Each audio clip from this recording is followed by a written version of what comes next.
We're going to go ahead and get the third day, our Partners Day, off to a start. The mayor is going to be out a little bit this morning, so I'm going to be running the meeting. And I appreciate everybody's attendance and everybody's being with us the last 2 days, and we look forward to a very productive third day. As I said before, today is our Partners Day, and we will be hearing from all of our important partners. Did you want to kick off with anything? If I can. Please, sir. We'd love it.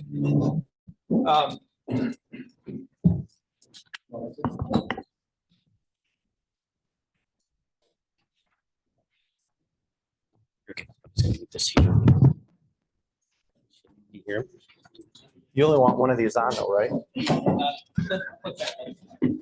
I'm only going to be here for a second. Okay, so for the partners in the room, the mics are not for in here, they're for the broadcast, number one. Number two, please wear the mic. Don't do what I'm doing. Do as I say, not as I do. I've been a parent a long time. But third, before we kick off, I just want to kind of turn to council and say any follow-ups, anything from the last couple of days, because obviously there's no interaction today. I'm going to be working on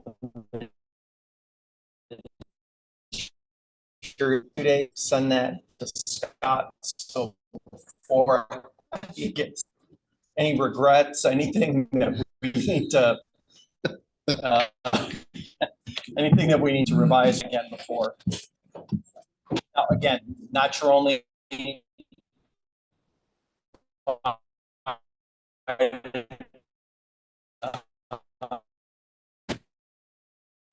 reviews, turn it all over to Not leaving early today, are you? I'm not leaving today. You can grab me anytime, but I have no regrets right now. I think you you let me know. I have only one. Goal. Share my concern about the word goal. And then you ended up having Foster. You managed to get Foster in there too. So I know. So So one you- win, one loss. You have a goal now, not to say the word goal. Correct. So all right, with we're that, gonna foster that for you. yeah, I'll foster some repairs. With that, we'll turn it over. We'll turn it over to our first partner, and I only got that list this morning, so I do not know who it is. I do. But It will be Rob Wells. this gentleman needs no introduction, apparently. I'll turn it over to you. Appreciate it.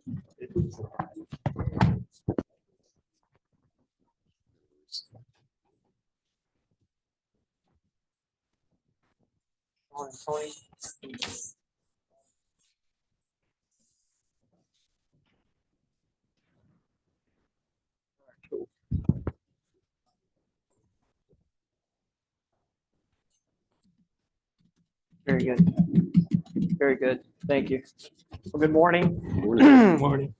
Pretty good scene right here. It's a beautiful picture and a beautiful image of a beautiful city. Rob Wells, President CEO of Visit Beaufort, Port Royal, and the Sea Islands. We are the designated marketing organization for the city of Beaufort and town of Port Royal and Northern Beaufort County. We pride ourselves on maintaining kind of the direction of the brand, the marketing. Our main goal is to invite people from outside of a 50 to 60 mile radius to come and partake, whether that visit is leisure or through our newer efforts in group and travel and meetings, or even sports tourism. That is our focus and something that we're going to talk about. But our goal today, since we're here in the strategic meeting, I kind of want to roll into it. You probably already know what we do and how we go about it. We're very data oriented. We're going to cover some of that today. I don't want to get too far into the weeds.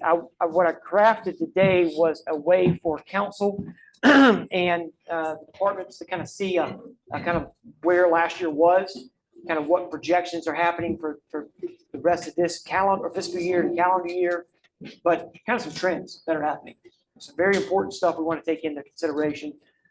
Just for a point of reference, our challenges are very similar. Remember, the bullet point 3 is something that we can be challenged with a lot in our role, and that is to be all things to all people. And that's not what we do.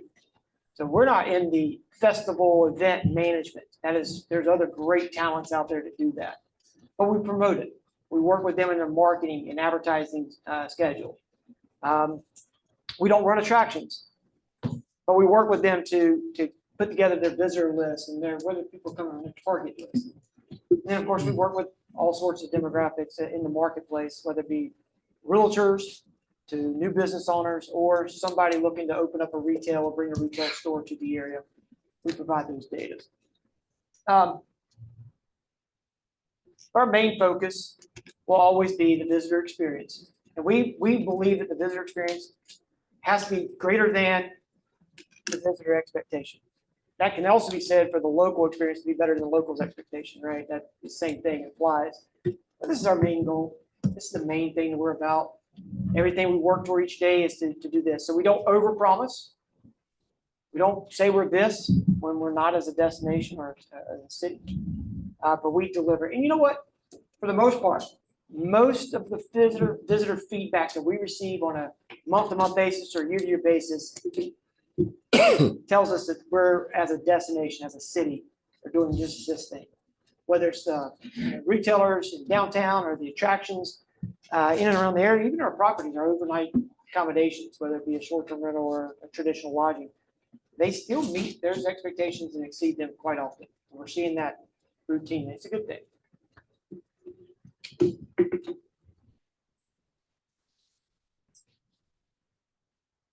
Okay, I may have skipped something. There we go. So we focused on a couple of things. I want to highlight this. This is going to come back up real quick. This is our visitor to resident ratio. If it's 1-to-1, your residents are going to be happy. If it's 2-to-1, which is considered more tourists than visitors, you're going to have unhappy residents. And we monitor this. This is something that we monitor month to month, week to week. It's very important to us because what you want is you want to have a healthy balance. And so this allows us to provide what we consider the clearest view of our local economy and how visitor economy plays an important role to that. Some guidelines on visitor data. A visitor to us is outside the 50-mile radius. In some cases, it could be 60-mile, but 50-mile radius is what we're looking at. So when I talk about a visitor today, that's the definition we're adhering to.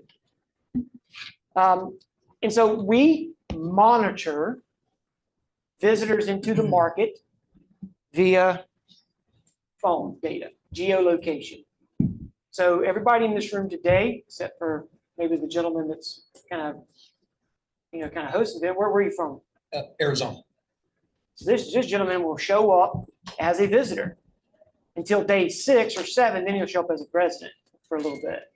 But that's how the geolocation works. So there's some guidelines to, when I mention this, how these things are going to work.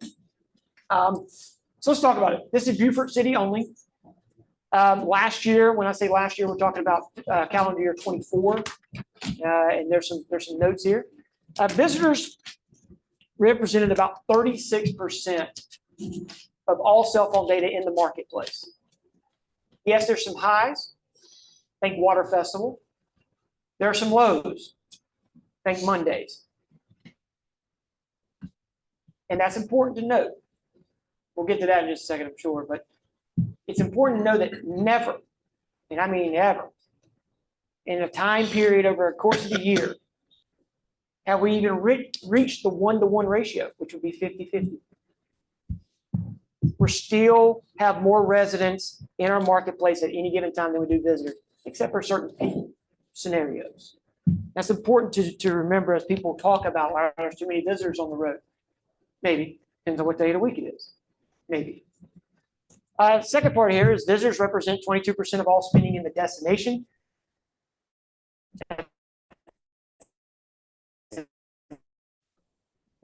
Well, it was 20 in local. So when I walked a local business last week, actually,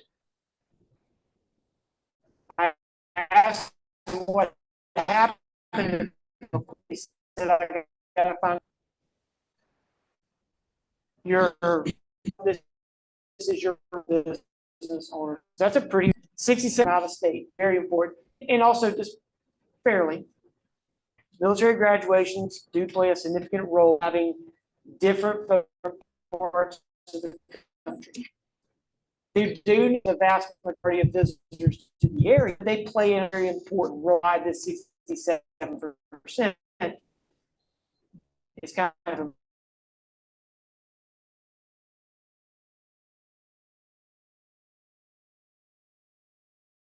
23.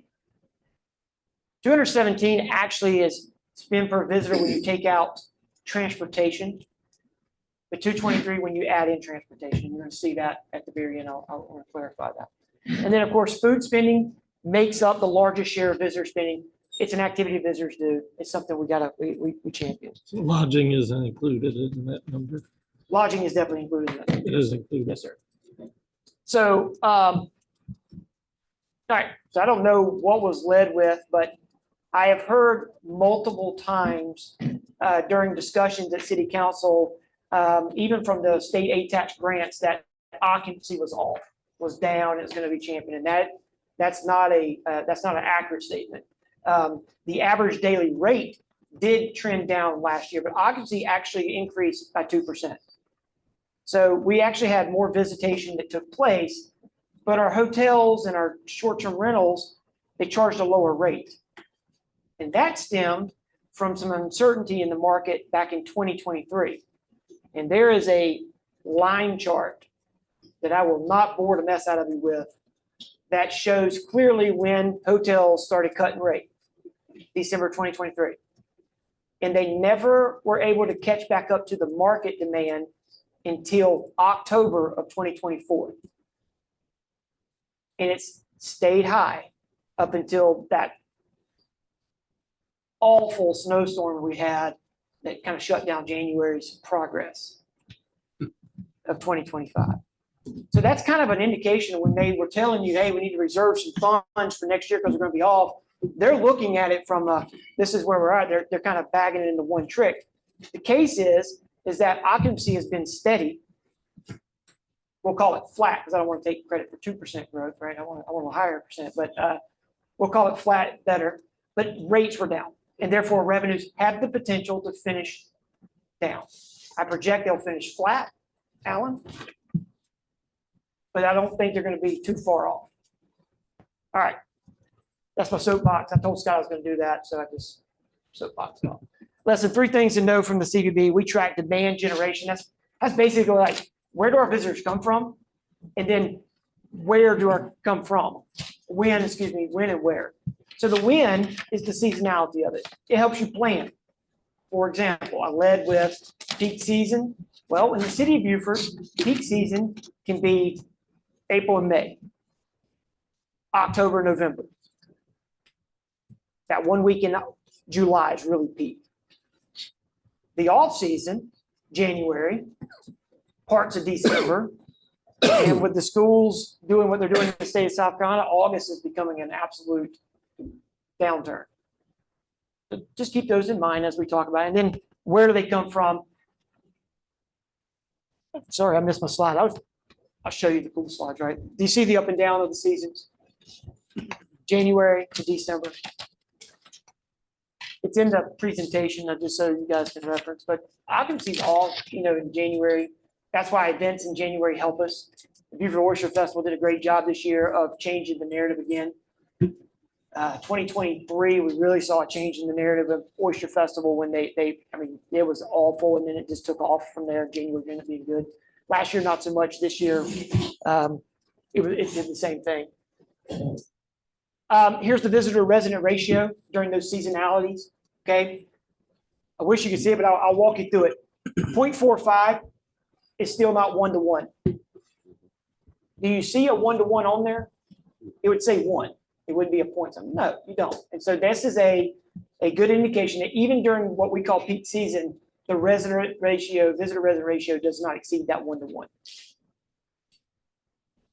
And then lastly, here's our markets and where they come from.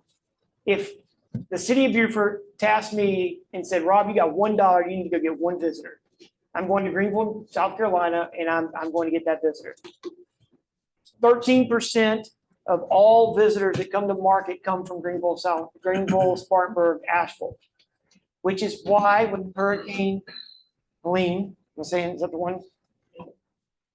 Wreck shop in the western part of North Carolina, yes, it affected family members personally, but it also affected our ability to drive traffic from the Asheville market to our market. And we did shift all of our advertising out of the western part of North Carolina and moved it to some other parts. But that's some consideration. Those are outbound effects that affected us. And so those are important. Atlanta, Georgia, Charlotte, North Carolina still remain very high. Augusta, Georgia is very important for us going forward. And I will say that something that we do share, and I haven't put it on the screen, is that we actually have a way of tracking what markets could emerge. So we hear it a lot. I get a lot of people come in and say, hey, we had everybody at our event. I met somebody from Wisconsin. It happens. I have no idea how they got here. They'll pop up on the map. But that would not be a new market target for us. A new market target for us would be Macon, Georgia, or Knoxville, Tennessee, or Fayetteville, North Carolina, or in some cases, Washington, D.C., which is a whole different metro. So we do target and track those things. And all of this information that I'm going through here, just kind of hopefully not over the top here or boring the mess out of you, is available. We make it available either through weekly newsletters or just upon request. Visitor distribution, how do visitors experience our area? I do want to talk about this. Again, there's the chart, but here's how they disperse through the market. Unincorporated Beaufort County does include Port Royal. I was asked that last week. It does include it. Port Royal is not the largest percent of unincorporated Beaufort County. The largest portion of unincorporated Beaufort County is going to be Hunting Island, and it's not even close. So you can see how much drive Hunting Island does, which is very important. When Hunting Island was shut down for the hurricane session and they were revamping everything, it affected a lot in market. So it does make a difference. Fripp Island, downtown,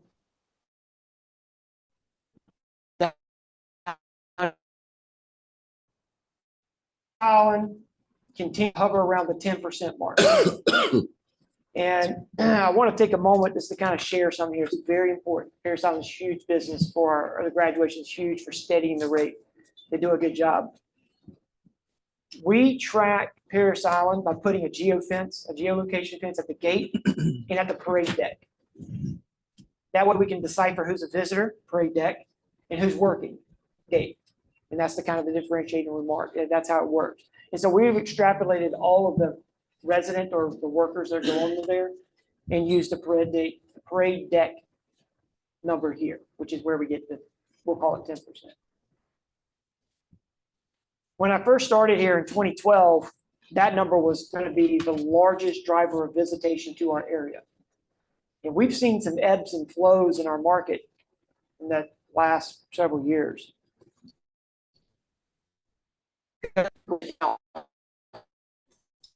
Still and it affect our local economy.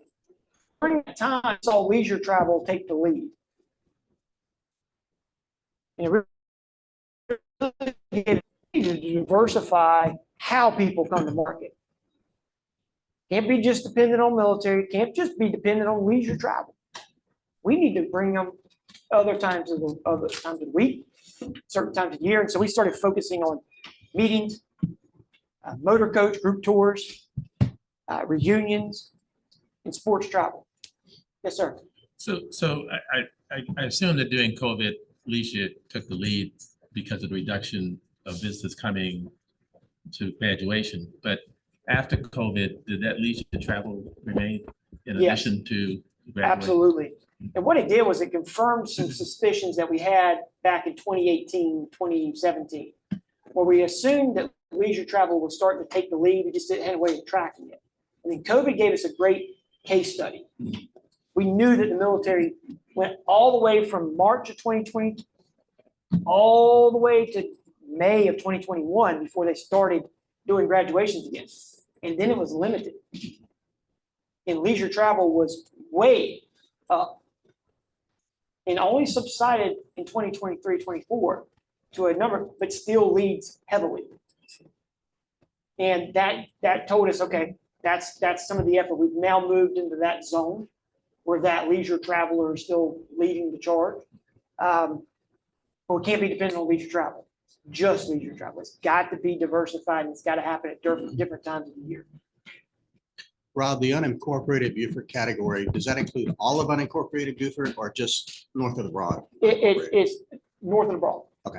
Yeah, so what, the point of reference, the Maritime Center would be the last point of interest that we cover That's as far south as that goes. as far as the geofence, yes. We used to cover Oldfield. There's too much Jasper County in that orbit, if you will. When you start, and we just kind of backed out of it. It's not necessarily something we want to try. Right. So yeah, great question. So the number one question we get, and I'm gonna speed up here because I know I'm up against the 20 minutes, is how many people showed up to my event? How many people showed up to my festival? How many people attended this thing or went to this attraction? And those are very important. But what's most important for tourism is not just a numbers head count. If you have 1 million visitors show up and they don't spend anything, they just took away from your infrastructure and didn't leave anything behind. That's worthless. The visitor economy is very important because it's an economic driver. It's a tool. And so the visitor spend is the one thing that we have spent a lot of energy and reference on to make sure we can feed it back. Consumer spending drives both revenues for local businesses, but also drives revenues for local governments. Your sales tax, your A tax, your hospitality tax, those are all consumer spenders. Like business license, I'm not going to get into that, but you know what I'm talking about. So where do they spend it? Here it is. So when you add transportation as fuel costs into this number, it does spike up. The number one cost in the market, though, is going to be accommodations. On average, a visitor is going to spend about $421 during their stay. A day tripper will spend quite a bit less. An overnight visitor spends double to triple during their stay than a day tripper. So when you hear folks talk about the importance of an overnight stay, it's very important to have. So anyway, outdoor recreation continues to steady. It's been higher, but I think golf has just made an incredible rebound, which is wild. And you see it.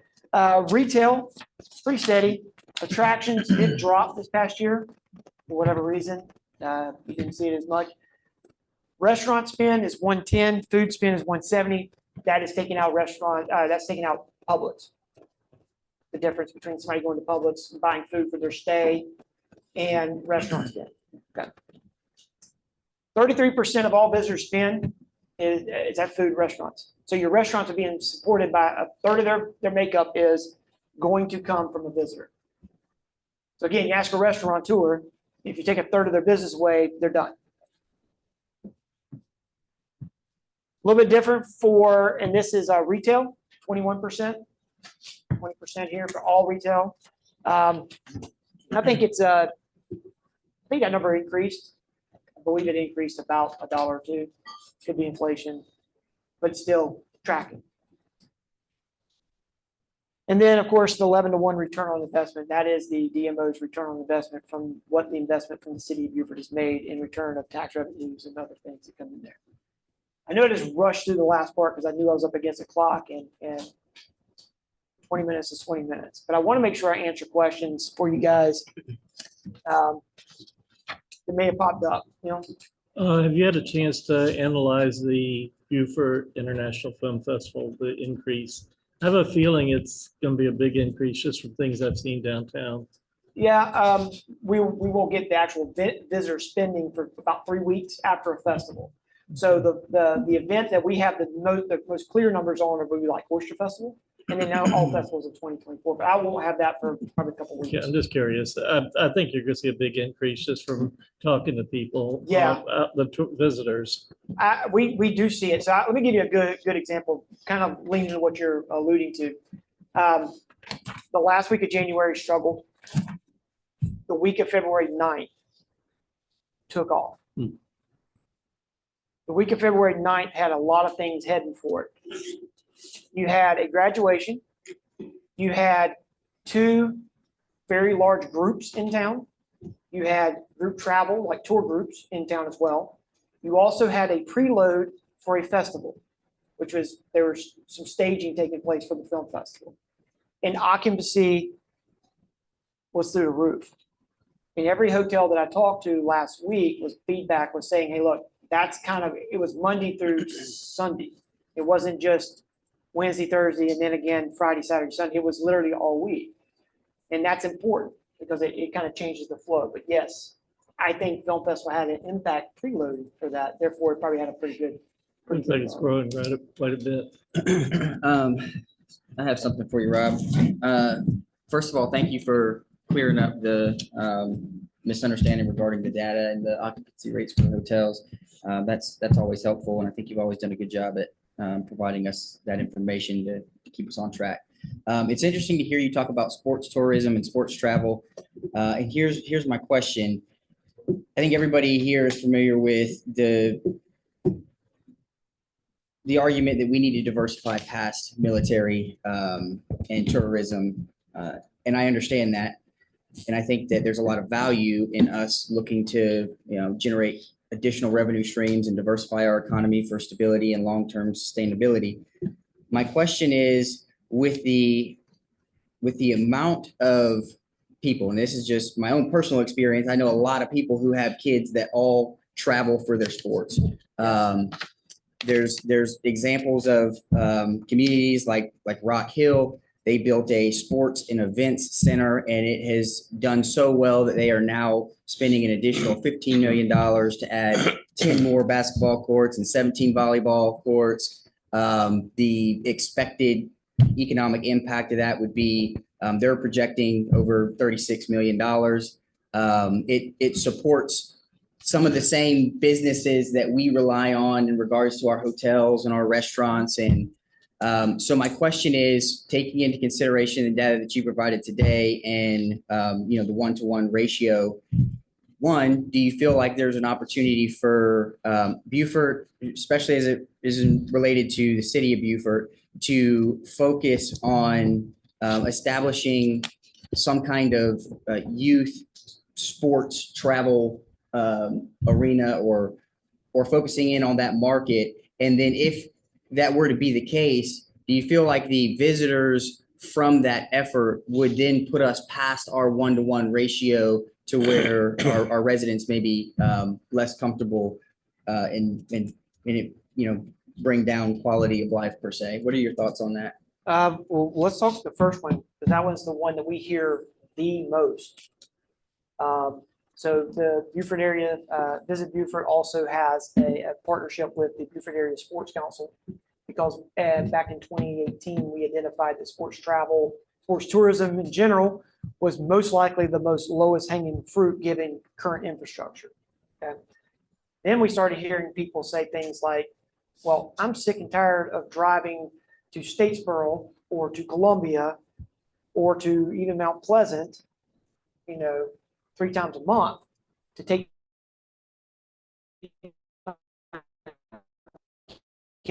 option in Beaufort County. And so we started looking at, okay, what are those needs? And so I will tell you that at Bird Wells Park, we hosted the Dixie 12 under, and I think another division below it, like 9 and under, baseball tournaments. So we had 24 teams in market, 2.5 weeks. Hotel rates were high, occupancy was lifted, the visitor impact was about $1.2 million in direct impact.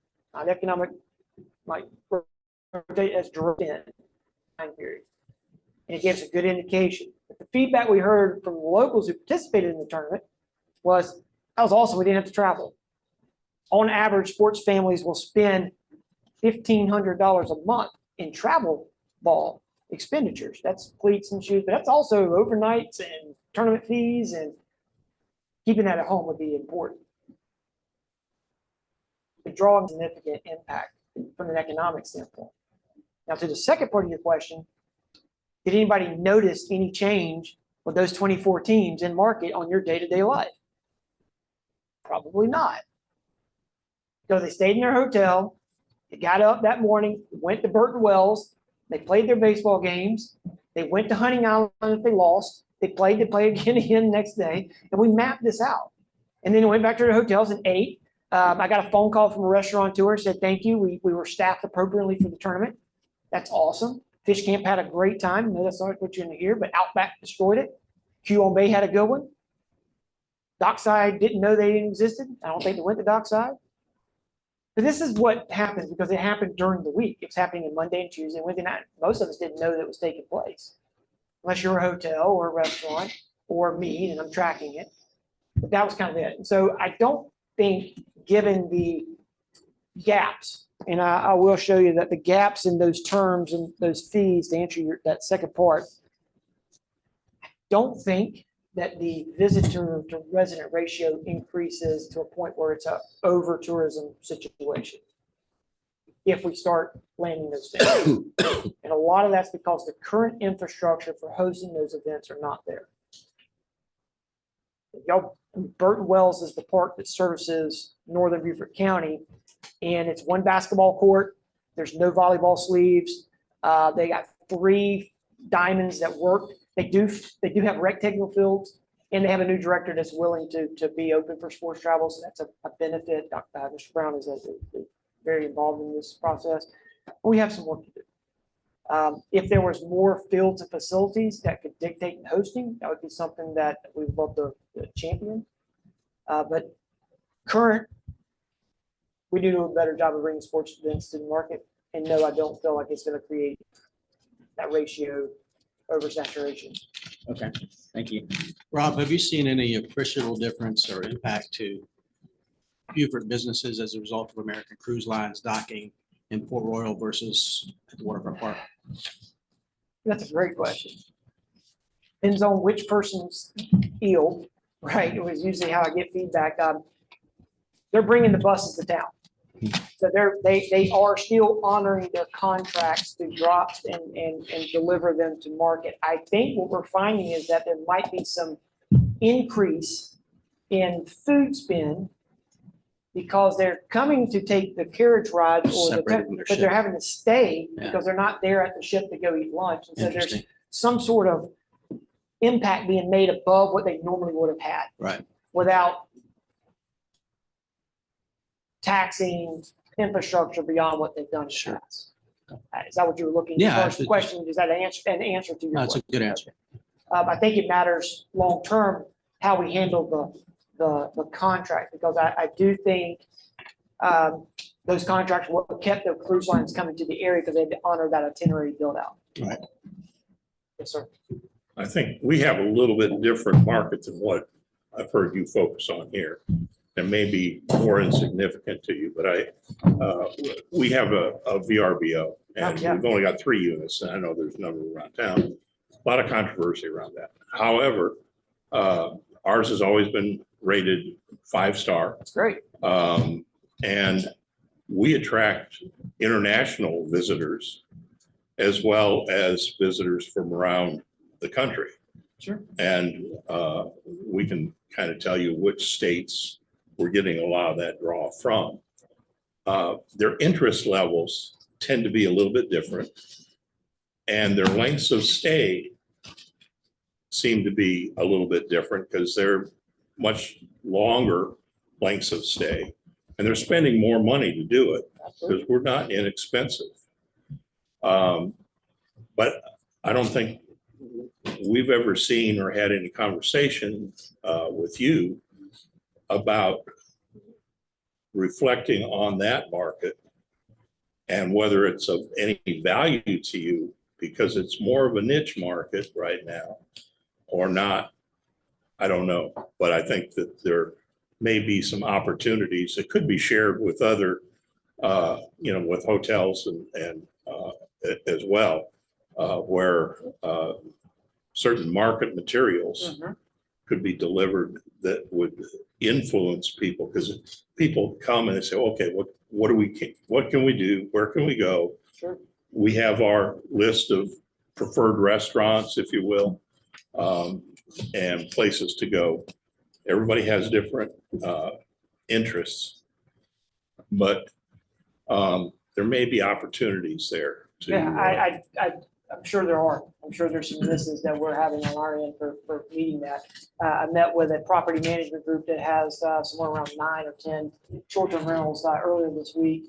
And we were discussing a lot of the conversation around short-term rentals, what they're seeing and the thing. Let me commend you first for having the high star rating at your properties. That's pretty awesome. That visitor experience is being met with their expectation being met with great experience. So kudos to you for that. International travelers are more accustomed to taking that longer stay as they kind of go around the area. That's the higher spend, that nature for that mixes. As far as like that niche group, I'm not real sure which one you're talking about, but I think it's the higher end. And let me be very clear that we have had to shift the floor of the household income that we target this past year. And a lot of that has to do with the economy. So what used to be the staple for tourism marketing was you get a household income around 100, 125,000 and above, and you're going to hit your market. That's no longer the case. It's now 150 is the bottom of that. That's the floor now. Well, I can tell you that our floor goes direct competition with folks that have deeper pockets. Hilton Head has moved up to 250, if I'm not mistaken. Charleston is around the 150. Between the two, that's about $39 million in advertising costs each year going out to market those same areas we're looking for. And so if we're going to punch above our weight and draw in that higher household income, it's going to take properties like yourself meeting their expectations year in and year out. And we appreciate that immensely. So, and that's something that we're focused on. Just so the record, 2024 saw an increase of 7% in short-term rental guest nights. That is the available guest nights. In other words, more short-term rentals in the city of Beaufort popped on the map in 2024. I expect that to grow even more in 2025 with the closing of certain hotel rooms, and we're losing about 150 rooms this year already. And so that void will be filled. There'll be some folks that show up in the market and offer some things from a short-term rental component to meet that demand. Just projection. Other questions from council? Rob, thank you very much. Thank you, I guys. appreciate it. Rob is unhooking. We have Megan Morris from the Beaufort Area Chamber of Commerce. Oh, I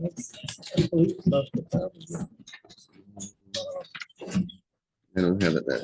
okay. I got it this direction. So.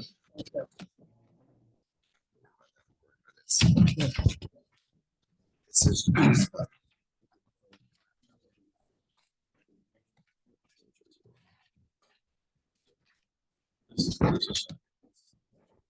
yeah, I thought it was something.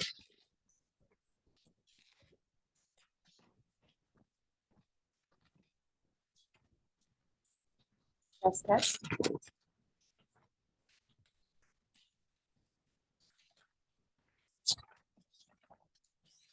Should be the very next slide. Megan. It actually looks like Baja. Oh, it's Baja. Okay. Well, I like. Do we want to jump? Should have been Baja. you want to switch or you want me to? Yeah. We're good for that. Yeah. Oh, yeah, let's try that. Let's see Yeah, how why that don't you guys goes. just swap presentations?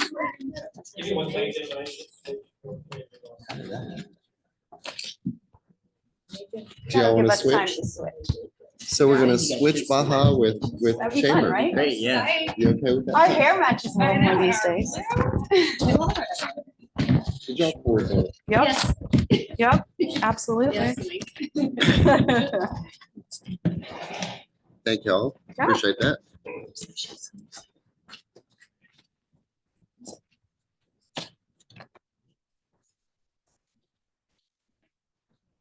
Good morning, everyone. Good morning, Ashley. How are My you? name is Ashley Kalk. I'm the president and CEO of the Beaufort Area Hospitality Association. I do believe I know the majority of the folks in the room. Thank you so much for this opportunity. It says a lot whenever these strategic sessions come and go, and you have very important people and groups and discussion and invite us. So we thank you that you include us in that. I've watched the last couple days and I really want to shout out Sean and Anthony for having the technical factor of being able to watch that from my desk. It's convenient. I do have a request. I think it would be really neat to have like walk-up music whenever we're here, you know, some themed walk-up music, maybe a DJ over there. You know.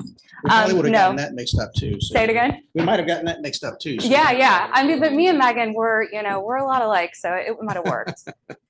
Scott, thank you. Thank you so much for having us. Absolutely. We appreciate your leadership and every single person in this room and everything that you do.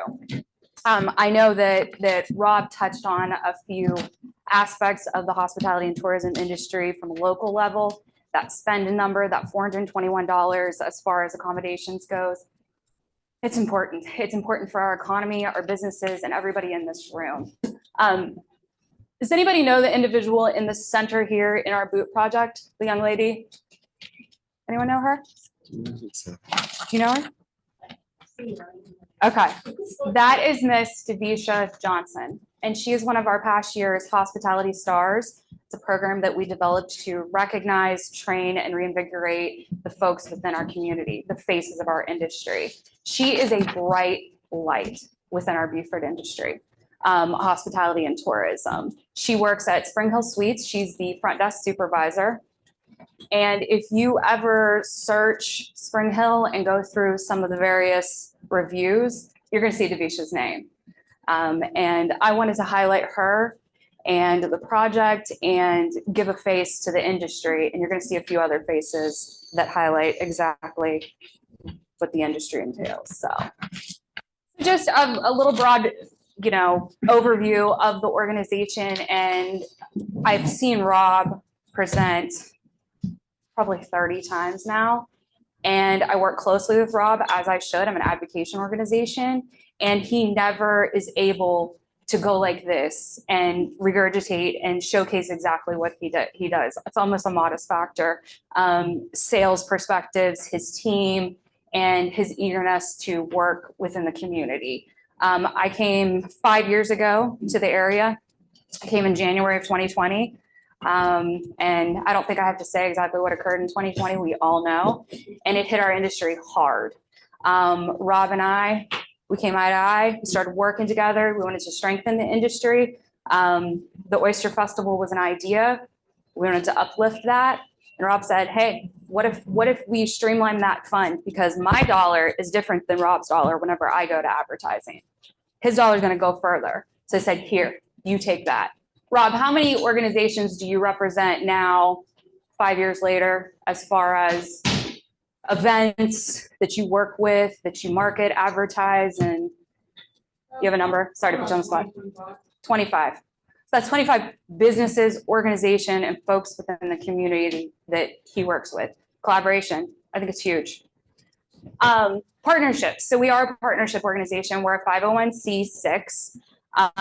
We represent restaurants, accommodations, attractions, and individual businesses that may directly or indirectly add a service. So your plumbers, your insurance companies, your law firms. If you come to me and you want to join our association and you find value in hospitality and tourism, I am not going to turn you away. Come on board. We also work with other organizations. Megan Morris back there. I'm so eager to continue our relationship and what we have built. Megan was one of the first people that I sat down with whenever I came to Beaufort, and I've told this story many times. Sorry if you've heard that before, but Megan took me in her office. She was a board member. She was at Santa Elena at the time. And she's telling me, you know, a little bit about the Beaufort region. And I've been able to watch her grow into her position, as well as her watch me, as well as Rob Wells. I'm eager to work with Marilyn and other various organizations. So it's not just about those restaurants and other businesses. It's also about the collaborative nature and working with organizations, and specifically the city of Beaufort as well. Who's it for anyways? And I've got that next to events. We aren't just an event organization. Like I said, we do advocacy and provide resources within our community. But the events we do, we want to have a return on investment. We're not going to pick a high peak time within our region. We're going to look at this data that Rob presents to us, and we're going to say January sucks. There's no other word that we can, that dip. And that's why we provide January with the fireworks, the New Year's Eve fireworks. We saw a 240% increase in visitation to downtown from 2022 to 2024.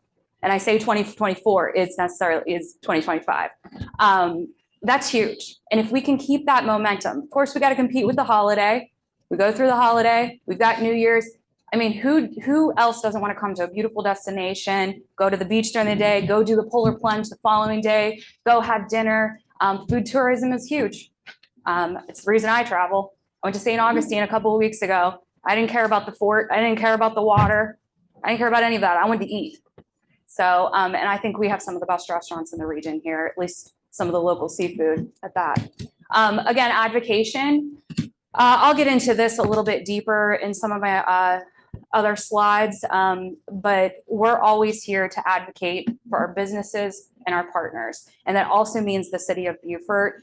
In the instance, if you need us, if you need our voice, if you have an issue or you need understanding into something, I'm here. I want to be that person. I want to be a cheerleader for the city of Beaufort. And I think that everybody in this room and some of those that I work a little bit closely with, Linda Scott is an advisor on my board. I work with Steph, JJ, Ashley. There's so many people in this room that I could say are more than just a colleague. You all are friends, and I'm here to cheer you on because I know this position and all of these positions that you fill are necessary for the city of Beaufort to run effectively, and we need you. And these jobs are hard, so.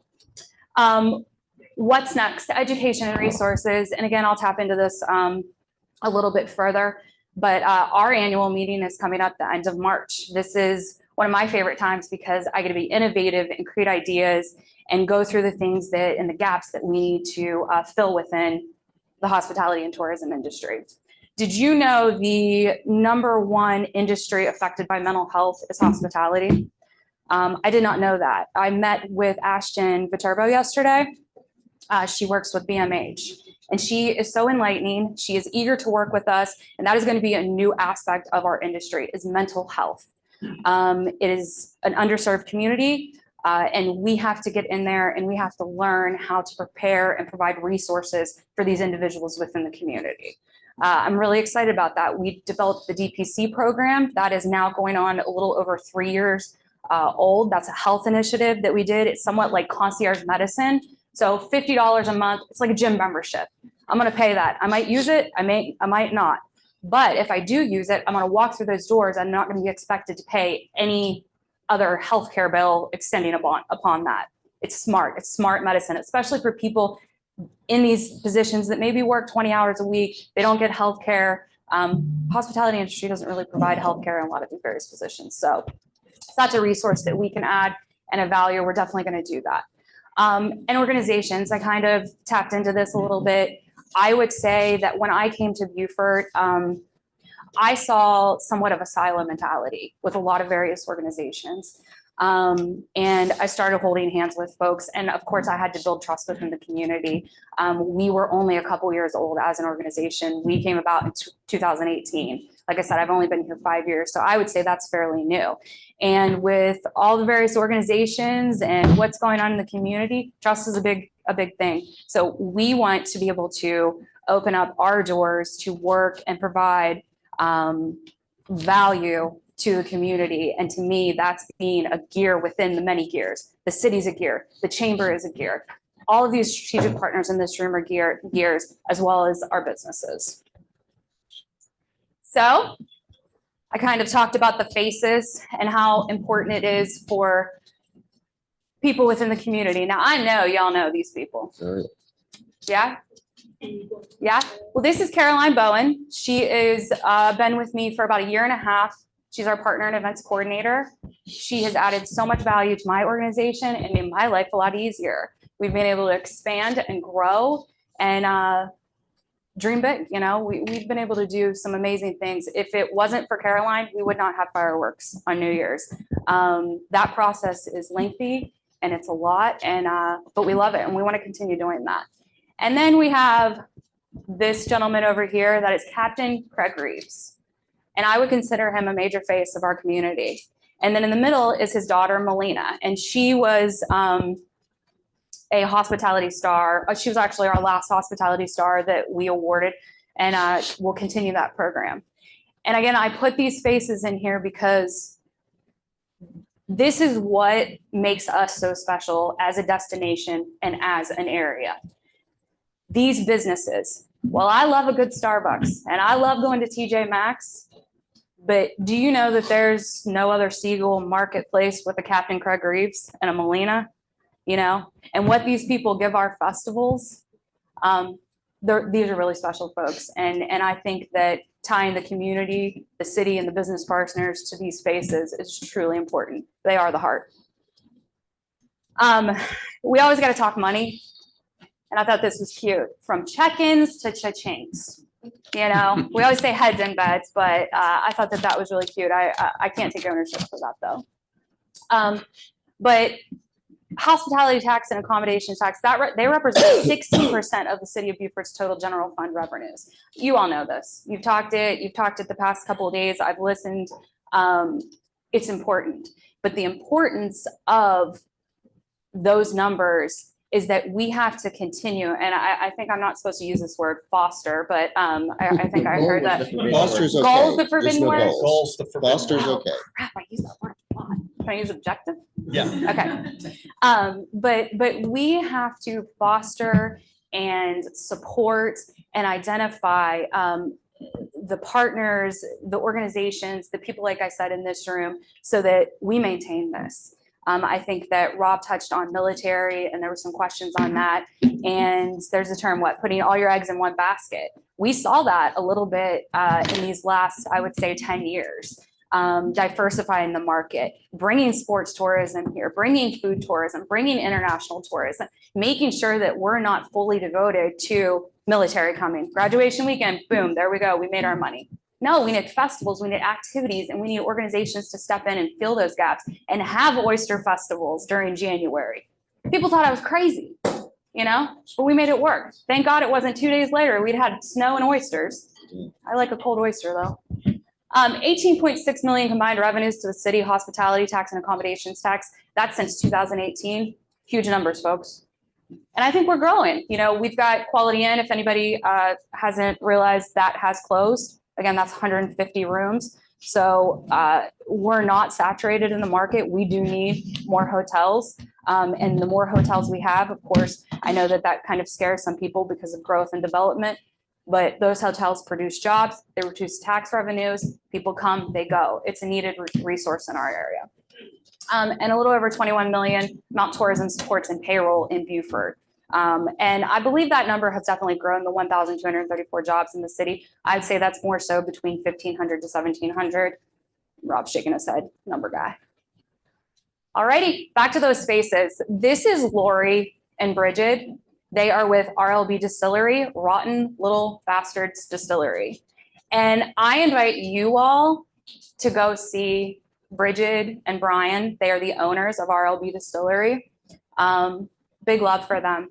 They opened up during COVID and they have persevered, and they are affected by something that I'm going to touch on here in a second.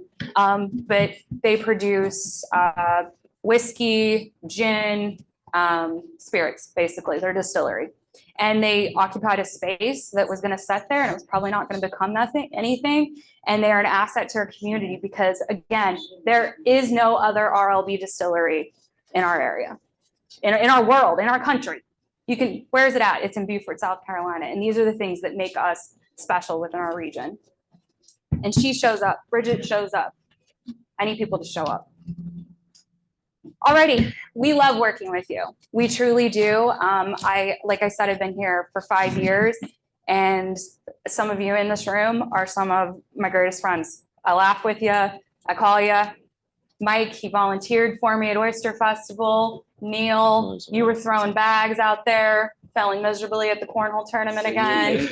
I saw. I didn't want to poke.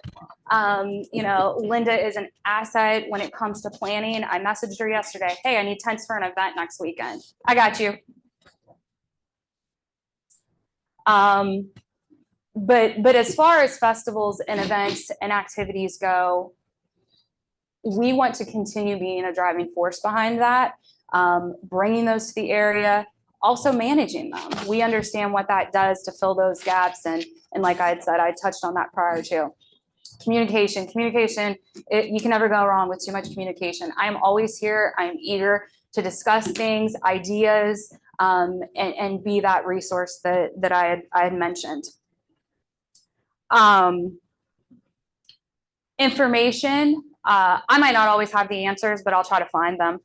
If you need something or some type of specific data or analytics, I'm gonna say, call Rob Wells or I'll talk to Rob.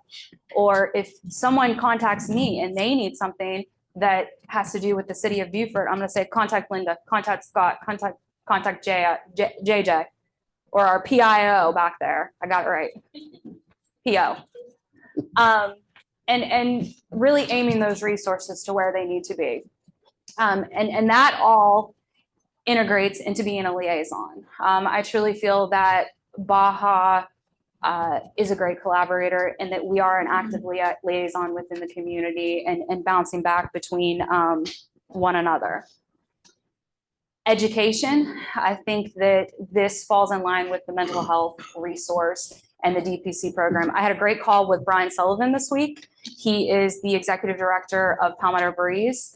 I am really excited for transportation in our area. I continually hear the issue of whether it's a perception problem or it's not a perception problem, that it is a problem, parking in downtown. And regardless if it is or it isn't, sometimes perception is a little worse than an actual problem. So identifying something that could be a driving force to getting people around, actively taking people from the hotels and getting that visitor spend. We have an amazing array of boutiques and merchant businesses in downtown, and we need those to thrive because I look at downtown as an attraction, and I certainly know Rob Wells does. It's a phenomenal attraction. I know we've mentioned, or you all have mentioned the Tiger team, Open for Business. Whenever I joined that group, I think that started a couple of years ago. I was so excited for that. And while infrastructure is necessary, and I want to see those lights streamed, you know what I mean? I'm so excited for that.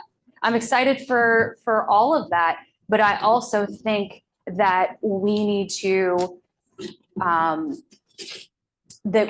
make sure that we are a driving force for the businesses as well. And social district, what does that mean? A mature social district. We've got Savannah, we've got Charleston, we've got now Bluffton, Hilton Head. We're competing with that, and we have to be innovative. Definitely innovation comes into play into making our downtown continue to be a thriving place. Advocation, so I'm gonna start wrapping up here. I think we all are aware of the Justice Act. It is South Carolina 244. It failed last April. This has to do with liquor liability, amongst some other things, tortfeasors, dram shop. And whether you've served one mimosa that morning and you are a business, you can be at 100% fault. And this is hurting the state of South Carolina. It's hurting the economics of our state. We had over 5,200 businesses close in the state of South Carolina, and that is affected by liquor liability. We are losing businesses. If anyone watched the union address with Governor McMaster's, he fully came out and said, we have to do something. And that was the given point that I said, okay, something's going to happen. It has now gone to the subcommittee for discussion. So we are seeing movement with that. And we are hoping that we're going to see some alleviation from that. Bridget, her business, she's affected by that. Well, we have not lost any businesses in our area. They definitely have felt the brunt of it because they've had to shift and change in hours and food and all of those various loopholes. And like I said, you know, innovation, I think downtown is a prime example of that, and we can be innovative. I think that the city of Beaufort can be innovative, our organization can, and us working together can present some great ideas to really elevate our area and support our partners. And back to the word champion, we want to continue championing the city of Beaufort. We might not always agree, but I think there's great opportunity. That's why I'm standing here. I feel that Scott and I have built a great relationship amongst a lot of other people in this room, and I want to continue cheering for you all. We are all gears, and we all have to keep moving and be working together to support our region and the hospitality and tourism industry. It's vital to our economy. I appreciate you all. Thank you so much for this opportunity. Any questions? Council, any questions? No questions. I'll just make a comment. Yeah. I just want to thank you for all the work that you guys do. Thank you. Every time I hear you present, the focus is always on ensuring that we're maximizing our efforts through collaboration. And I think that's so important for all of us to remember. And then I think you're leading the way by example, by looking at the data, seeing where our deficiencies are in regards to turnout and what times of the year would be better for new events and being creative in what is presented. So I appreciate that. The second comment is the wind was really bad. And so in my defense, They were Well, with last year's they were experience. hustlers. They were we hustlers. were playing against There's 10-year-old 12-year-old professionals. guys. Yeah, being 10-year-olds beat them last year. So, all right, well, my comments. I just want to thank you. I was in business and I knew January always sucked Yeah, the business. I mean, it was horrible. Yeah. So bringing these different events to help January, February is usually a bad month also. Mhm. So things that are going on there, you know, anything between what you do downtown operations does or downtown, what Rob does. I mean, it's great. thank you. I appreciate that.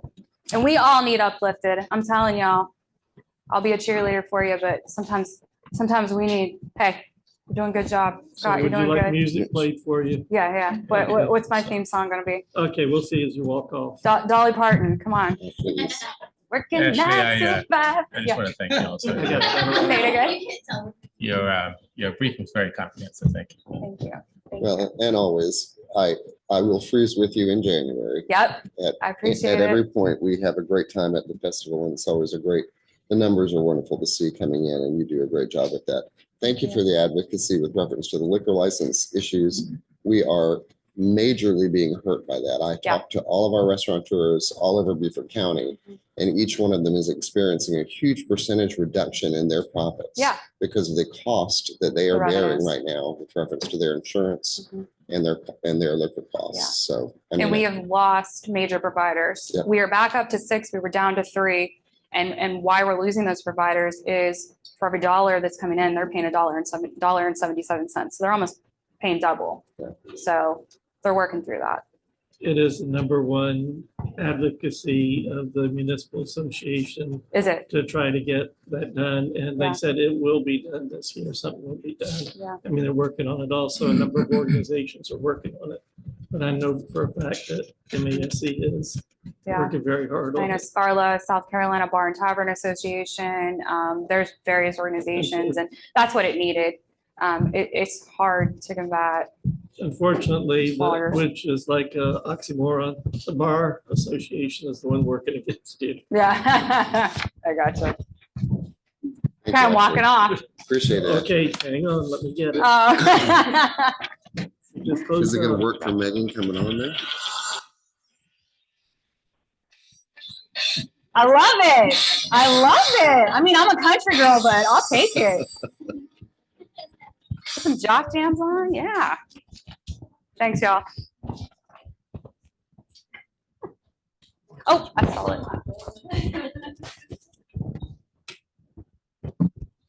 We are loading Megan's right now. We'll have Megan Morris with the Chamber of Commerce up next for us.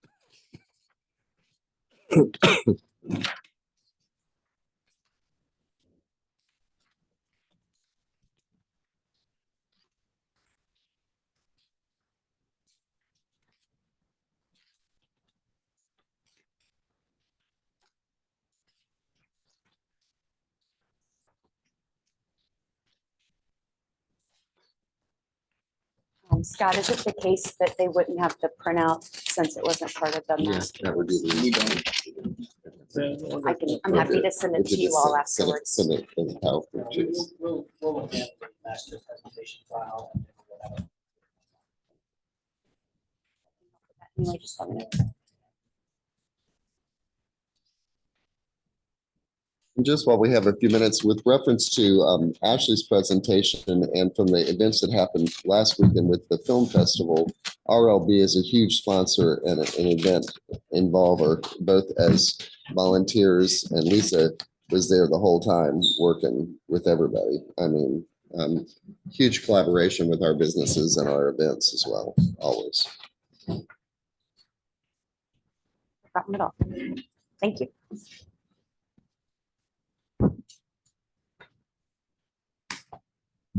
Good morning, everyone. Good morning. Like we should all just like maybe stretch for a second here. All right, I am Megan Morris, and I am so happy to be here with you all today. Happy to work with you every chance we get. I'm with the Beaufort Regional Chamber of Commerce. Let me tell you a little bit about us and our initiatives.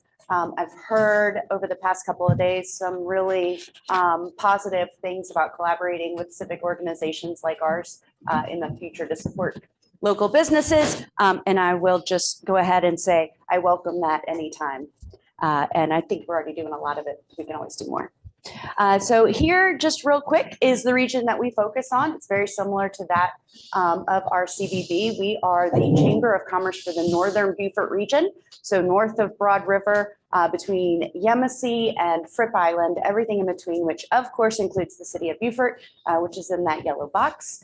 And our mission is to promote economic prosperity to enhance the well-being of everyone in our region.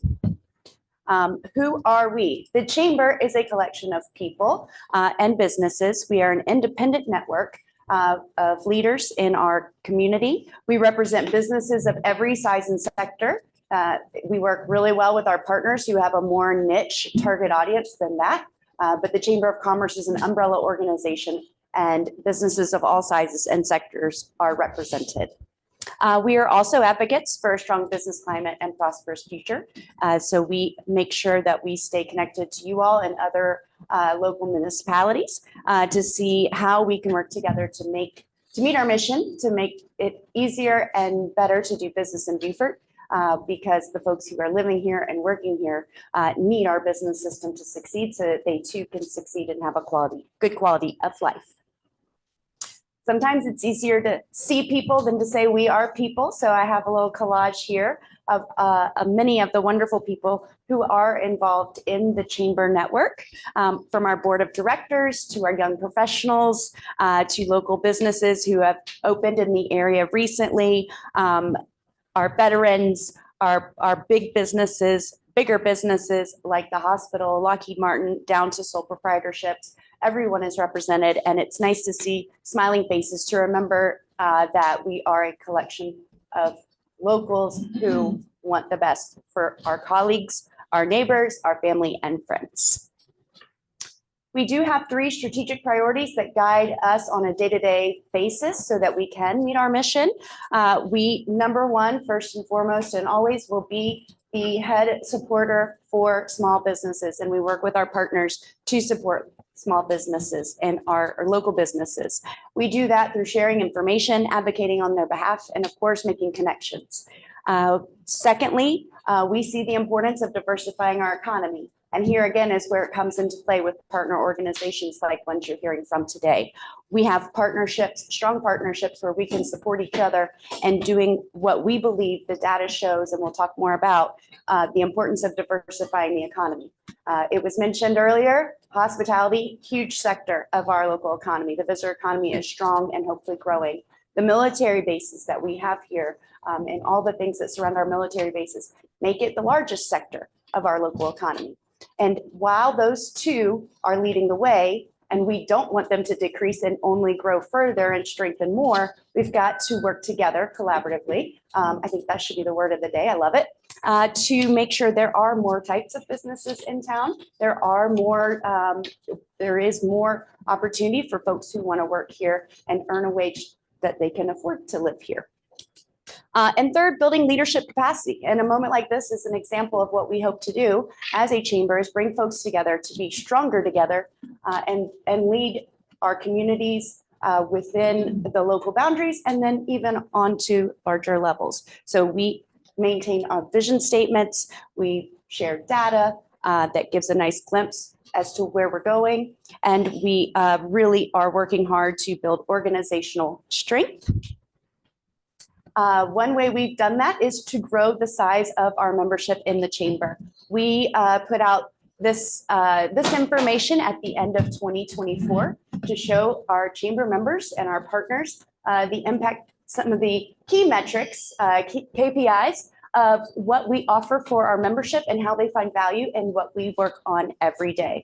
So you can see we're 660 members strong. We were one new member away from hitting 3 digits last year, but 99 is a very strong number. We have 61 of our members in leadership circle. That means that they are above the startup and business levels of membership to go above and beyond and help us move forward in a lot of ways and maintain those lower levels so there's increased access by other businesses. We do have a board of directors and several committees, and with those, you see those numbers there. It is not one person. It is not even just staff driven. The chamber is a collective of a lot of people who want to work together to strive for better here in our business community. Some of the numbers that we shared of our performance this past year included communication and exposure. A lot of businesses rely on that, especially smaller businesses that may not have very big marketing budgets. So they can link with the chamber, and we help heavily with marketing and exposure for their businesses. We do that through lots of different platforms. One of these reflected here is email marketing and e-flashes, email open rates, of course, social media, and then our website as an engine to promote their jobs and their websites and their contact information. We also have quite a bit of programming and events. We host business after hours and coffee with colleagues every month. And I love when you all stop by and join us for those. We have 5 signature events every year. The first one of 2025 is actually on Friday. It's called State of the Community, and we'll talk about that a little bit more. We have chamber ambassadors and a pretty new and emerging Low Country Young Professionals group. Those are representatives of our organization beyond the staff and the board and the committees, and they are really goodwill ambassadors that are benefiting from working with us as a chamber and helping the local businesses maximize their value with the chamber. And many of you know and have been part of or are currently part of Leadership Beaufort. That program is strong. It's in its 40th year, right, Ms. Tracy? And we're really proud that that falls under the umbrella of the organization as well, because if we're not focusing on the future, building future leaders and employing and recruiting and retaining a strong labor force in their 20s, 30s, and 40s, we think that would be detrimental long-term to our future. So we have a pretty big focus and a growing focus on workforce development, which you'll see as a theme throughout some of my slides today.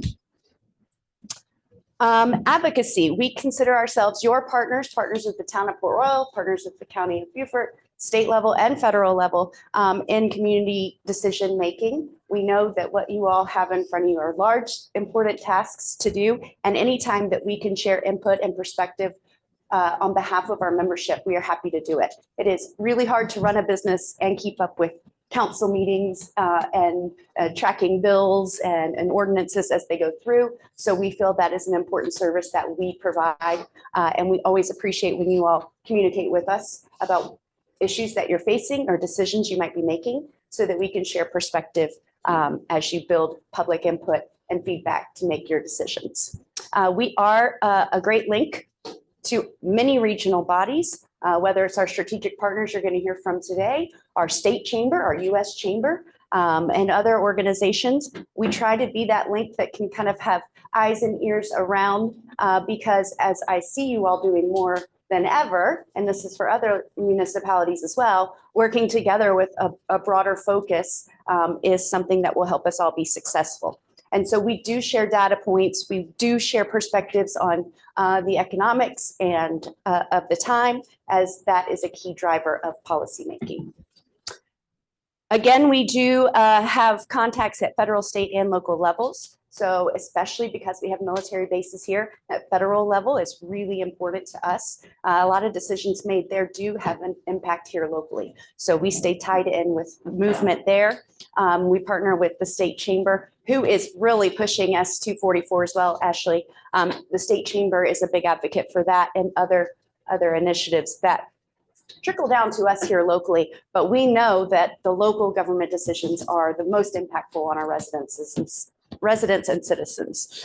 So our local priorities for this year, and I'll follow up by sending you all a link to our public policy agenda.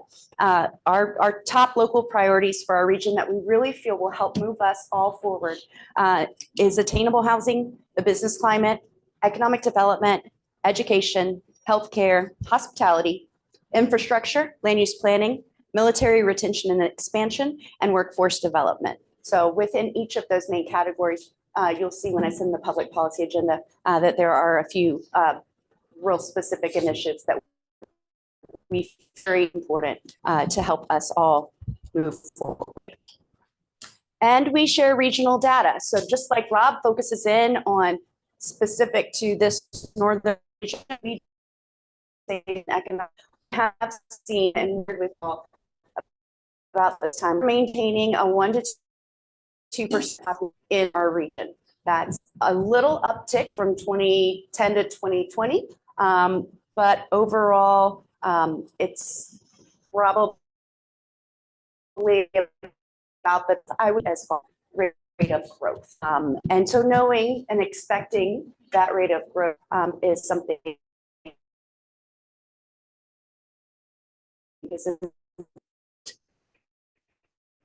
You all our eye-opening is related to trends of having young professionals recruited, retained in our area.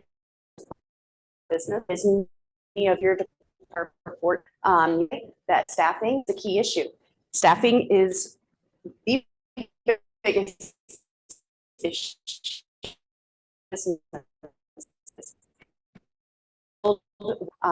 Businesses, and it's definitely affected by the third bullet there, which is cost of living and ability to find decent housing within the means of what young professionals are making. So we also see on the flip side, because our age demographics are shifting to where at least 3/4 of the puts that service and like that that we're seeing a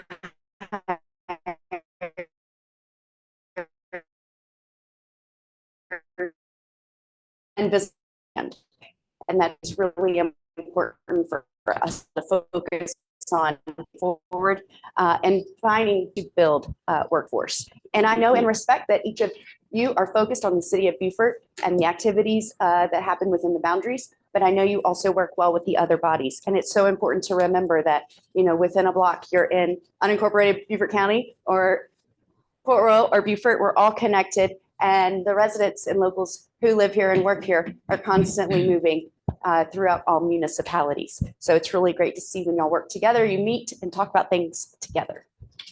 As I mentioned, our State of the Community event is this Friday, which is February 28th. We're going to present a new slate of data for you all to use, and we'll make it publicly available for everyone afterwards. We're just putting the final touches on it now.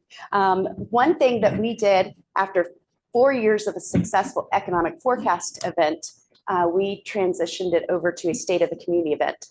And what that allowed us to do was broaden the programming to where we can actually dive in to key sectors in our economy in our local community. And this year we'll have a special presenter on housing, a special presenter on healthcare, and then of course, special presenters on behalf of government, of which Mayor Crimmer must be studying for right now. That's why he's not You here. know that he is. So we look forward to not only sharing the economic data this year, but diving into those other key sectors for our economy. And then I always put and you've heard my colleagues say this morning, economic diversification really is the ticket for us moving forward. One of the other things, and I'm not telling you everything the chamber's doing because, but I wanted to highlight a few very important things. So the MEC is the Military Enhancement Committee. That is a county-wide collaborative.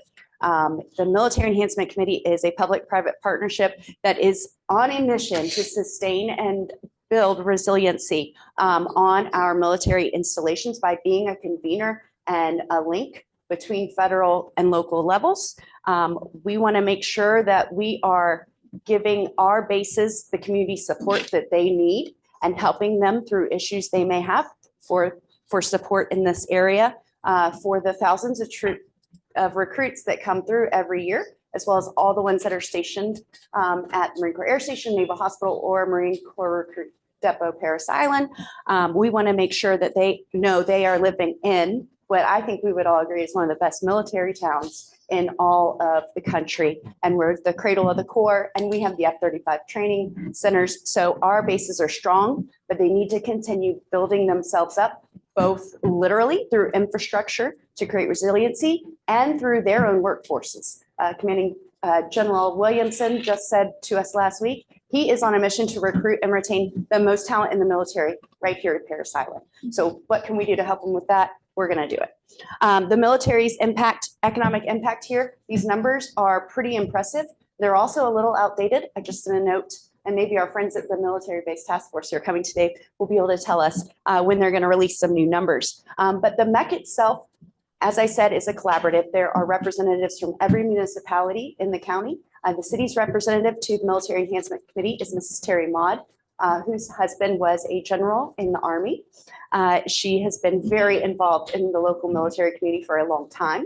And then Councilman Mitch Mitchell also is a council rep to the activities of the Military Enhancement Committee and Defense Community Partnership that really push and drive forward ways to support our bases. So we're working on what it looks like, what our bases need to attract some funding from the state level. We are pushing to have a VA clinic built in our area to better serve our veterans and overall healthcare improvements for our bases, their service members and families. We, of course, are taking on some new initiatives with a more keen focus on workforce development. We're taking on some new initiatives that will be very collaborative in nature for workforce development when it pertains to members of service members who are separating or retiring from the bases here to try to capture more of those and help them be connected to the business community and the private sector to find jobs to where hopefully they can stay here and raise their families here. And of course, we want to make sure, as we know, housing is a huge component of anyone's decision. We want to make sure we're doing what we can to support improved housing conditions for them. In fact, we just took part in a military housing study that the DoD contracted out, and we're really excited to see those results soon, and even more excited to see what improvements will come with those recommendations. Wanted to highlight our Low Country Young Professionals Initiative. We see on this chart that where the gray line dips down, which means we are far below state average for a number of folks in those age demographics, that from 25 to 54, we are lagging. And that is very indicative of a need to build workforce and help identify folks in those age demographics that can work here and live here and support our business communities.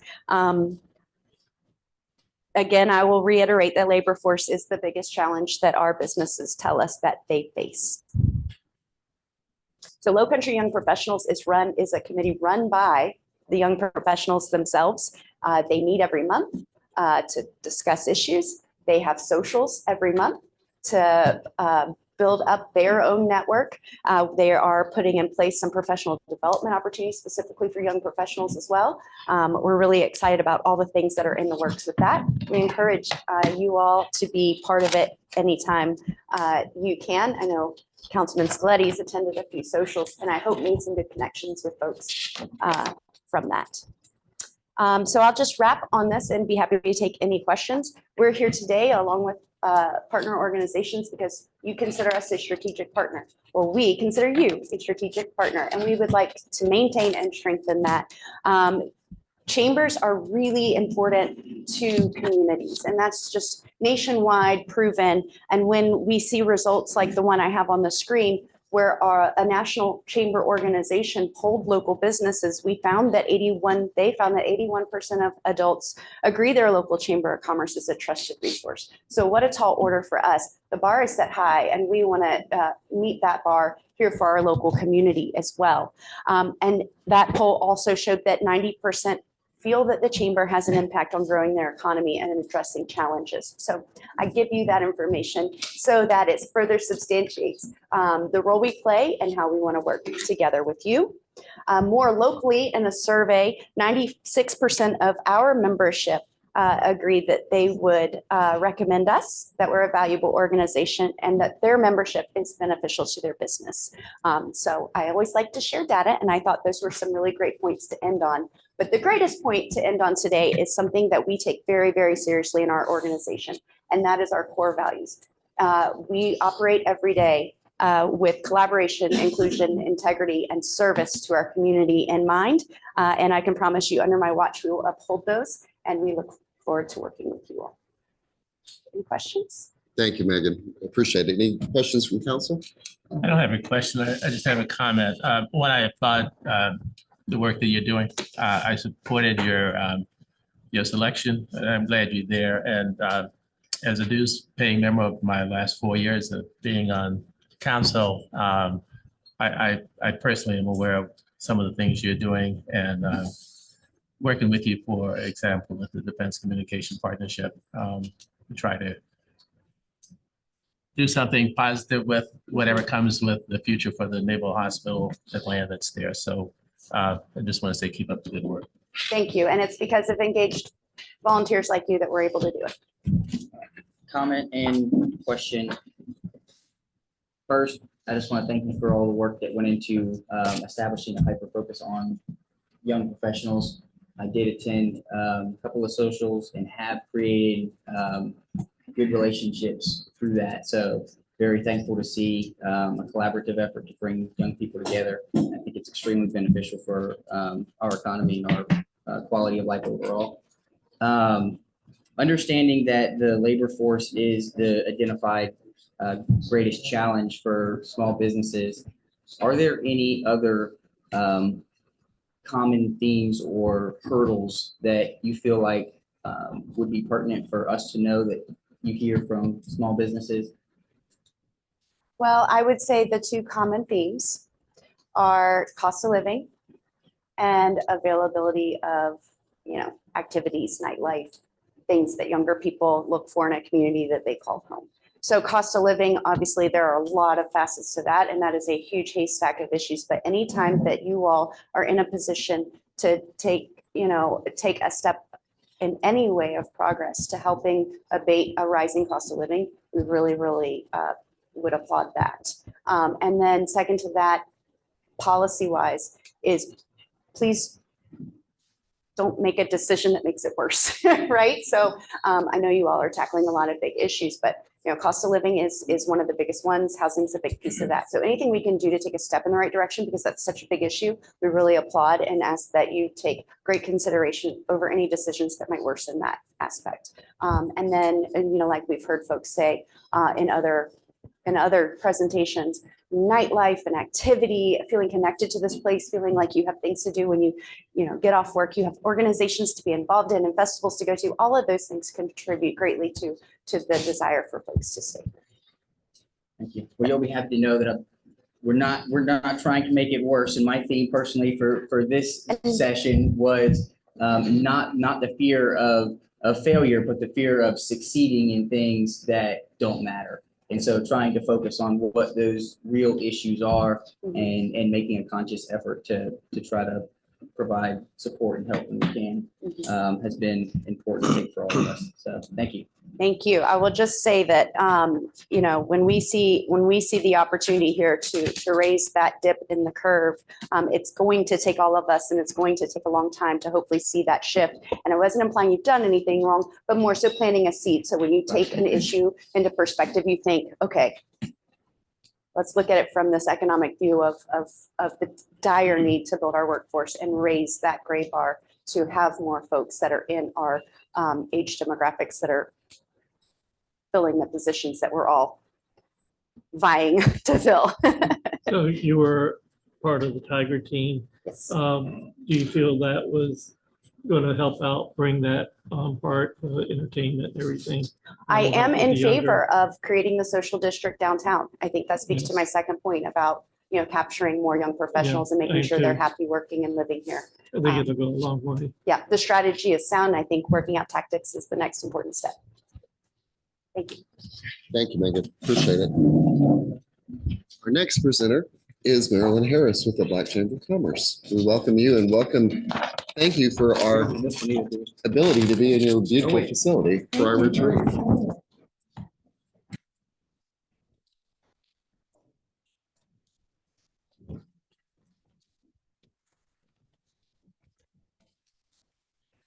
Oh, well, we'll just make it work. I didn't see it. I didn't read it.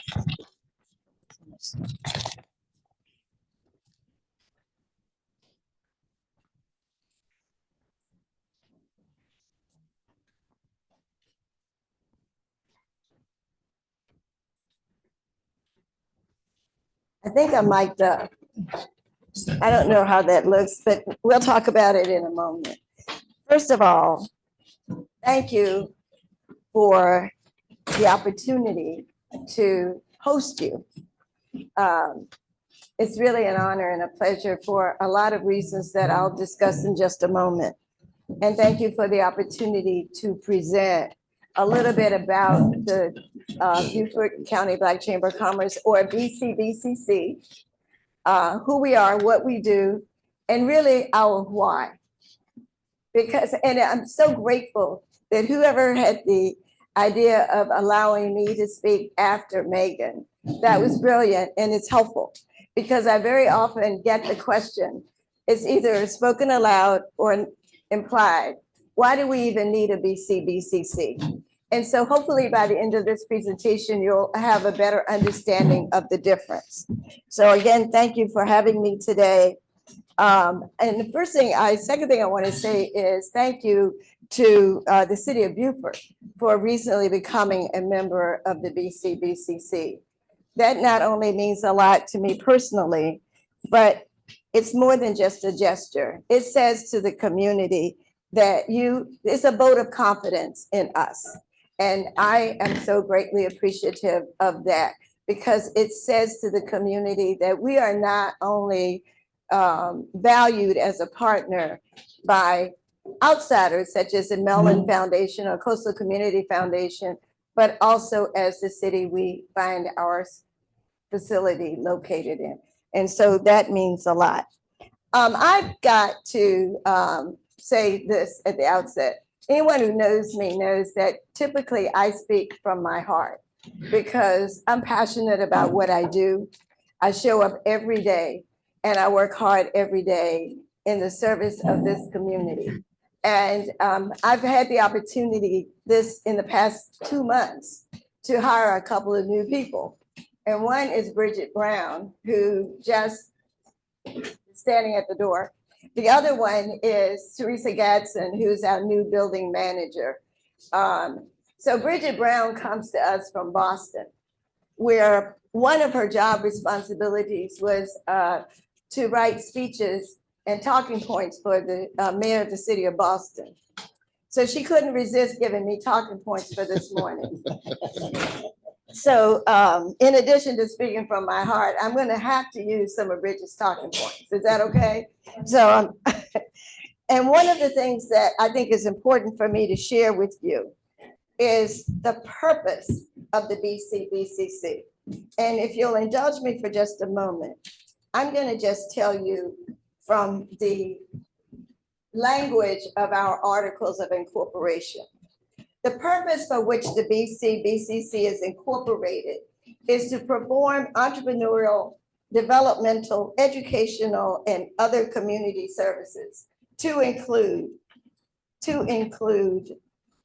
but it's not limited to, development, revitalization, and affordable housing needs through neighborhood grant programs for Beaufort County and its surrounding counties, including but not limited to Allendale, Bamberg, Barnwell, Beaufort, Berkeley, Charleston, Carlton, Hampton, Jasper, and Orangeburg. That's a lot, wouldn't you agree? The BCBCC will specifically work toward expanding and promoting the economic empowerment of the minority communities, including but not limited to expanding business opportunities, employment opportunities, increasing education, providing training, and encouraging advancement through entrepreneurship. The BCBCC will offer and provide housing counseling and education to current and potential homeowners and tenants to assist them in improving their housing conditions and in meeting the responsibilities of home ownership or tenancy. The BCBCC will also offer microloans to small businesses through their microloan businesses. Okay, that alone is enough to keep me busy for The rest of your life. right. Thank you very much for saying that. Yeah. I happen to sit on the Beaufort Housing Authority as the vice chair of the Housing Commission. And that remains one of the most pressing challenges in our community. So here's the way that I'd like to just share my thoughts with you today as it relates not just to housing, but to three things. So I'd like to start by telling you how we started, how it's going, and where we go from here. So how it started. For me, it started 18 months ago. I inherited an institution. It's called an organization, but I really see it as an institution. I inherited an institution that had gone through quite a lot of turmoil over a couple of years. So it was the first thing that I was faced with doing was taking the institution down to its operational studs to rebuild it. And that's what we did for about 6 months. We took it down to its operational studs with the intention of rebuilding. And there was a 4-step process here: restoration, rebuilding, advancement, and finally sustainability. Where are we today? We're in the restoration phase. So how's it going? Here's how it's going. We are the type of organization or institution that we are is membership and partnership. And so the Sankofa, which you see, I think some of you have on your table, or if you can't see it on the screen. The Sankofa is sort of what drives me in my mission here. The Sankofa spirit, if I could just tell you a little bit about it. Sankofa is a mythical bird. I'm sure you've heard about it if you lived in Beaufort for any length of time, that symbolizes the Akan people's belief that learning from the past can help guide the future. It brings the wisdom of the past into the future. That little egg that you see in the Sankofa bird's mouth represents the wisdom of the past. The feet are pointed forward. So we are looking to capture the wisdom of the past, not just from the recent past, but from the ancestral past. And so the way that that's happening for us is by partnering with some of the most important people in the community that we support. In terms of how it's going, we have been the recipient, and we're honored to have been the recipient of a Mellon grant, which we call the Grace Initiative, because it really is an initiative for us to assist the Gullah Geechee community. It is an $875,000 grant from the Mellon Foundation that allows us to provide educational support, works through workshops and a conference, legal services support, and other collaborative support to the Gullah Geechee community in an effort to help preserve their culture.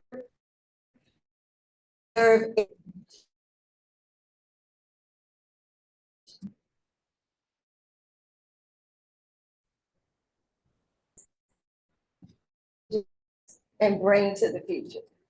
And we're so excited that the Mellon Foundation had enough confidence in us to do this. And so it's dubbed the Grace Initiative because I truly feel it is by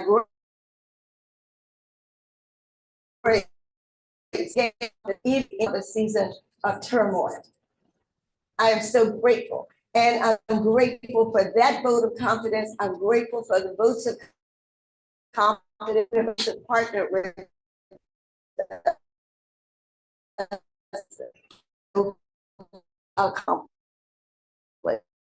community on their faith and our to all grant us 1.5 in capacity to support our operation. All the voting what to do because we have in fact turned the corner.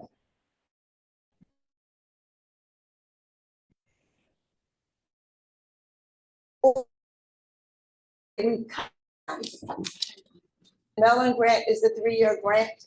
And I might add that the Mellon grant is a 3-year grant, but in the 3rd year, I see my friend in the back, in the 3rd year, this grant affords us funding, seed money, to restore this building behind us that's sitting on that lot, that grassy area behind this building, that once upon a time, a certain group of people tried to turn into a parking lot, and some other people kept it from happening, and we're so grateful.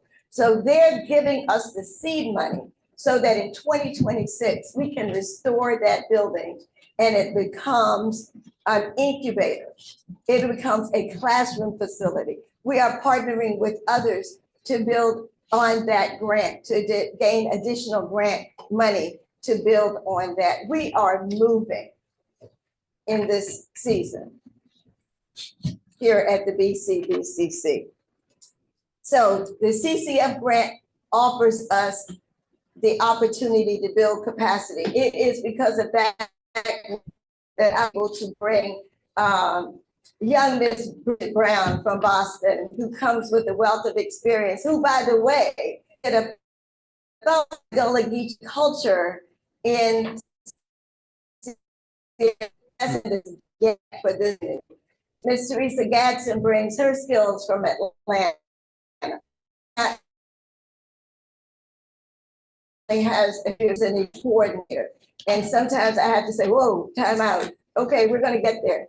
But I think I found her to be an awesome host. Have you not? Yes, I agree. Thank you so much. It's also allowed us to increase our basic staff. And so we now are have brought on as of yesterday, one amazing intern from USCB and another is coming on shortly. And so we revamped the entire staff under the guidance of a brand new board of directors that replaced an incredibly courageous board of directors that brought a very unpopular lawsuit, but so much good has come of it. I believe that as good stewards of the funds that have been graciously bestowed upon us, my responsibility is to continue to use these funds in the best possible way. One of the interesting but wonderful aspects of the CCF funding is that 350,000, don't let me say something that's incorrect, Bridget, you can just do this. 350,000 of the funds, the 1.65 million, is in matching. And the matching is to encourage the community to show its support of the BCBCC by joining us. So when the city joined us, that tells our funders that we have in fact made a difference somewhere and that you have the confidence in us and the belief in us that we're going to grow and that we're offering something of value back to the community. So these are matching funds. So they're going to match by 2 every time we bring in up to $350,000 in membership.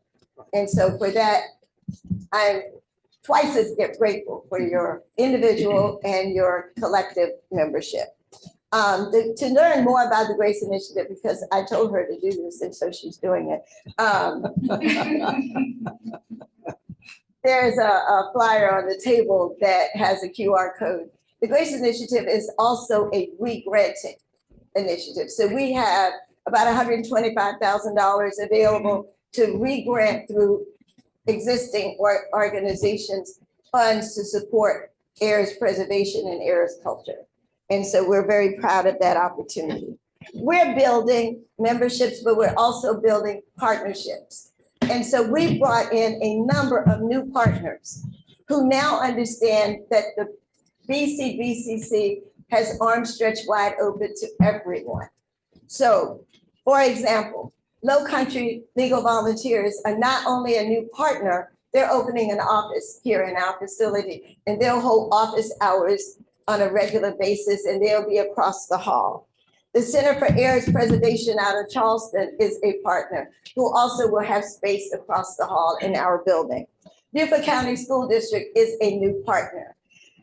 The Good Neighbor Clinic is a new partner. Marshview Organic Farms, the Regional Chamber of Commerce is a partner, and we're so grateful that we're their honorary member and they're our honorary member. Beaufort Jasper Comprehensive Health, Blackwoody, the Hilton Head Island Gullah Geechee Neighborhood Commission is a new partner. So how's it going? It's actually going very well. And we accomplished this in just 18 short months. And so I'm so excited about the next 18 months, I can barely stand here and tell you. So somebody asked me, what is your why? A few days after I got here, what is your why? My why is to give back to the community. Some of you who know me know I was retired minding my own business, sitting on my back porch. But I couldn't resist the opportunity to give back to the community. The second thing people asked me was, did you know when you took this job? No, I did not. No. But once I tell God I'm going to do something, I keep my promise. And the reason why I do that is because God has always kept his promise to me. So where are we going? We've started a new program that meets every third Thursday called Bold Futures. Getting back to the Sankofa spirit. Our first Bold Futures was a meeting several months ago with members of the legislature, starting with congressional members. Ro Khanna from California spoke on AI and other initiatives that are available to us in Beaufort. We had local state representatives here. We had county and city representatives present. It inspired us to keep going. This past Thursday, we were at capacity in this room, continuing Bold Futures and Bold Conversations, a call to action. What should the Black Chamber be doing? What should this community be doing in this season of turmoil?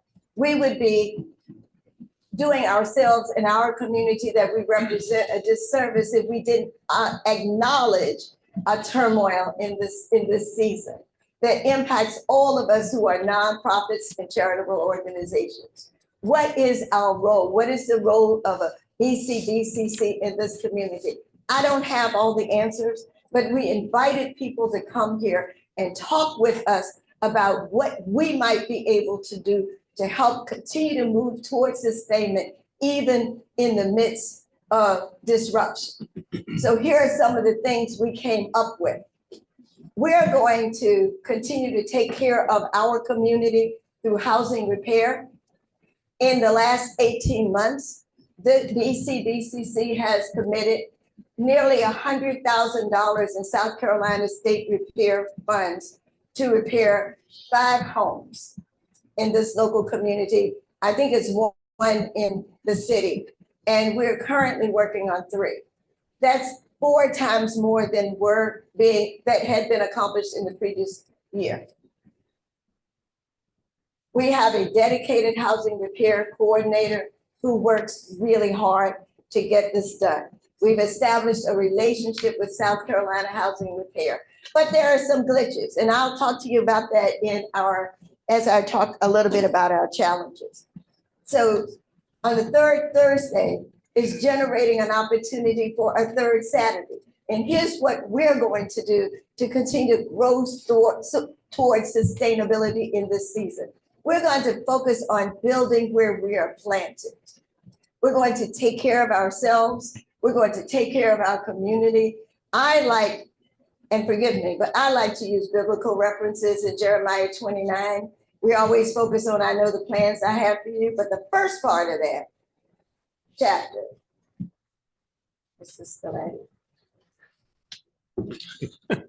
is God talking to the Israelites who were exiled. He said, just stay where you are for the next 70 years. I'll come back and get you. But while you're here for 70 years, here's what I want you to do. I want you to build where you are planted. So it doesn't matter what's going on around you. You build where you're planted. You plant your gardens, you build your houses, you grow your families, you take care of each other. And I'm going to come back to see about you in about 70 years. I hope it doesn't take 70 years. But I think that the message is grow where you're planted. And that's what we intend to do. So on the third Saturday of each month, I've asked for volunteers to come and teach youth literacy in 3 areas. Civics, how do we get where we are without a knowledge of civics? Civics, financial literacy, and history, beginning with local history. Because the Sankofa spirit says you gain the wisdom from the past. You can't gain wisdom from the past if you don't know the past. So we're going to build on the wisdom of the past, even as we point our feet forward. That's what we're doing. That's our goal. And I have every confidence that we're going to achieve our goal. So restoration, we're at the end of restoration, the beginning of rebuilding, which is the second step. Advancement is the third step, and sustainability is our final goal. To get to sustainability, we've initiated a capital campaign, and the goal of the capital campaign is to pay off the mortgage, quite frankly, because this institution and this community deserves a building that's paid for, that is community oriented, and we don't have to fight or worry about how we're going to keep it moving forward. So we're going to restore the property behind us because we need to have something to give to those very same young people that we're teaching on the third Saturday of each month. We're going to continue to improve and build on our grants program, our grant initiatives. We're going to continue to grow our clients. And there's sort of a misunderstanding because we got Black in our name, that we only serve the Black community. Certainly we target the Black community as a minority business community, but some of our clients include minority and other women-owned businesses, such as Hobbit Hill, such as Nuances, such as Rain and Bagels. Some of our members are Hobbit Hill, and many of the other people that I've spoken about. But we use Blackwity, which is an organization that teaches business classes. So when I authorize a business loan, I require that client to go through a 12-step program to make sure that they understand the business they're trying to get into. And that's going to keep us out of trouble moving forward. So we are an organization that has open arms to partnerships. We serve a diverse community, but a minority community. I sit on the Beaufort Housing Authority as a commissioner because I care about that part of the charge in our articles of incorporation that speaks to housing. Because it's important for all of us to ensure that this community of people that we support live in safe, clean, sanitary, and affordable housing. And I do that not just here, but in my service through the Housing Commission. And I thank you for your endorsement of my position on the Housing Authority. And so I'm open to any questions. Oh, I did have one more thing. We are welcoming, where is Megan? Megan, I get to cut a ribbon this week. We are welcoming a brand new business out of Delaware into our community. It's called PRN Staffing. They moved here from Delaware, and I thank Councilman Mitchell for introducing them to us. And so they're bringing their business. This is their third location from Delaware. They're opening their offices here on our third floor, and they do home health care and staffing. They even teach classes on phlebotomy, not phlebotomy, yeah. Phlebotomy. I'm talking too fast. Okay, but they'll be teaching classes in here. So that's our contribution in the last 18 months to economic development. So anyway, thank you for your time. Thank you for your attention. Thank you for being here, and I'm open to questions. Council, any questions? Well, Marilyn, I probably can't quote the Bible as well as you, so I'm not going to go there, but I can certainly hear the enthusiasm and spirit that you have for this chamber. And I just want to say, you know, for everyone here and everyone listening, what a blessing it is that you arrived just in time. The ship was founded. Yes. And I'm so glad that you're here. I know your history, I know your leadership skills, and I know that the chamber is blessed to have you here. I do have just one question. Could you talk a little bit about how you're partnering with Megan and the regional chamber, and maybe Ashley with AHAR in terms of events happening here, and how mutual support may be derived from the three of you talking and working together? Well, hospitality, you're not getting out of here with us and our partnership establishment. Actually, Megan is my mentor. And so Megan has taught me a lot about just how she runs the regional chamber. And so we meet periodically as often as we can. She offers me guidance. Sometimes she slips me a little email. She sees something out there that doesn't look quite right. And so to that extent, I'm learning from Megan. I work with, or have worked with, one of the first people I was told to go talk to is Rob Wells. When I first got here, I guess I've been here less than a month. And I learned a lot from Rob, and I've already reached out to him for the conference we're planning to have this year. And one thing I didn't mention that is related to hospitality is that we are rewriting the Gullah travel brochure that you see in all of the rest areas. The chamber was the entity that did that. And so we're working with Jeff Evans at the Island News, and he's reproducing that for us. And you'll begin to see those in the rest areas. So that's a hospitality, I think, initiative. He's also helping us with a minority business directory, which you should be seeing in the next few months. And so we've got so much going on that I was running out of time and breath. But so I don't know if that answers your question. Yeah. Thanks. I'll just say, first of all, thank you so much. I appreciate the energy that you bring and the thoughtful approach to how we can move forward. I didn't know about this at all, but hearing your explanation of the Sankofa, and the focus on not just understanding the value and the lessons learned in our past, but then further educating the youth on those lessons to ensure our steps forward. So I'm thankful for that. I'm excited to hear about not just the fact that you have secured new partnerships, but also had success in grant opportunities. And I look forward to seeing how the incubator turns out. So you know that we are here to support you for anything that you might need. And so thank you for all that you're doing. Appreciate it. Thank you. Thank you. No question, just a comment. Just want to say thank you for all you're doing. And very fresh breath of air. Oh, Thank you.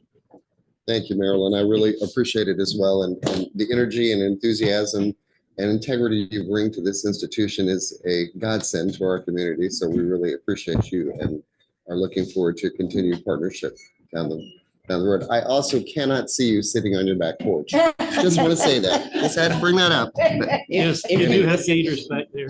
If you've listened to the conversation this last couple of days, you'll see this would make sense, but I would just suggest one thing, your goals be objectives. Okay. You said I goals take 3 that. times. I counted it 3 I times. take that. I take that. You're going to foster a warmer objective for the Objective, future. yes. Marilyn, I just want to thank you for your hospitality. It shouldn't be lost on anyone that we are sitting in your house as a result of your hospitality and opening up your doors for us to have our event here for these 3 days. And that's very gracious of you and the chamber. And so we thank you very much for that. Well, we thank you Here, here. for giving us the opportunity to host you. Thank And you. I'll be around. We look forward to it. Thank you very much. We have our second block coming up, but we're going to give ourselves about a 15-minute break. If y'all can come back very promptly at 10:45 so that we may go in with our second session.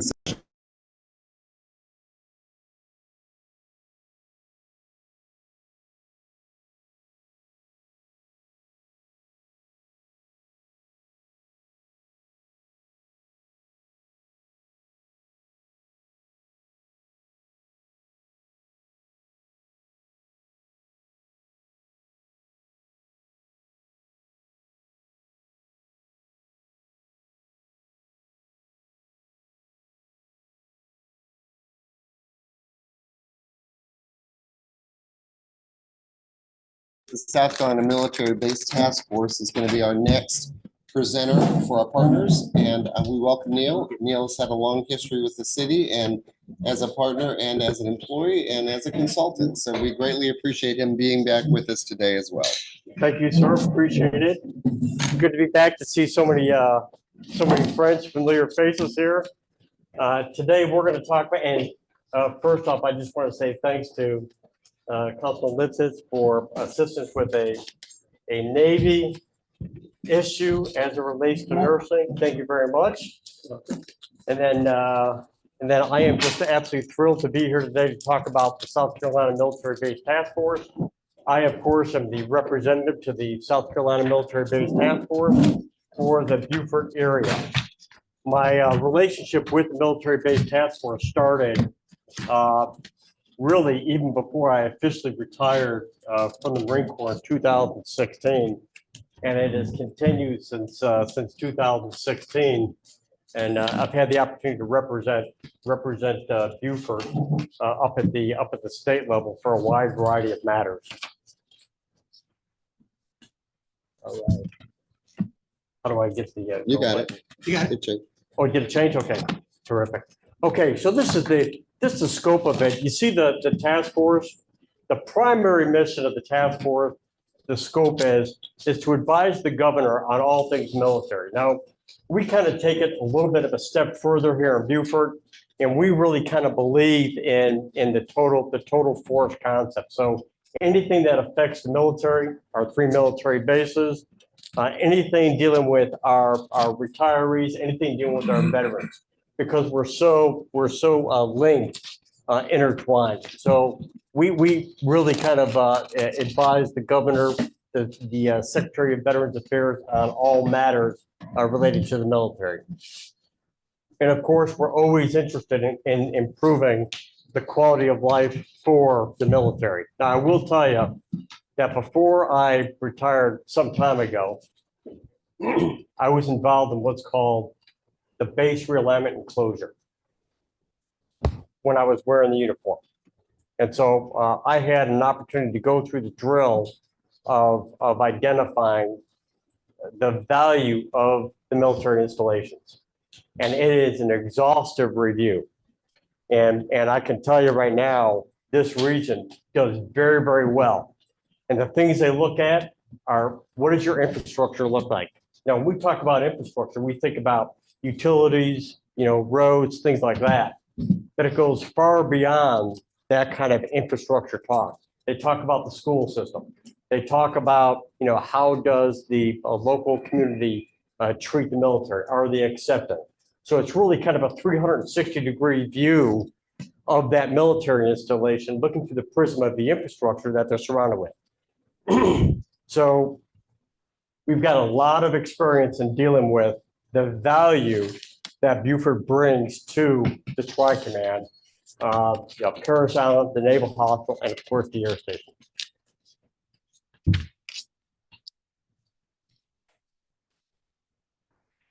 So maybe we lied.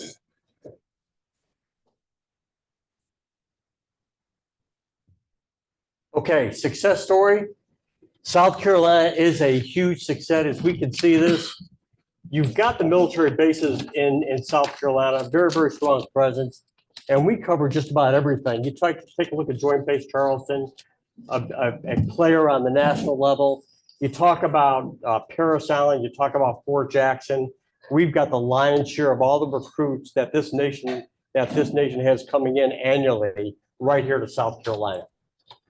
What do we have here? Maritime and physical security. Of course, you've got Charleston, you've got the Coast Guard, very, very strong as far as that goes. And something that's kind of new here is Fort Eisenhower. And we take a look at cyber. So Fort Eisenhower is huge into the cyber world. Now, a lot of their stuff that they do there is not for public consumption, but they do important work in defending this nation against cyber matters. And of course, we've got the aviation training. We see Beaufort, Shaw, Charleston Air Force Base. And really, this area accounts for a significant portion of folks that join the military. A significant portion. Now, we just happen to be located in what's called 6th Marine Corps District. And 6th Marine Corps District is the powerhouse for the Marine Corps as far as recruiting people into the service. So just a little bit on recruiting for this area. The Marine Corps will bring in and train around 63% of its total population between June, July, August, and September each year. The other months account for the other percentage. But that just gives you an idea of how much we train in a truncated period of time. And the reason why they do that, of course, is to accommodate the high school graduation schedule. That's why you get 63% or above 50% within a 4-month period of time in order to satisfy the throughput. So the Marine Corps throughput is around 170,000 some change, 172,000 some change. And between Parris Island and San Diego, they assess all those new recruits. And of course, we have South Carolina, which is growing incredibly in its veteran population, because South Carolina in general, in this area in particular, is so welcoming for our military members. And of course, our military members are so vital because they're coming with skills that you're not going to find in a whole lot of other places. Highly trained, highly disciplined, know how to show up with the right attitude, the right attire, the right mission set, and they just are a value added to the community. Okay. Economic impact. I think we've all seen the economic impact up here. We know the value of it. There's a number up here which I think is kind of instructive, and that's the Veterans Administration impact to this area, which is about $176 million annually. That's a big, big, big number. This tells you that you've got more veterans coming to this area. And of course, with the state exempting military retirement pay from income tax, that is a big deal. That's what's causing a whole lot of folks to come to this area. Now, many of you have already seen the economic impact going out to 2044. It's estimated that the littorals or the coastal areas in South Carolina are going to see about a 20% increase in population. And a lot of that is going to be your military population that comes here. So I've seen some reports that indicate that we're looking at about a 20% increase, or about 6.2 million folks in the coastal areas in South Carolina, 8 coastal counties in South Carolina. That's a big deal. Retirees, 4,500. We think that number's kind of light on the retiree population. We think that those numbers probably need to be updated. And of course, DoD civilians at 1.2 thousand. We also think that that probably needs to be updated somewhat.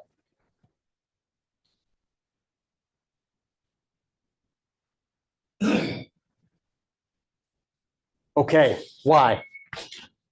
The Beaufort area with our 3 military bases, we do make a contribution to national defense. There's absolutely no doubt about it. You take a look at the air station, what do? They train F-35 pilots, and not just F-35 pilots that are US, from the US, they train our NATO partners as well. So you've got a whole bunch of folks coming in with the F-35 program that are getting trained up right here in Beaufort. You're not going to hear about it too much, but they're here. And they're training, they're making that contribution. They're going back to their home countries with this great training. And there's something really kind of unique about our presence here too. We're expandable. So there's the ability to expand what it is that we're doing here in the Low Country. So, you know, the air station has got capacity. Parris Island has got capacity. The Naval Hospital, they've got capacity. So we've got capacity here. So we provide solutions where others are constrained by a wide variety of external forces. And in the Beaufort area as well is very protective of our military. Therefore, the encroachment upon our bases is not an issue. Now, I was out in California, and I belong to a unit out in California, and you would probably be surprised that they would build these multi-million-dollar homes surrounding the bases, or in essence, they would encroach upon the bases. And that would have an impact on mission, on training for that. We don't have that problem. We don't have that problem here. We don't have that encroachment.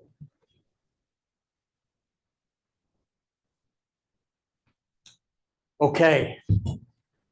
So the South Carolina Military Base Task Force, we've got some results. First thing up there, the Living Shoreline. The Living Shoreline project is underway as we speak, and it should be constructed by the end of the year. Now, what the Living Shoreline project is this project is going to put basically a reef around the most critical parts of Parris Island. What's the so what factor? The so what factor is that will cause a reef to be put out there, and then accumulated sediment is going to come on the opposite or on the land side of that reef and actually create more marsh around Parris Island. More marsh is the protection from erosion. So we're not going to have the erosion on Parris Island that you'd find in other places. Now, this is instructive because I think with my previous experience with the city, there are other areas which may benefit from a living shoreline that is kind of a natural solution to an ongoing problem. If you can create more marsh and diffuse that wave energy coming into your surroundings and create more marsh, you're now protecting your real estate a lot greater. Second thing, and we were able to get $5.4 million for that. And I will tell you that of all these dollar amounts that we've gotten, Beaufort has grabbed or has won over 14 million of the $22 million available statewide. So we've grabbed the lion's share of the funds available through the Military Enhancement Fund, so graciously given to us by the legislature. The pathway, we now have a brand new pathway that goes from the air station to Laurel Bay. That's a connection to the Spanish Moss Trail. That is a huge addition. That is no longer an unsafe way to travel from Laurel Bay to the air station. Wastewater treatment plant, we just funded the wastewater treatment plant, that's going to take care of everything from the air station all the way to Paris Island for a total of over $4 million. And so what does that mean for us? That means that our wastewater treatment system is also stronger as a result of that. Because it just doesn't support just the air station or just Paris Island. So that it's all interconnected with the community. The $10,000 grant for trees at Paris Island, and of course, the study that informed on the hospital.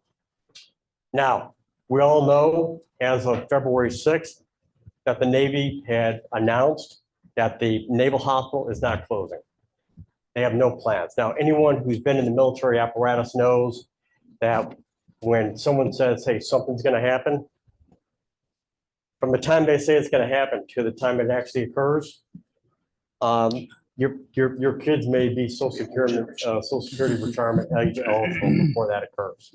But having said that, at present, the Navy has said that they're not closing down the Naval Hospital. What does that mean for us? That means that veterans are still going to be able to be cared for at the Naval Hospital. That means retirees are still going to be cared for at the Naval Hospital. That means active duty and their dependents are still going to be cared for at the Naval Hospital. So that is not going to change. Purple School District, that was initiated, and that's now in effect. And of course, we've always got the ancillary civilian support to the military installation. So from time to time, military installations will come up with requirements. They'll say, we need A, B, C. We have a gap in our military coverage. They will leverage the military-based task force in order to be the connecting file to whomever has that asset to create, to fill that gap, if you will. And we're very, very good at doing that, and we're very happy to do that. Okay, some other things that we've done, we successfully addressed an issue to help address an issue that was occurring between government and the military, and that was addressed quite nicely. We're currently in the process right now of improving the water provisions to Paris Island. That project is undergoing engineering as we speak, and that will basically underground the water system that's coming from Beaufort onto Paris Island. Currently, that water is running above ground, and that's got some significant difficulties. That is a significant problem on a wide variety of fronts. That's being addressed right now.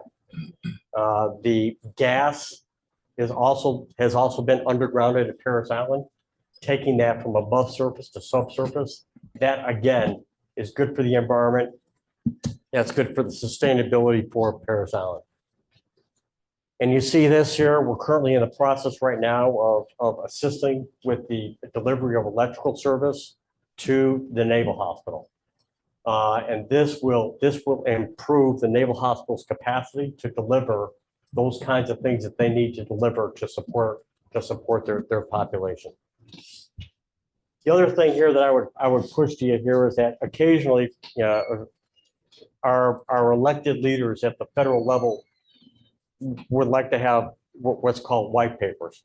White papers are basically a little information slice on what's going on in your area relative to a particular issue, whether it's housing, healthcare, childcare, whatever.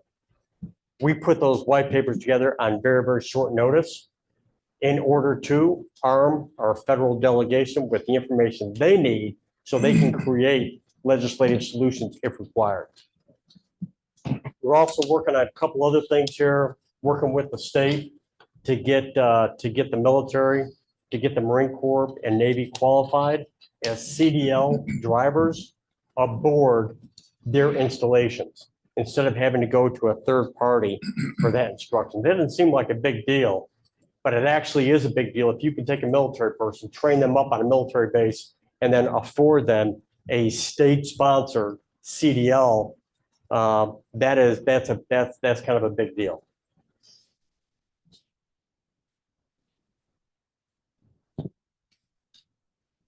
Okay, what are our local goals? Well, first of all, military-based task force years ago was on defense. Now, the military-based task force is on offense. What do I mean by that? Defense years ago was, hey, we need to protect our bases. We're not in the protection of the bases business anymore. Now we're in the business of how do we expand what we're doing with our bases? And what does that mean? That means improving the infrastructure. That means improving quality of life. That's what that means. That means getting out there and making sure that everyone knows all the good things that the military is doing for the local community and what the community, the good things that the community are doing for the military. And I think we're hitting the mark on that. We, of course, and this is going to be a big deal, which I know many of you can appreciate. We are very, very concerned about healthcare here in the Low Country. Not just healthcare for that population set that we're talking about, you know, military dependents, retirees, veterans. We're not talking about just that. We're talking about healthcare writ large, because if you've got someone in the military who goes for healthcare, well, they're competing with someone else in the community who also needs that healthcare. And so what do we do in order to boost the availability and the quality of that healthcare for everyone? Because improving that healthcare for everyone is also going to improve that infrastructure that I talked about, that healthcare infrastructure for everyone, and make our bases certainly more reliable. What's our role? We assist in shaping the message. We make sure that the information is out there. Now, we don't spin it. We're not going to spin the information, but we're going to get the right information out there and make sure that any disinformation that's out there, that we address that matter as rapidly as possible. Whether that's working with the media to make sure that they're getting the story right, you know, that's one thing that can happen. And again, the communication strategy. We kind of prefer information push versus information pull. If you're waiting on information, that's information pull. Information pushes. As soon as you come up with data, get the information out there first, because we know that the first message that gets out there is likely the information that people grab onto. And then, of course, to make sure that the positions are nested with those in the Tri-Command, the VA, and of course, the local government. Here are some recommendations, and I would just say you've got some excellent advocates right here in this room. You know, we've got you know, retired military, former military in this room, a lot of which are on staff. Nate is on staff, of course, the city manager. You know, he's retired military. He's got an awesome amount of information. So I would say anything that supports our military infrastructure, that would support that infrastructure that we talked about, would be a good thing. And I would also say that just some commentary here, that I suspect that in the years going forward, partnerships will be key. Partnerships with the military. And what I mean by partnerships is the execution of intergovernmental service agreements. I believe, I suspect that intergovernmental service agreements between local municipalities, counties, state, and military is gonna gain a heck of a lot more traction. What does this mean? This means that if there are some services that you might have the municipalities provide to the military, I think the military would be very, very interested in pursuing that in order to gain efficiencies and to have that better bond with the military population. Okay, and of course, the last one is very important. And this is something, as I was briefing a couple governors ago on, and that is the whole area of education. The military has an ecosystem. And the military needs good people in uniform, but they also need good people out of uniform that are in the government service realm. In order to effectively operate in the government service realm or GS workers today, you've got to have a high degree of technological aptitude. It isn't like many, many years ago where you could just perform some basic function and then you're good. Now they need people who are highly technically qualified, ready to go. And so what does that mean? That means that you've got to have highly qualified people in education who can go to local government, who can go into government service, and who can circulate back around in that ecosystem of talent. You've got to have that. What does that mean? That means that we have kind of continually strive to up our education tremendously. So that starts at the school district level and goes all the way up through higher education. All right, and one thing that I would just plug out here, and one is we've got 1,100 military folks leaving the Marine Corps and the Navy annually, 1,100 folks. And what I would request is that you have policies which say, hey, look, if you've got a veteran who's applying for a position, we're not asking that you provide them that position. We're asking that you give them an opportunity to interview. A lot of veterans, you know, when they leave service, they just don't know how to articulate what it is that they've done. So if you take someone in avionics and you say, hey, avionics, what do you do? Well, I work on the electrical system that drops bombs on bad people.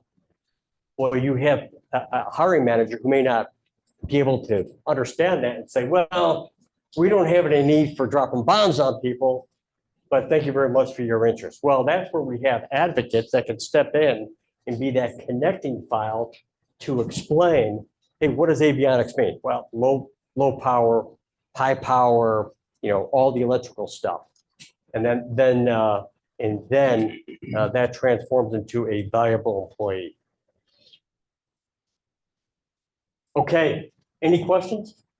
Council? Just one. Could you elaborate a little bit on some of the white papers that you guys have put together so far? Yes. So some of the white papers that we've done is, for instance, one is on healthcare. So when we start talking about healthcare, you have to take a look at healthcare and the availability from the global perspective. What do I mean by global? If you've got providers here in Beaufort, those providers can only see X amount of patients. So what does that mean you've got to do? That means you've got to have these partnerships with the health providers in order to let them know who's coming for dinner. Do you have 5 people coming for dinner or do you have 50 people coming for dinner? So when you go to see healthcare and a dependent goes to see healthcare, maybe they're out in town, you're competing for the same healthcare person. So that's a white paper to show, hey, we've got X amount of need in this area. You've only got so much of the pie. What can we do in order to increase the number of providers in specialties in order to address the need? So that's one. Another one is in housing. So housing for this area, this is a high area for housing. So if you get your junior enlisted who for whatever reason aren't available to live on base, they got to live on the economy. The information is, hey, we've got to give them, some special consideration for their compensation so they can afford to live out in town. So that's one. Now, one we were very successful in working was getting a dedicated left-hand turn light for the air station for their petroleum products that were coming onto base. So now they've got a protected left-hand turn. So we were very successful in that. We were, it's ongoing with housing for military personnel, and it's also ongoing as far as the healthcare slice goes. So that's what we're talking about. The other thing that we're working on right now is in transition assistance. How do you transition the military from being active duty military into the community? What do you need to do in order to make sure that soon to be veteran has got the best leg that they possibly can when they transition to the civilian world? Any other questions? No, thank you. You said the Naval Hospital is staying Are they still building the super clinic at the naval, at the air station? So the short answer is that is not in motion now, and it's not projected to be in motion.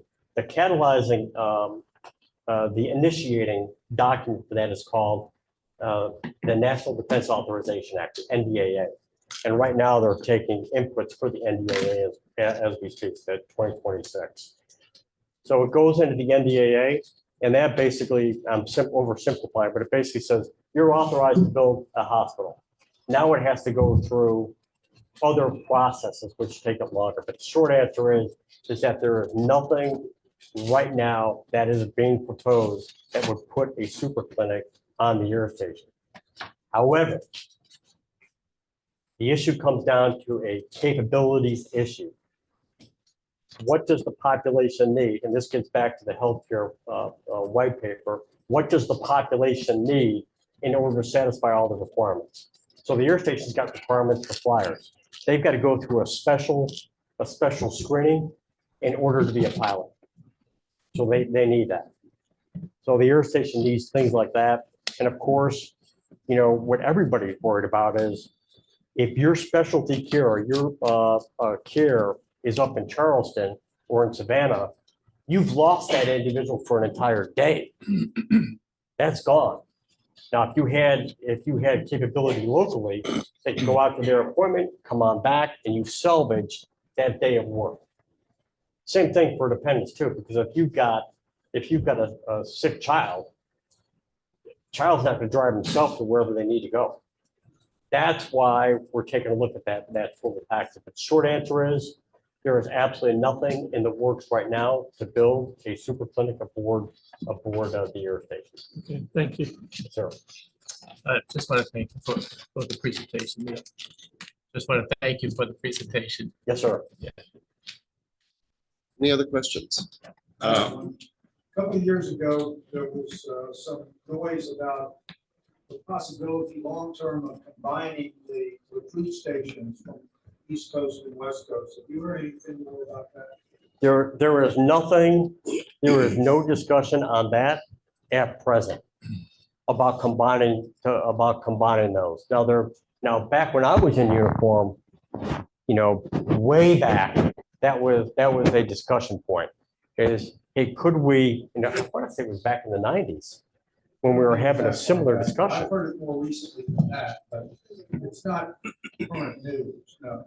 No, and there are no plans. There are no plans to do that. Of course, the Marine Corps is broken down in Eastern Recruiting Region, Eastern Mississippi, Western Recruiting Region, Western Mississippi, and the generals at San Diego and Parris Island are in charge of not only recruit training, but also recruiting in each of those regions as well.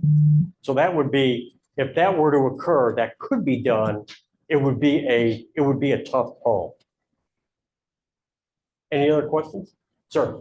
Yeah, I'm a veteran. I use the VA services a lot. And what I've been noticing and what I have a question about is the hospital seems to have been expanding VA services. And there's also been an integration between DOD and VA services at the hospital for specialty clinics. However, one of the big programs that's come out and had been being used for a while was community care, which gave you a bridge between having to go to Charleston or Savannah and staying here. It seems like that community care is starting to break down a little bit. So I didn't know if you had any information about that program maybe starting to go away and more being taken over by the VA, and maybe seeing that cooperation between services happening at the hospital. Okay, couple things there. First of all, community care is going to be alive and well, and that is being re-energized at the Department of Veterans Affairs. That is absolutely occurring. What that gets back to, however, is who you've got coming to dinner, 5 or 500. And that gets back to the capacity issue. So have we properly informed Department of Veterans Affairs, Department of Defense on how many specialties we need in this area so that they can up the number of offerings in this area. But the bottom line is that the VA is very, very interested in community care. The only time that community care is going to be a problem is if your community care, the delivery of service comes after the VA can provide the service, because what they're looking for is they're looking at speed of delivery of service. So if you've got a community care provider that says, I can get you, but I can get you in 2 months. And the VA says, I can get you, but I can get you in 6 weeks.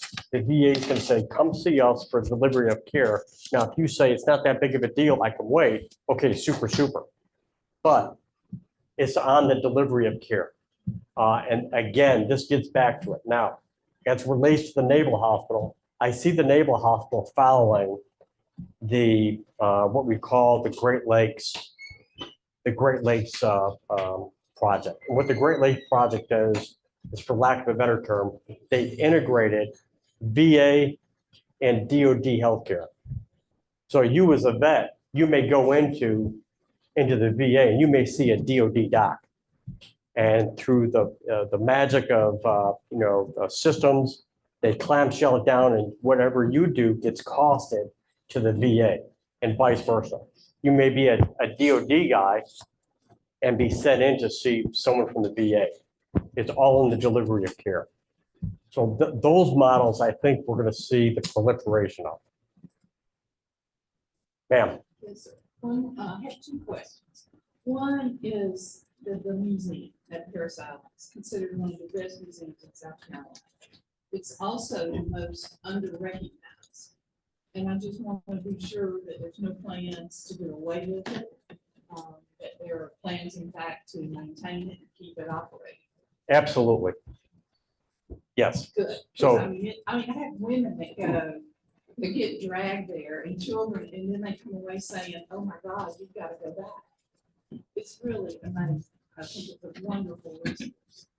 Second question is, I'm Director of Historic Effort, and I've been hearing rumors. Is it on? That Building 10, B10, is up for demolition, and that several other of the historic buildings that are on the National Register as part of the Parris Island District are being considered for demolition. Is that true? okay, so the second issue, we have no visibility of those buildings being demolished. I will tell you that when you want to demolish a historic building, it is it's a significant pull. But I understand it's underway, that the plans are underway to get the permission to demolish it. You haven't heard that. I don't have any visibility depth, but I can address the museum. The museum is one of 3 authorized command museums in the make so valuable is that museum is directly tied to the program of instruction for recruits, which means if you're going to train recruits at Parris Island, you've got to have that museum because it's part of their history, customs, and courtesies a program of instruction. That museum isn't going to go anywhere. That's great to know, because it's a great museum. But as far as the demolition, I'll link up with the folks at Parris Island to get some visibility of that. I had not heard that was being done. Now, I will tell you that for buildings that are not historic, those buildings, and then not utilized, those structures are coming down. But as far as historic buildings, that's a different matter altogether. Any other questions? Madam Khaleesi, always great to see you. Thank you very much for being with us. Yes, sir. And safe travels to Charles. You betcha. Thank Thank you. you. Hope again, you find appreciate your eye. What's that? I hope you find your eye. I'll look forward to that. Okay. Thank you. Returning to our schedule, we're going to have Beaufort History Museum, John Worley is joining us as a partner this afternoon. Welcome. Thank you. Good morning. John, if you wait just a moment, they're going to mic you up, so Mhm. the streaming audience can also. You have to be wired for our production. I'm gonna have a little joke. Since I'm a Tom needs a card, and the name is NEA.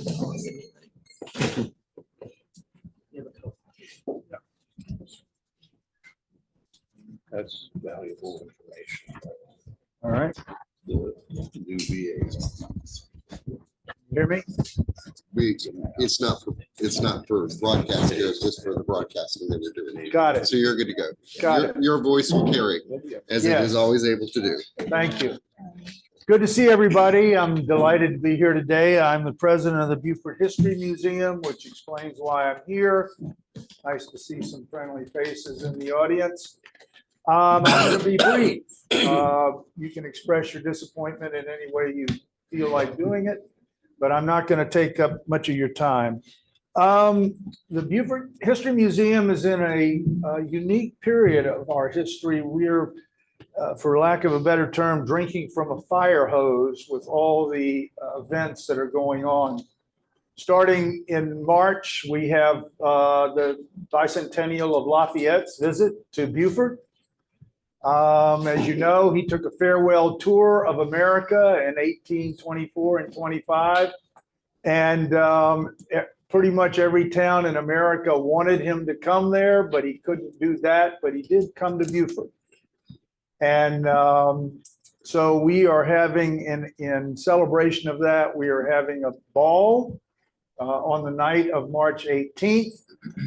You council members should have received an invitation to it. If you haven't, you will.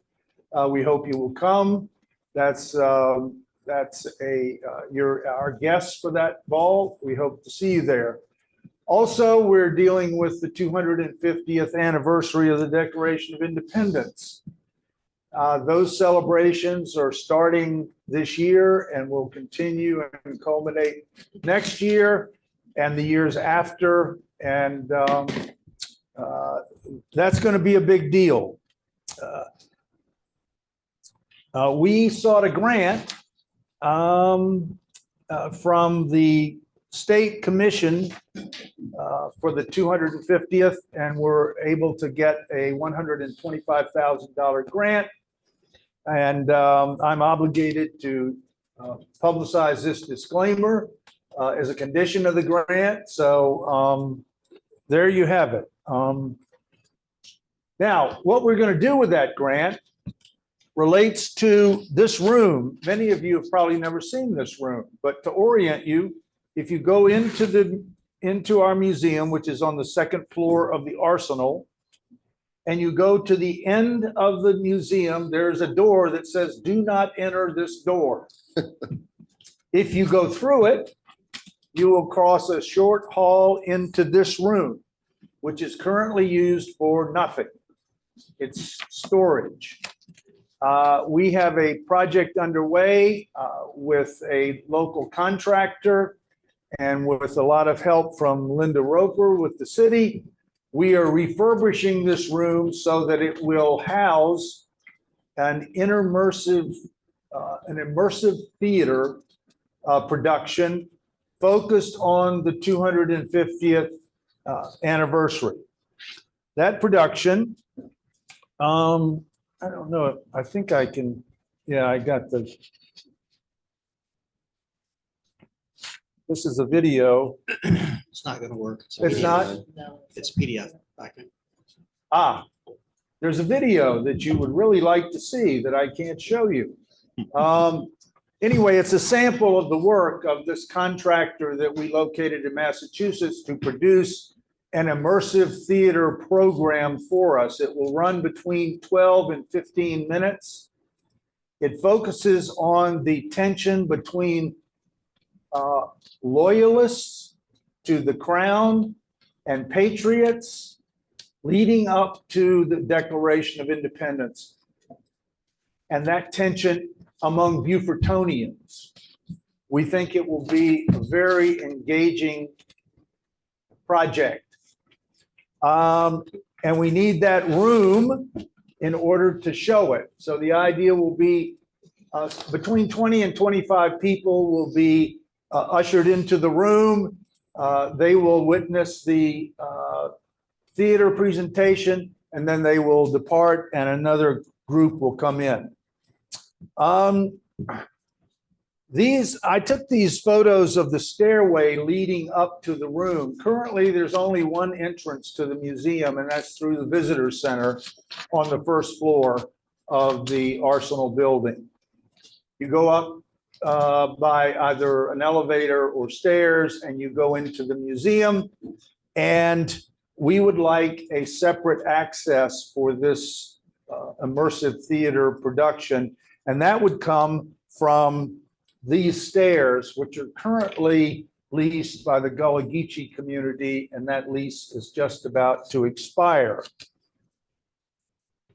We would like to, we're in negotiations with the Visitors Bureau to lease that space because we need those stairs and we need some office space for the museum. My purpose here today is just to remind the council of a couple of points. One is that you own our collection. We have no paid staff. We're a pretty lean organization. We entertain and educate 5,000 visitors a year. We maintain and train a cadre of dedicated docents, again, all volunteers. We operate on 0 city dollars. I am told that's an unusual situation for a city that owns a museum, not to support it financially, but we are doing okay without it. Not that we'd turn it down if you want to offer it. We tell the story of Beaufort like no other facility can tell it, and we're very proud of what we do. We desperately need a curator, at least on a part-time basis. If you think about a museum that has no curator, you really do have to put in a lot of time to keep it going and to keep it functioning well. We have gotten some in-kind support from the city. As I mentioned, Linda's doing her best to help us out, and we've gotten some in-kind support from the city, and that has been very valuable. We don't rely solely on grants for our funding. We have fundraising drives. We have admission receipts for visitors to the museum. And one of our fundraisers last year was what we called a Piece of Our Past auction. Like any museum, we have a ton of stuff that is in storage. It will never be displayed. We have no room in the museum to display it. And in many cases, it really has no connection, traceable connection to Beaufort.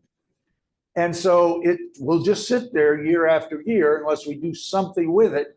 And what we did last year was we had a highly successful auction of some of those items. We're doing it again this year. We're going to be back in front of you in a month or so to get, as we were last year, to get you to sign off on selling the articles, the artifacts that you own.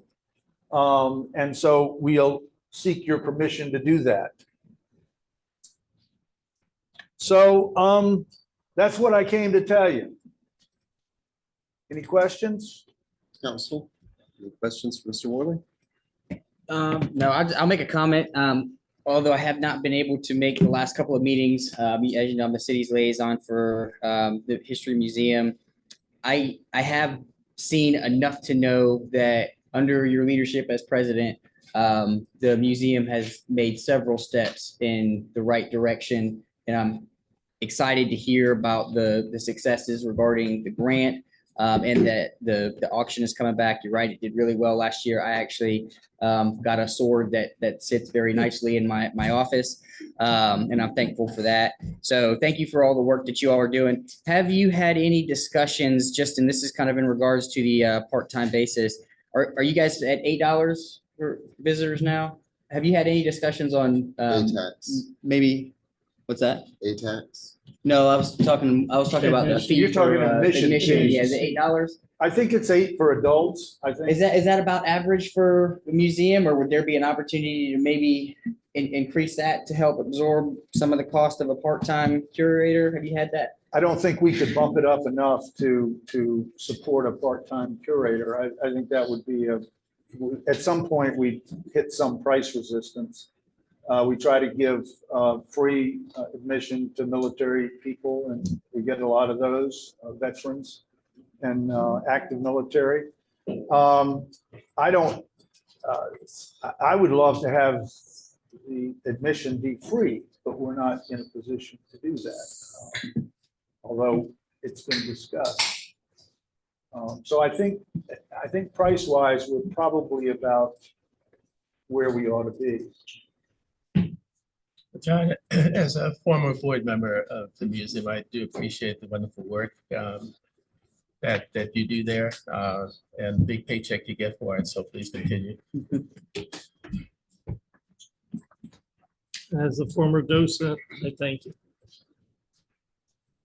Yeah, I know we, the city council are all friends of the museum, which means a lot to us as a museum, but I do think, and my purpose today is just a reminder that you all own that collection, and it's not, there are some things that need to be done to improve our ability. We recently had a meeting with Grace Cordial about the digital library taking over some of the maps and documents that are in there that are deteriorating. As you know, our major storage area is in the basement of City Hall, but we also have items stored on the first floor of City Hall next to the old museum space, and then in an electrical closet on the second floor of City Hall. So all of that is, for museum people walking in, they would not say that is being preserved in the best manner possible. So we need to work on that. That's more of a long-term issue, but we need to address it at some point. Well, and tying into that, I remember seeing an analysis that was conducted in 2010 that talked about the artifacts at that time and the condition of them. And it was a very disappointing report to read because it talked about the deterioration of century-old artifacts and the vermin infestation, all of the issues that just degraded in how many artifacts were lost. So I'll ask another question. Is there any communication or conversation about one of the recommendations in that report specifically was leasing out some of the artifacts that maybe the museum didn't have room to store, but another museum with a more equipped facility could showcase? Yeah, I don't know. It's an interesting idea. We could look at it, but there are no ongoing discussions about that right now. I'm not aware of any items we're storing that another museum would have an intense interest in leasing. Nobody's approached us on that. Any other questions? Thanks so Thank you, much. sir. Appreciate it very much. Yep. We're very pleased to have Beaver Historic Foundation with Lisa Central. Nice to have you.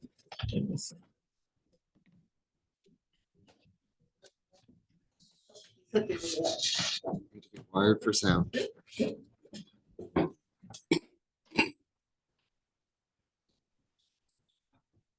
I don't have a budget about it. Okay. I found it. Good. Is it still morning? Good morning, everybody. It is. Yeah, how are y'all today? Good. Hey, good. So, thank you first for giving us this opportunity to tell you a little bit about the Stuart Beaver Foundation today and the projects and programs that we work with.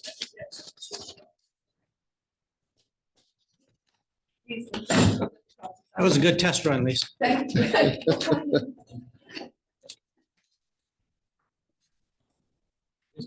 Hello.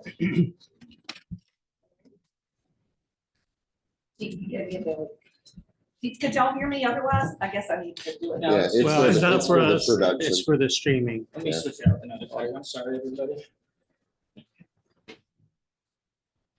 You know, when I wear watches, I can't wear watches anymore. They stop working on me. So apparently it's there's something you, inside me that deals with.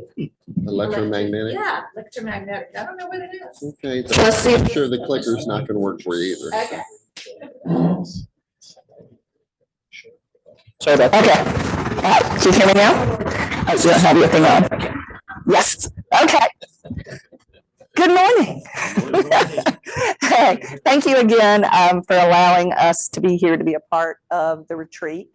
We've come in the past as part of the audience to participate and to understand and to learn City Council's goals and directions and to contribute, you know, as we had opportunities to do so.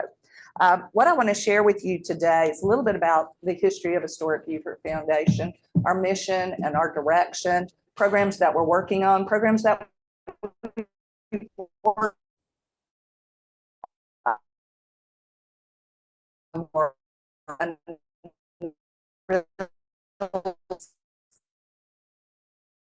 on to the first slide, sir. You do. Okay, I am. Okay, cool.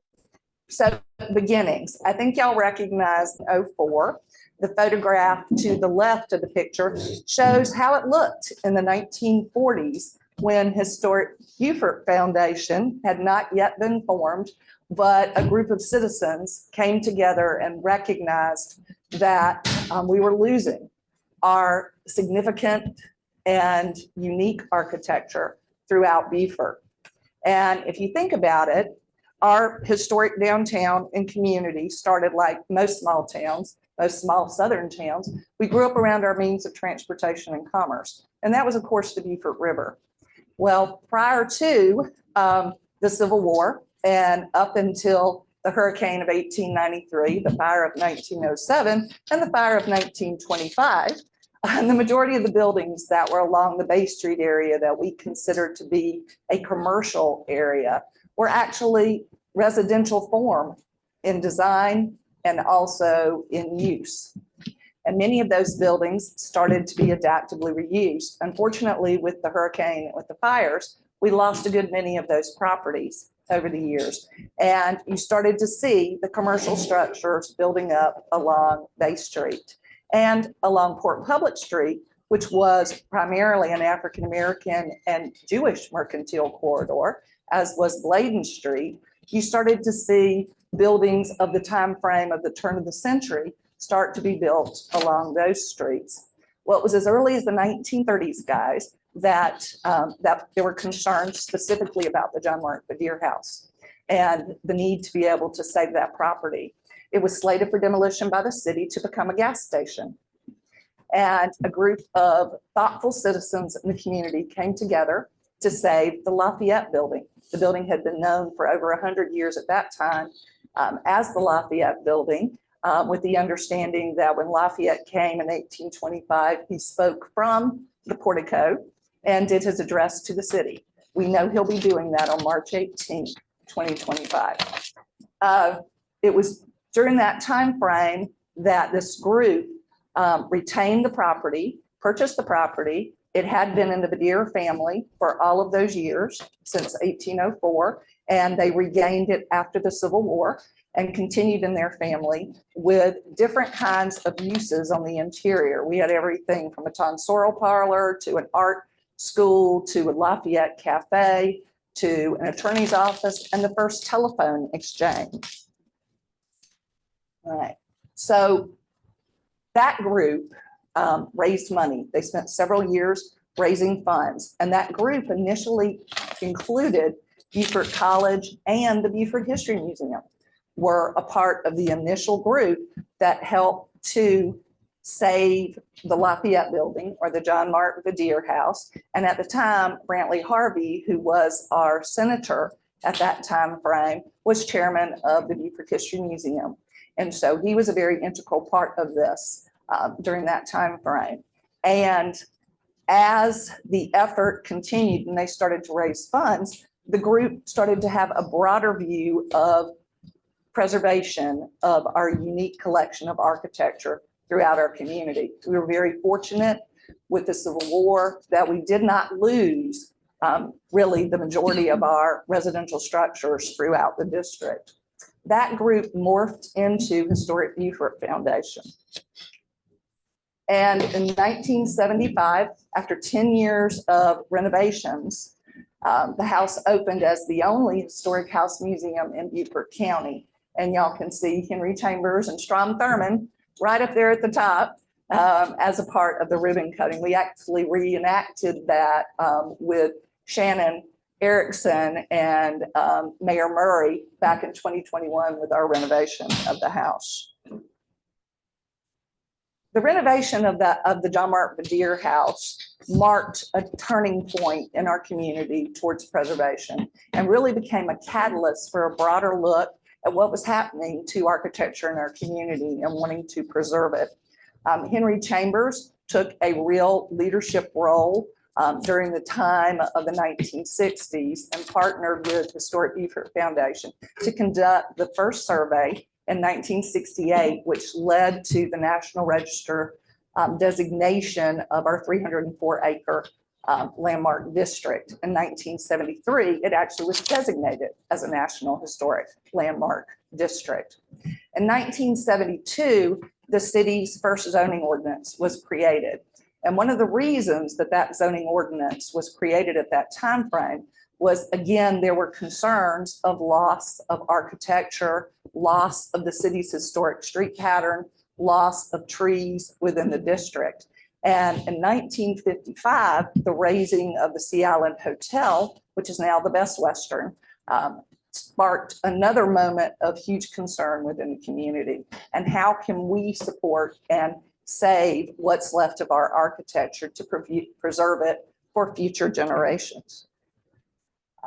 Our mission, as you can see here, includes education, it includes preservation and protection, and it includes presentation. And I'm going to walk you through those points to see how we work together over the years with these projects. If you go to our website, and I encourage y'all to do that because we have a very informative website, we talk about our National Register of Historic Places, what the process is to be able to have your building listed. Also talk about preservation easements and our revolving fund. In the 1970s, to further our mission, we created a revolving fund. And that revolving fund was specifically created to help us to acquire properties that were in danger and to renovate or stabilize those properties and then sell them so that they would get back on the tax rolls if they were off the tax rolls, so that they could be lived in, because a vacant building deteriorates so much more quickly than another building. Several years later, when legislation changed, we were able to create an easement program. And that easement program was put in place to continue to protect and preserve those properties going forward. Right. So part of our process in preservation education, and many of them in partnership with the city, in partnership with USCPB, in partnership with the Archives and History, have been to do workshops and lecture series and programs. We're in our 4th year with our winter lecture series, and tomorrow night is the last night of the current season. And I encourage y'all, if you haven't purchased tickets, absolutely come to it. We offer also a student rate of $20 to be able to participate in these lectures. And Larry Rowland, Steve Wise, and John McCardle have donated their time and expertise to provide these lectures in support of Historic Beaufort Foundation for all of these years. We also have throughout the year a number of dinner and lectures and other educational opportunities. We have coming up on March 6th as a part of the Lafayette effort, Bill Davies, who is recognized as a just renowned Southern historian, will be talking about Lafayette in South Carolina. And then on March 17th, also as a part of the Lafayette celebration, we have the renowned Lafayette impersonator, Mark Schneider, coming from Colonial Williamsburg, and he will be having a conversation with Dr. John McCardle, both of them representing the 19th century and talking to each other. So I think that one will be exciting. It's going to be at St. Helena's. And tickets are still available for that one if you want to participate in it. One of the huge things that we do that I know the Beaufort History Museum does as well is we welcome hundreds of students into the John Mark Bedier House annually to learn about the history, to learn about the architecture, and to understand why it's so important to our community to preserve our past for the future.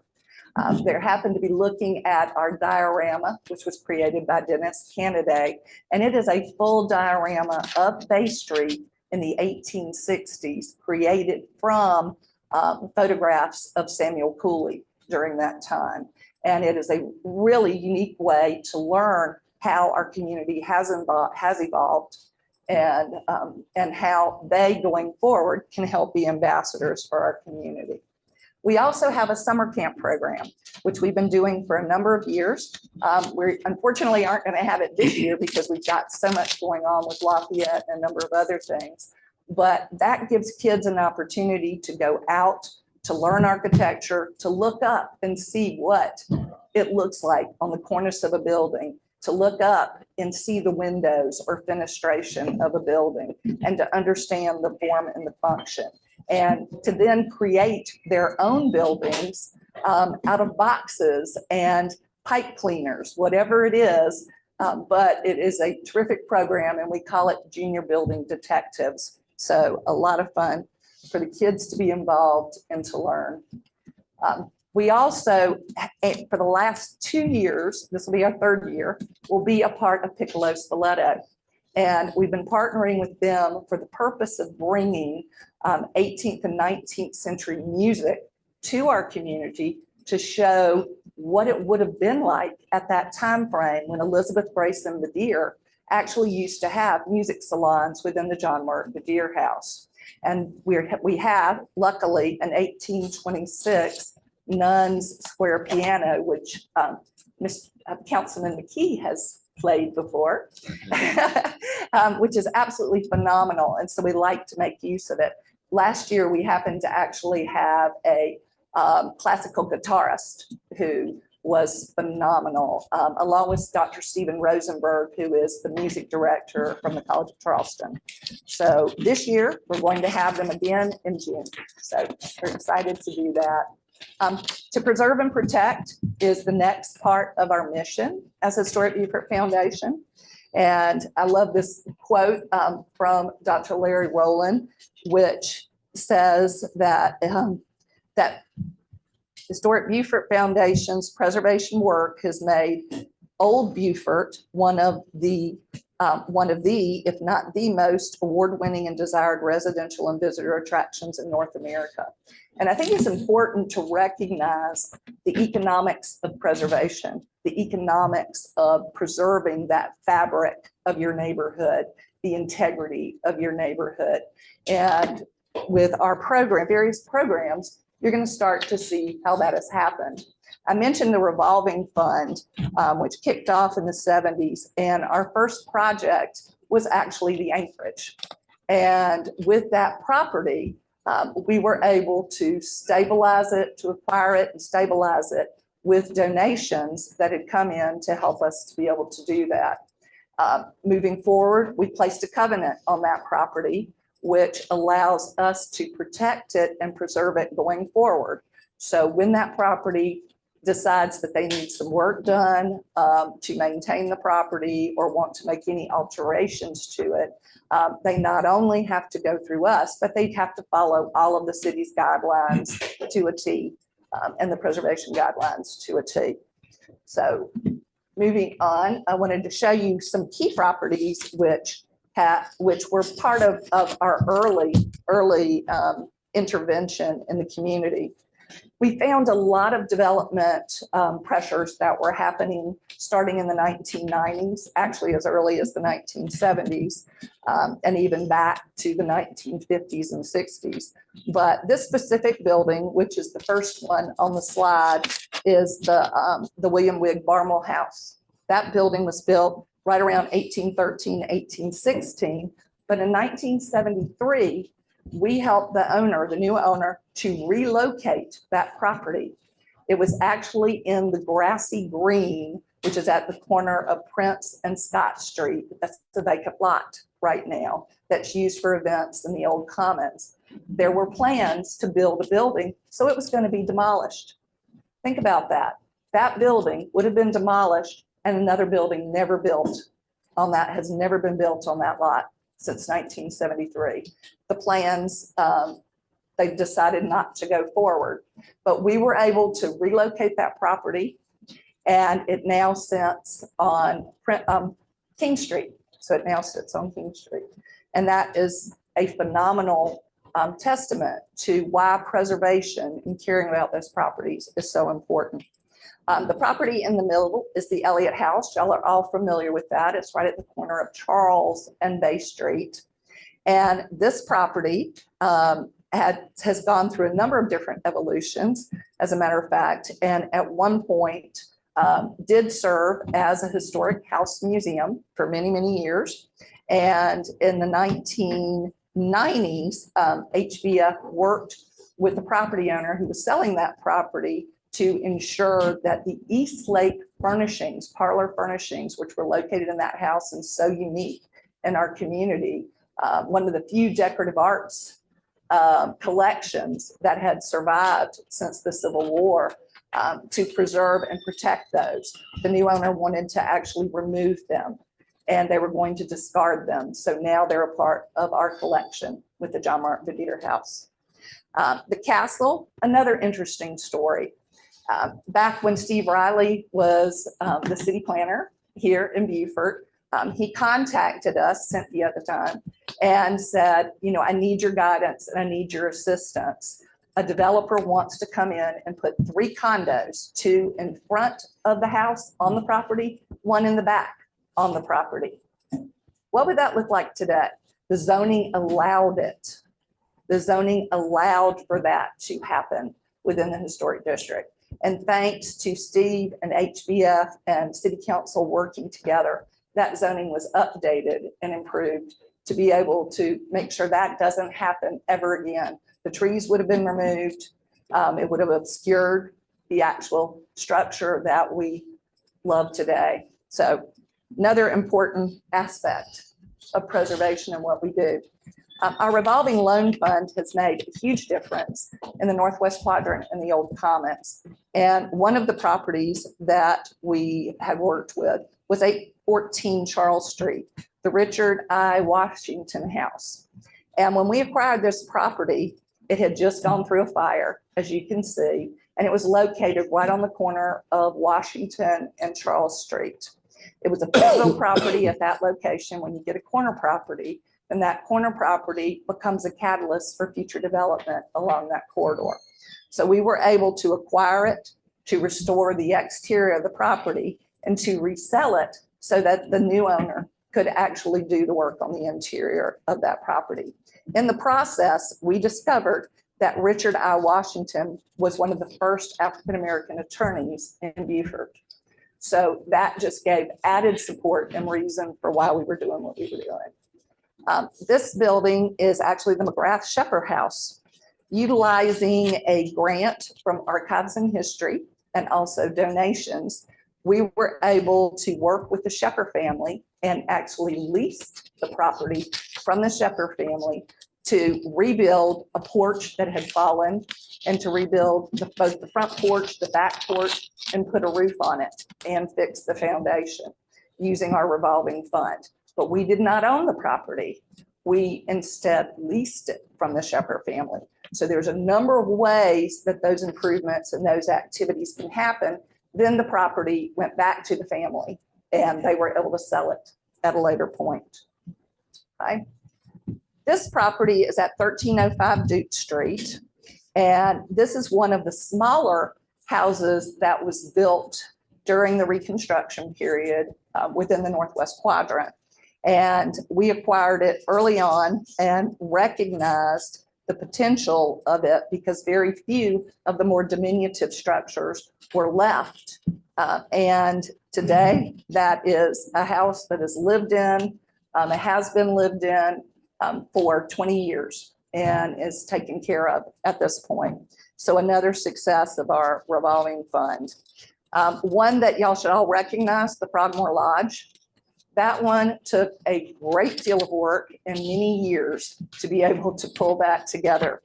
And working with the community, we purchased the property from the Masonic Lodge, the Frogmore Masonic Lodge. And as you can see, working in partnership with a developer and new owners, the property has been restored and put back into use. So another successful property. Right adjacent to that property is 1405 Duke Street. And this was a Thomas Young house. The Thomas Young was an African-American contractor, laborer, carpenter. He built his house. This is a very typical example of what's called a freedman's cottage today. And a lot of people get kind of confused and think every single building is a freedman's cottage. But this is a typical freedman's cottage with the front porch, with an eye hall or a side hall, and with only 2 or 3 rooms with the property. Once again, we went out to our donors and we had a very sizable donation made, and along with funds that HBF had in our revolving fund, we were able to not only restore the original roof, but restore the exterior of the house, the porch, the works. And then this, interestingly enough, we sold it with a covenant that it had to be affordable housing for at least 5 years. And so that property continued as affordable housing for 5 years. Looking back now, we should have put a longer covenant on that. But I think the importance is that those opportunities do exist.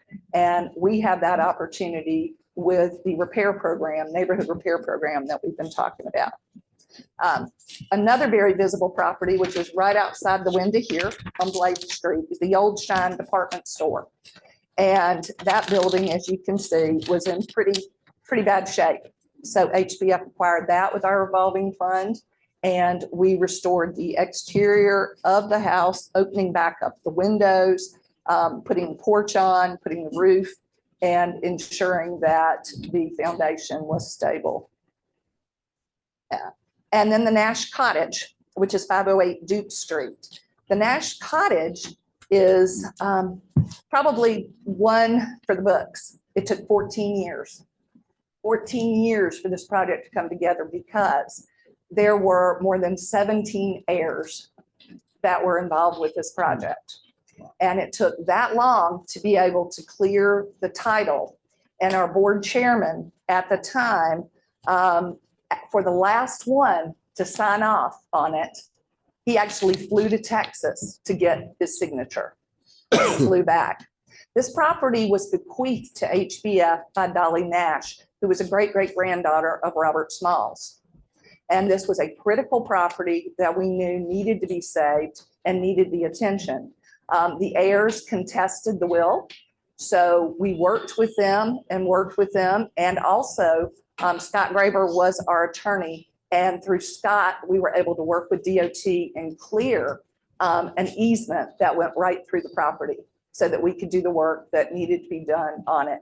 And it did take 14 years. And in 2021, we were able to complete the stabilization of the property, complete all of the processes, and 65% of the sale of that property went to those 17 heirs. So that became a win-win in the community for us. John Mark Verdier House itself has gone through a number of iterations and renovations.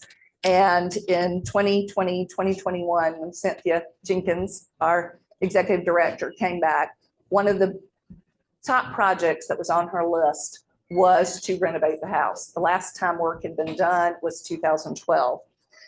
Not only did we go through a full microscopy color analysis to determine the original colors, of which we found 9 layers of paint all the way back to the time frame of 1804, and we were able to actually identify that the color you see there now is the original color from 1804 when John Mark Verdier actually lived within that home.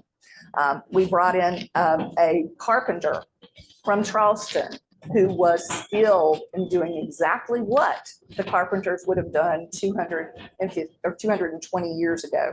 Additionally, we had an intern from the College of Building Design in Charleston who became an active part of this, and we were able to recreate using the same techniques of mold and composite and also carving out of mahogany what was originally there, with the goal of this being a model of how to do it the right way and the process to do it. And one of the neat things that we discovered with the process, and a lot of people have said, those shutters are sure bright green, right?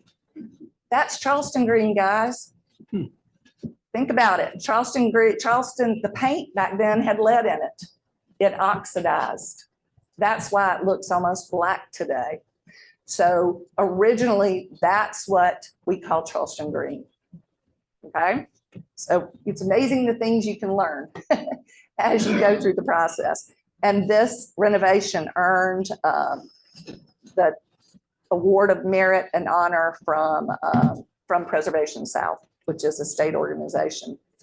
One of the projects that has been near and dear to us this past year, and actually for a number of years, as we work with the city to do numerous surveys and programs, has been the effort in the Northwest Quadrant and the Old Commons to identify the challenges that are there with vacant and dilapidated properties.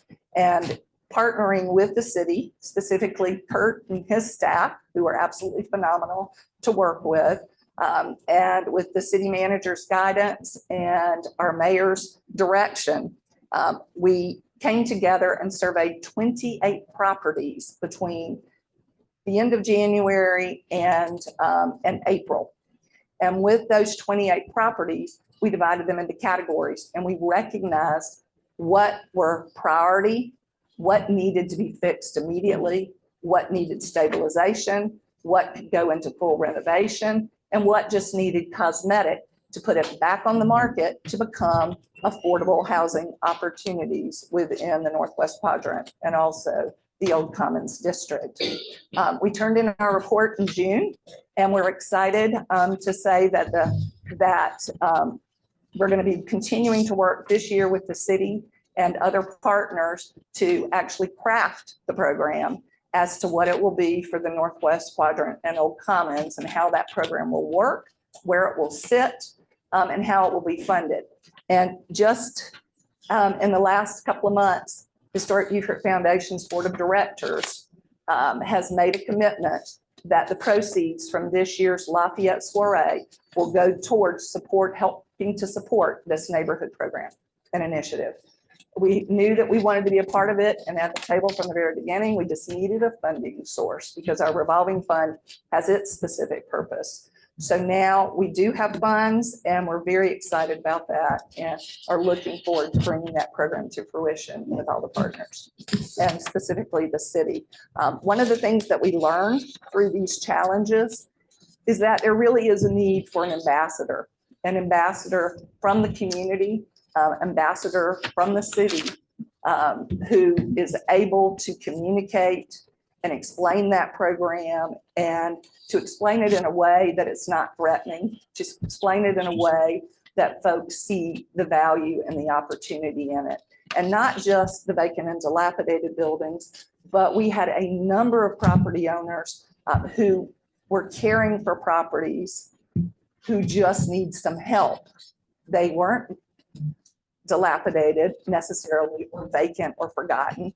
They just want to be on our list when this program is created so that they can be a part of it.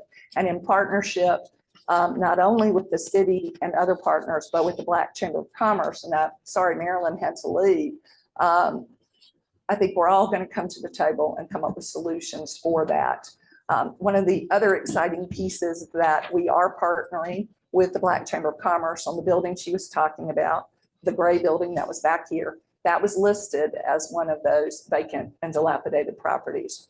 So HVF is joining with the Black Chamber to be able to help make that project happen. Right.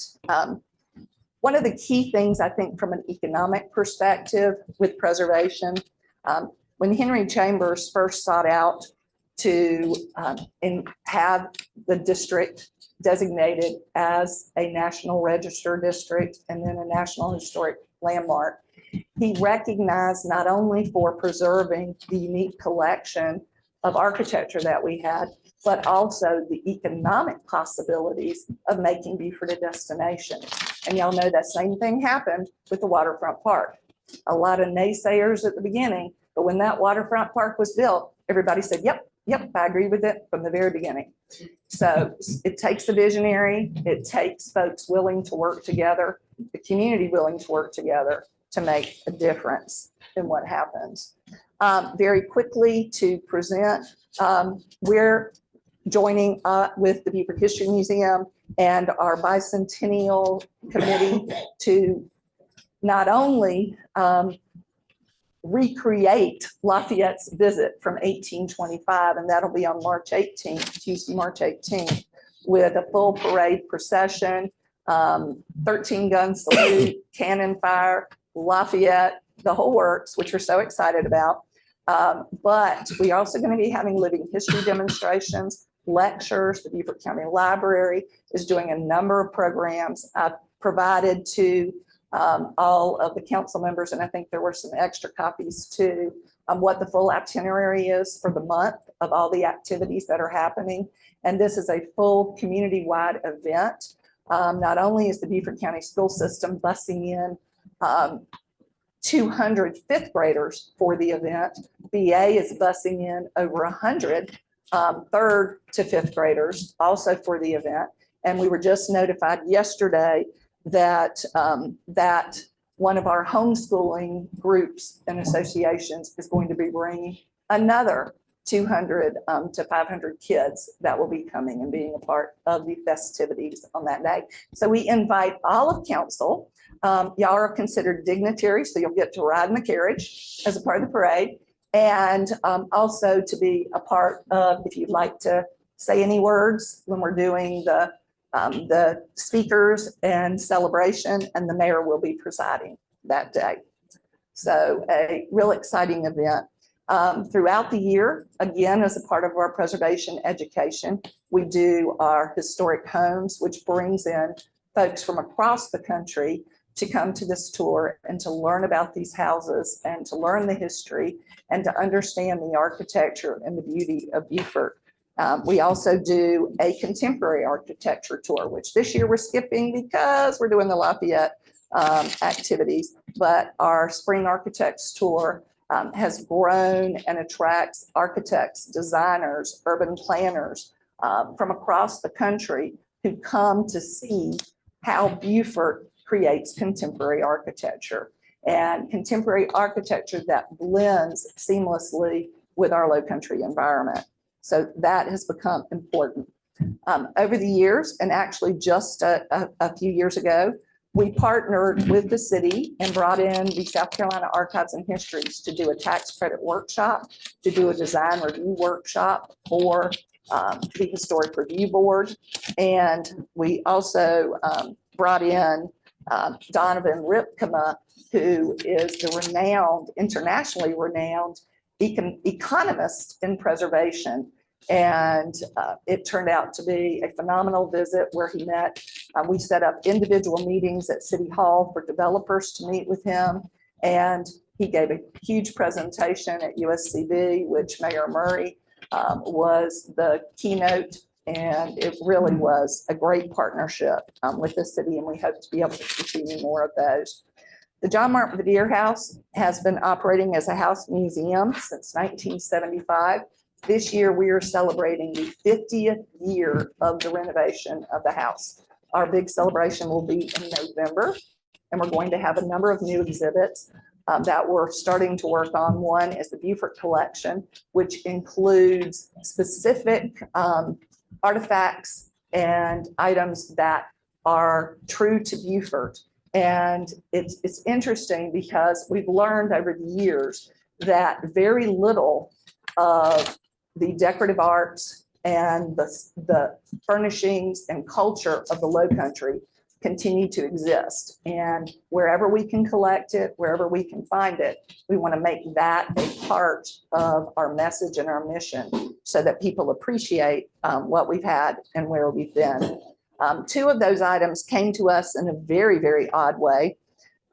Just a couple of years ago, we had a call from a woman in California, and then we had a call 3 months later from a woman in Long Island.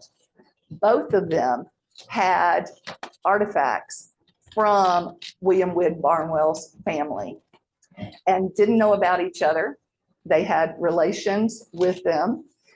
This particular one is William Wigg himself. We call him Wiggy at the Baddier House. When it arrived, there was a big hole in Wiggy's mouth. At that time, it had been stored in the attic and had been up there for years. And when the woman's husband passed away, who was the link to the Barnwell family, she was clearing out the house and she found this. And with a generous donor, we were able to not only acquire it and have it shipped here, but we were able to get it restored. And that will be a part of our Beaufort collection. The other piece, which y'all heard a lot about, is our silver cup. And a lot of people have said, why did you spend so much money on that cup? We didn't spend so much money on that cup. We had donors who came out of the woodwork to raise $57,000 to pay for a piece of decorative arts, the finest piece of Rococo silver to ever come out of the Low Country. They wanted that to be back in Beaufort. And the silver cup is on display at the Baddier House. We had to up our security greatly, but the cup is on display at the Baddier House. And the interesting story behind it is that in 1748, Captain Joseph Hamar, y'all know the street Hamar, on the ship Adventure, you know the street Adventure in downtown Beaufort, successfully was able to push the Spanish vessels out of Beaufort. And while doing that, he basically saved the island of Port Royal. So this gift, which has inscribed on it from the gentlemen of Port Royal, who were still researching to see who those gentlemen were, but we're assuming Bull family, Barnwell family, a number of key folks, bestowed this upon him. It was created by Thomas Hemming in London, and Thomas Hemming became the silversmith and goldsmith for the king. And this cup signifies not only congratulations for the heroic efforts of Captain Hamar and his crew, but also provides us with a tangible piece that links to Beaufort's history and links to how we were formed as a community, both Beaufort, Port Royal, Beaufort County, this whole area. So we felt that it was so important and so critical that we should have it. The Museum of Early Southern Decorative Arts in Winston-Salem actually called us up. We all got contacted that it had come up to Sotheby's. It remained in the same family, Hamar's family, till about 1913, when the first time it went up to auction at Sotheby's. Then it was sold, and then it went up to auction again. We are the third owners of this cup in all of those years. And the Museum of Early Southern Decorative Arts said, we think it needs to be in the Low Country, but if you're not able to bid on it, we want to bid on it. And we said, we do want to bid on it. And they said, well, you know what? We'll wait in the wings. And if you need our help, we will help you. But we agreed it needs to be in Beaufort. That was the scariest 2 minutes of our life doing that auction live online. But we were competing against two, and then it became one. And then we were able to successfully acquire the cup. So that, if you haven't seen it, please come by and take a look.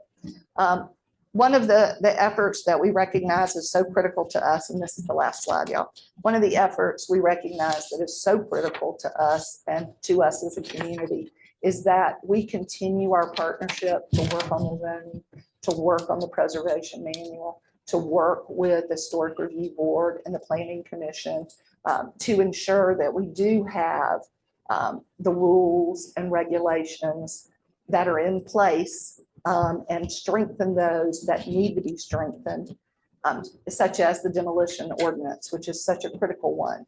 We've lost over 30 contributing properties in the last 20, 25 years. We don't want to lose any more important properties within our district. So we want to continue that partnership with the city, and we look forward to doing it. And I always like to leave folks with this quote because I think it is so important to all of us. The way we build cities, the way we make places can have a profound effect on the lives that are lived within those spaces. Thank you. Happy to answer any questions. Thank you, Lisa. Appreciate it. Mhm. Council, any questions for Lisa? Thank you. Thank you, Lisa. Presentation. Yeah, no, good. Well, y'all know where to find me. You're welcome. I believe Laura is up next for us. From the National Park Service, we're happy to have Laura Waller with us, and we appreciate, we're going to get her set up. Thank you, Lisa. Appreciate it. And I was remiss earlier in recognizing Council Chair, County Council Chair Howard was here, but yeah, unfortunately I didn't. Perfect. I did want to recognize that she was with us, and All right, clicker. Okay.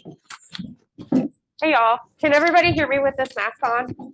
yeah, I have like a little bit of a cold and I don't want to spray germs on anybody. So I'm trying to be safe today.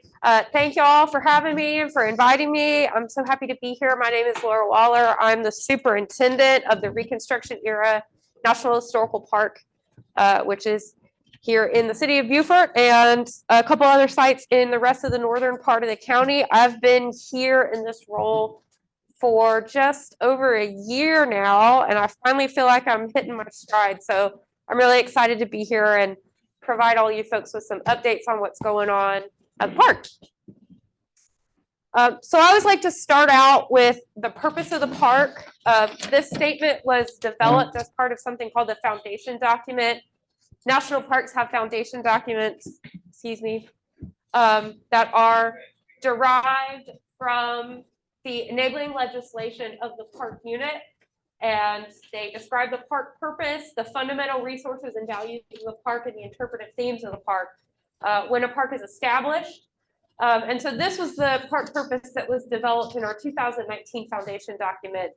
So Reconstruction Era National Historical Park preserves and interprets the resources and complex national stories of Reconstruction, African Americans' quest for freedom, the challenges resulting from the abolition of slavery, and the struggles to redefine the nation during and after the Civil War. And as I'm sure most folks are aware, Beaufort is the place where all of this work began.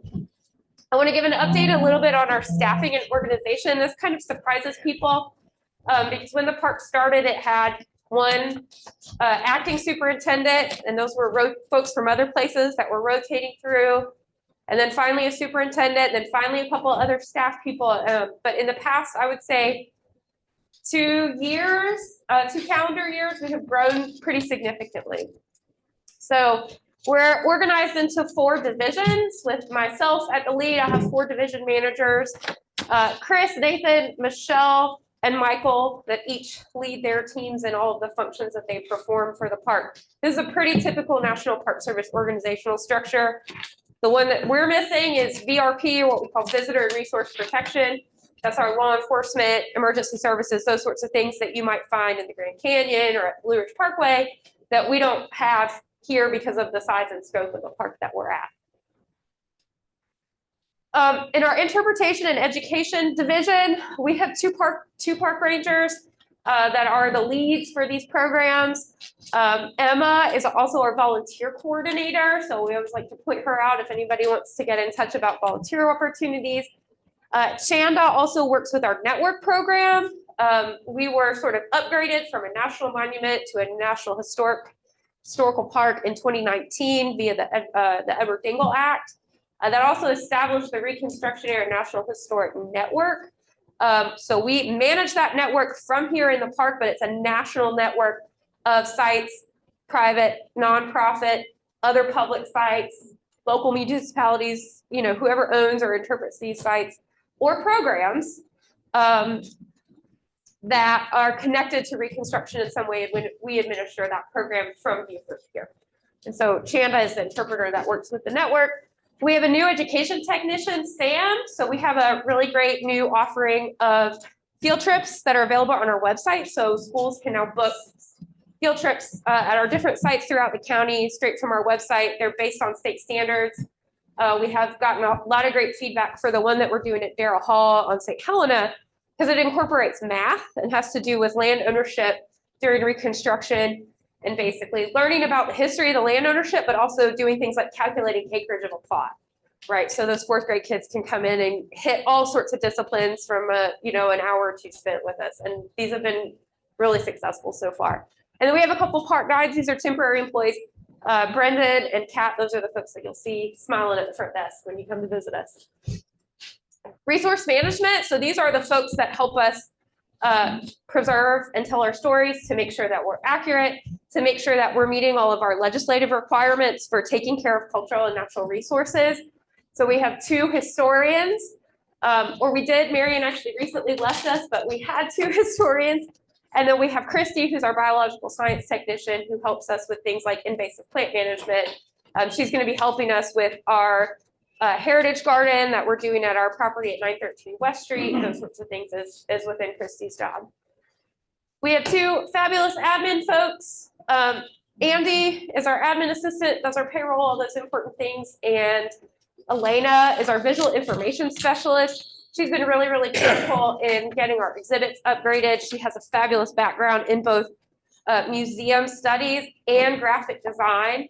And so she's done a really awesome job at getting our exhibits up and going. She maintains our website, our social media, and all those sorts of things. We have 3 folks in our maintenance division, Sean, Dom, and Jess. So you'll see them out doing stuff on our buildings, taking care of our buildings, doing custodial, cutting our grass, all that sort of stuff. That's really essential. So in total right now we have 16, including myself, permanent full-time staff, which again, I think surprises a lot of people from where we were maybe even just 2 years ago with 5.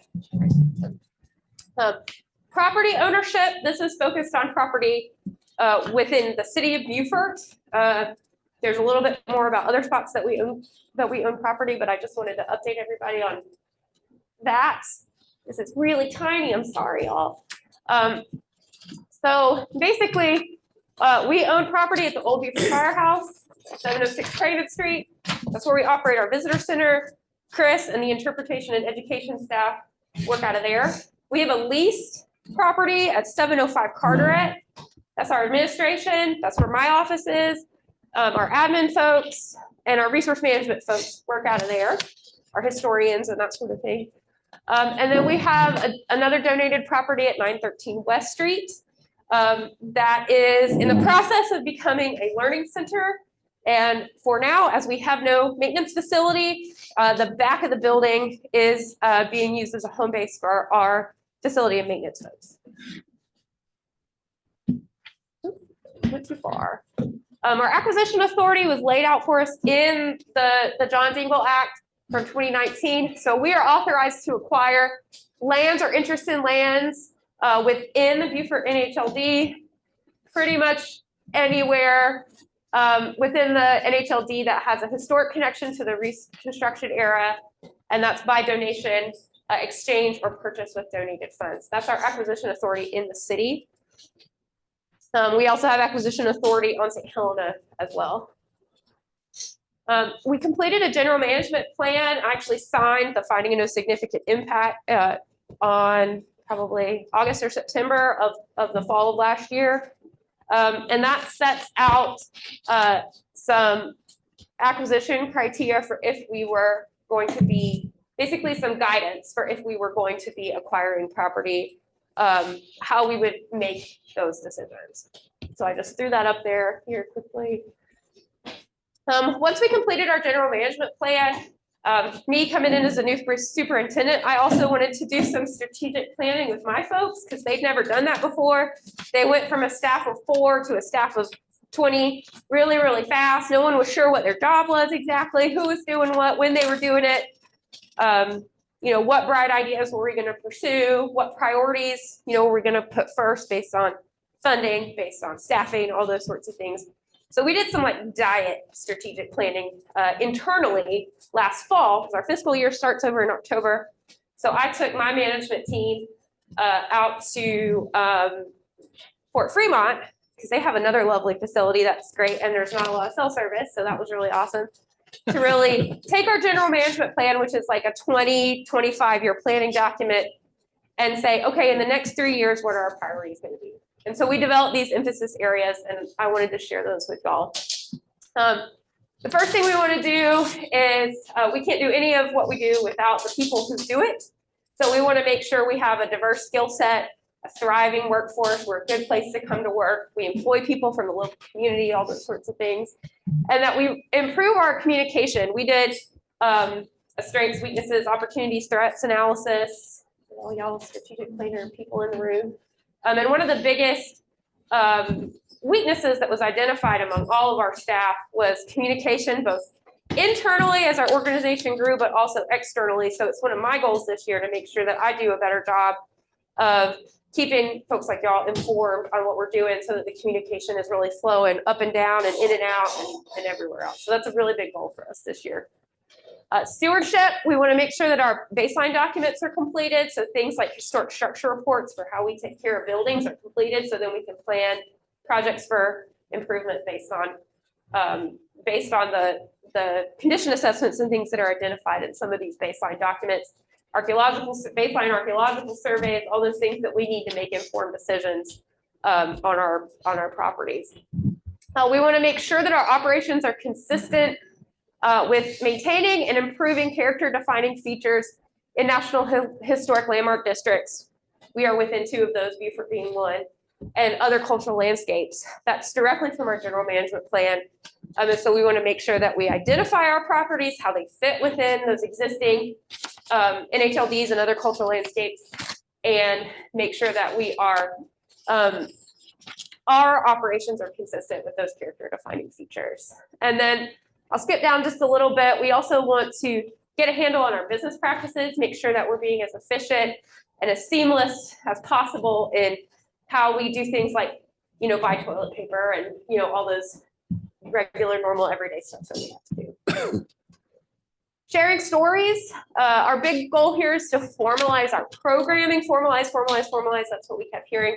One of those goals was to formalize our youth and education programming, which we've already started to do with those new field trips that I mentioned, for example.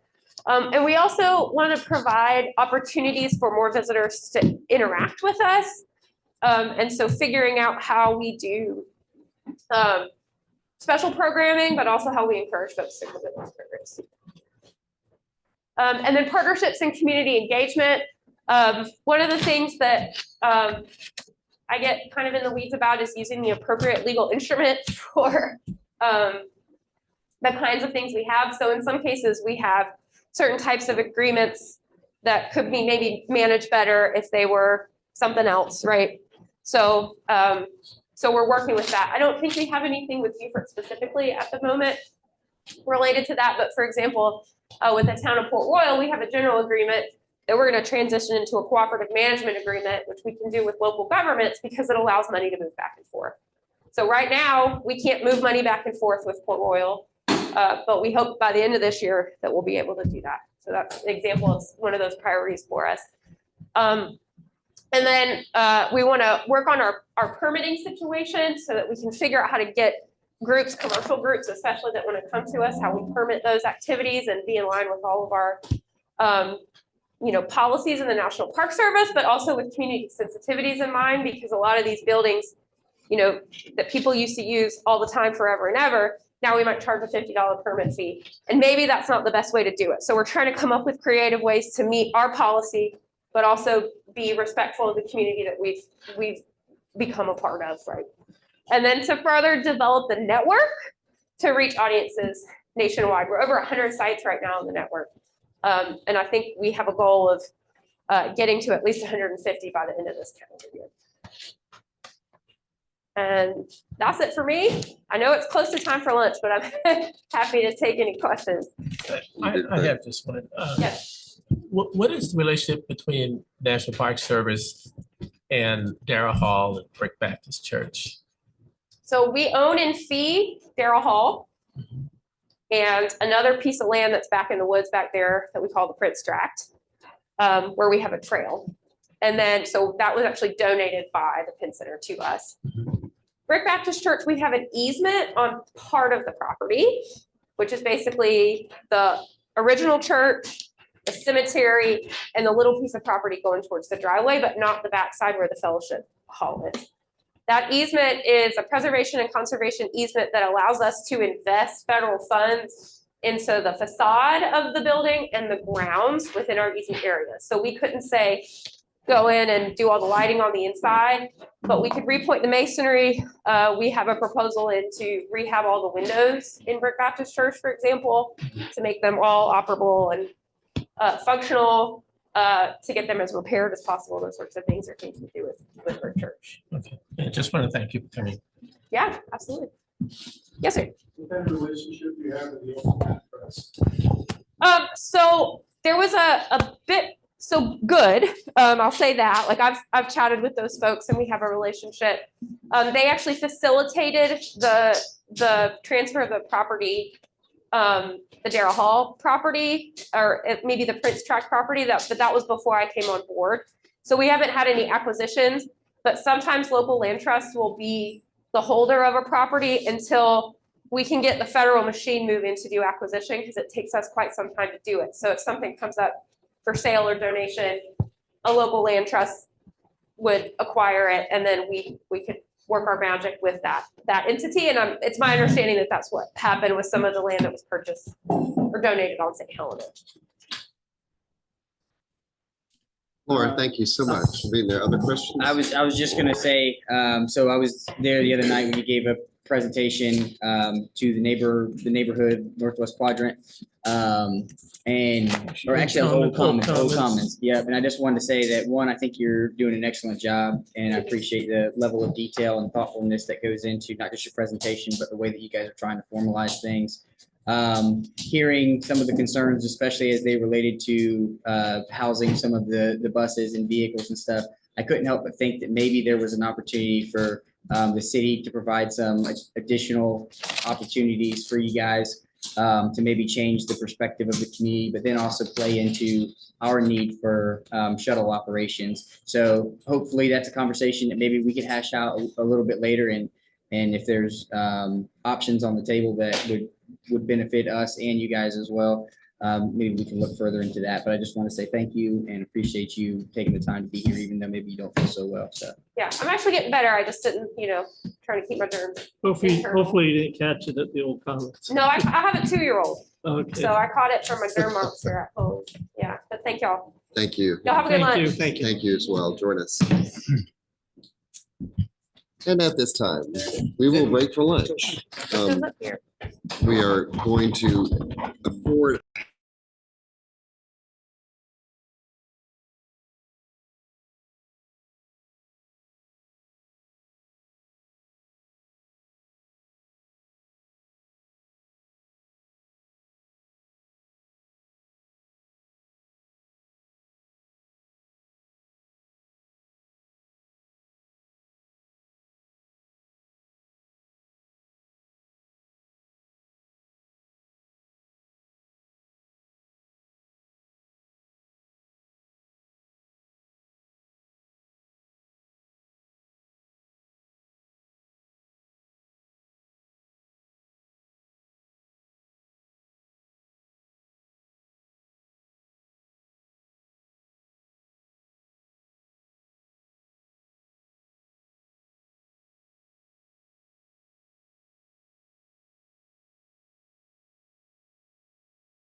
Talk about Richards Island and Living Shorelines and the work that's going on with Pearls. And really, I got to express my appreciation for the support from the city, first of all, and particularly what happened to them? Linda Roper, who's helped us downtown with some projects, and really been the city of Beaufort has been a great help to us in this project with the Pritchard's Island Living Shores Coalition. We've used this quote before from Pat Conroy about coming here to Beaufort and what he saw when he came here and the pleasures of the marsh. A little bit of background. I think most of you know the background on Pritchard's Island. Gifted by the Rhodes family, Stephen Rhodes, who had a home out there, but the family gave the island here for research, and for some time that island was researched by the university, and then it lay fallow for a couple of decades. But here recently, prominent through the government and Masters Initiative, we have returned to Pritchard's Island.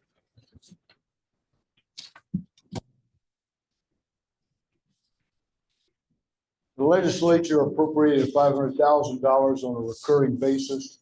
That, of course, is used for everything from interns to gasoline for boats, and used to support the research activities out there at Pritchard's, particularly the research on sea turtles and coastal resilience. Key points. Those are the key points on Pritchard's Island. I could reiterate those. You can read the slide as well as I can to you. I think the important piece there is why Pritchard's is a cool place to study. And that is because it is a pristine barrier island, and the things that happen out there to that island are important for us in Beaufort, and even inland from Beaufort, but particularly for the city of Beaufort. What's happening out there is going to happen here and impacts it tremendously. We all know about, I think, the estuary. There's Linda. Now that you're back, I sang your praises. I was talking about how much help you've been to us downtown. Okay. How important the estuary is, and how it's unique. It is unique, and it forms a natural laboratory for study. That Pritchard's is a laboratory. You can go out there and study a lot of different things because it's never had development. It's never had agriculture. So the island sits as it has for the last 15,000 or so years out there off the coast of South Carolina.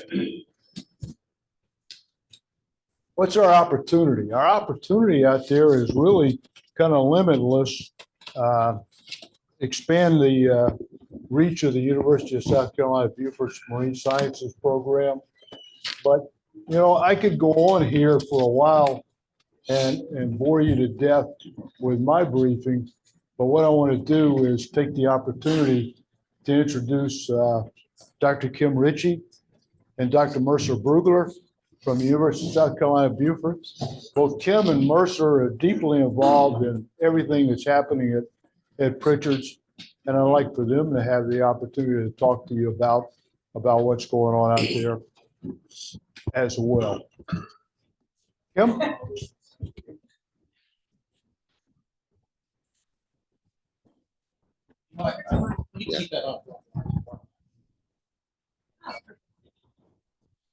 don't need it, but I'm a low talker. So. Thank you. So just within the past year, we've gotten, I just counted, over 18 research projects going on Pritchard's. And this has been a fantastic opportunity for our students. So we have dozens of students doing research out there. We're going to expand that number this year. And Pritchard's Island is a laboratory that's difficult to get to. So those are some of our challenges. We've bought in a Carolina skiff and 16 kayaks that can take 24 students out that we leave on a lot that Mr. Rhodes' son is letting us use on Fripp.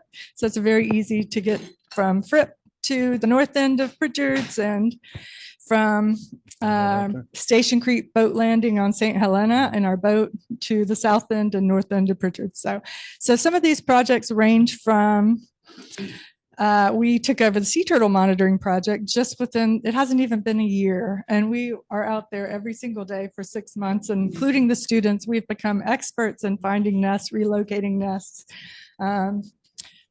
getting the hatchlings back to the water if they get lost.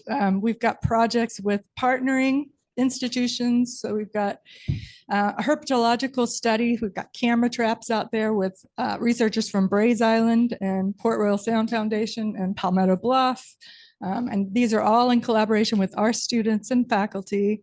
We've got a shorebird study that we're about to hire someone to help us with, because none of us know much about shorebirds, but we're learning. We've got so many different projects. We've had researchers from as far as the Netherlands and Canada doing research projects, dune plant studies. We've got other plant studies in the works. We've got acoustic monitors up to monitor bat populations. In just the first glimpse, we counted 17 species of bats. Most of them are threatened. And this is going to be fantastic to get comparative data between other islands, populated islands, and then preliminary data before the wind farms are built off the coast. This is one of the big detrimental things for bats, and bats are good. They're pollinators, they eat insects. We've got a soundscape study going on around the island, listening for fish spawning aggregations and how that compares to other noisier places like Charleston Harbor, where we have comparative studies. We've got a dolphin project going on, so many different projects. I'm gonna let Dr. Brugler talk about some other ones, but it's not just science. So just this week, we have an artist retreat happening on Pritchard's, and we've got artists from Canada and from other parts of the United States.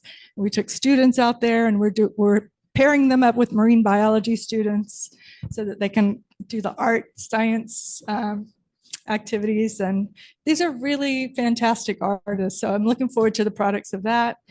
And we're about to start an archaeological study looking for pre-Columbian. One of our archaeologists at USC Beaufort is collaborating with other archaeologists. They seem to think historically that site is a great site for a potential shell ring.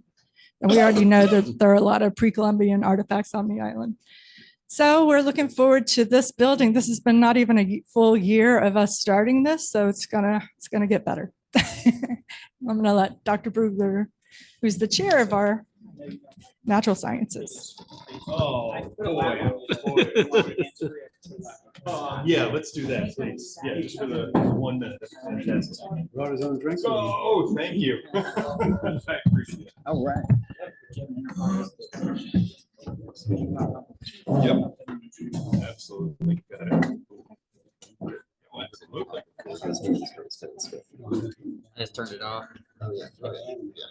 Thank you for the invite. It's great to see familiar faces and meet new faces. I usually don't drink during public events, and I'm not doing so right now. So I want to make 2 comments on Pritchard's Island before I transition into USB's marine biology program.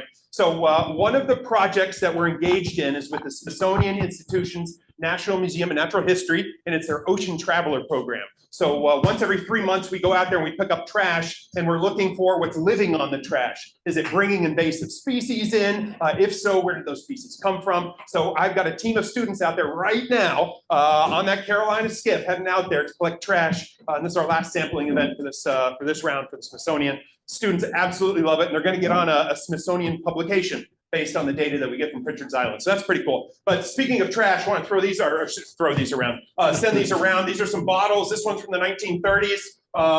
Do you mind reading the comment at the top? Federal law forbids sale or reuse of this bottle. Awesome. So this was made in upstate New York and was sticking out of the mud at Pritchard's Island, and it wasn't any mud. So the mud that's now exposed to it's on the water line, used to be the marsh behind the island. And as the island has been receding backwards over perhaps hundreds, if not thousands of years, that back marsh is now being exposed in the front, and this was stuck in it. Not that this is thousands of years old. This was a Pepsi bottle. It still has pluff mud in it, although it doesn't smell. This is from the 50s, Pepsi bottle that we recently found. So what else about Pritchard's? Oh my gosh, it was the bottles, it was that. Oh yeah, I can't remember what the other thing is. I'm just super thankful for Pearls. They've been instrumental not only to Pritchard's but to USCB's marine biology program. Why? Bringing endless funding opportunities to our attention. So I sincerely appreciate that, Warren.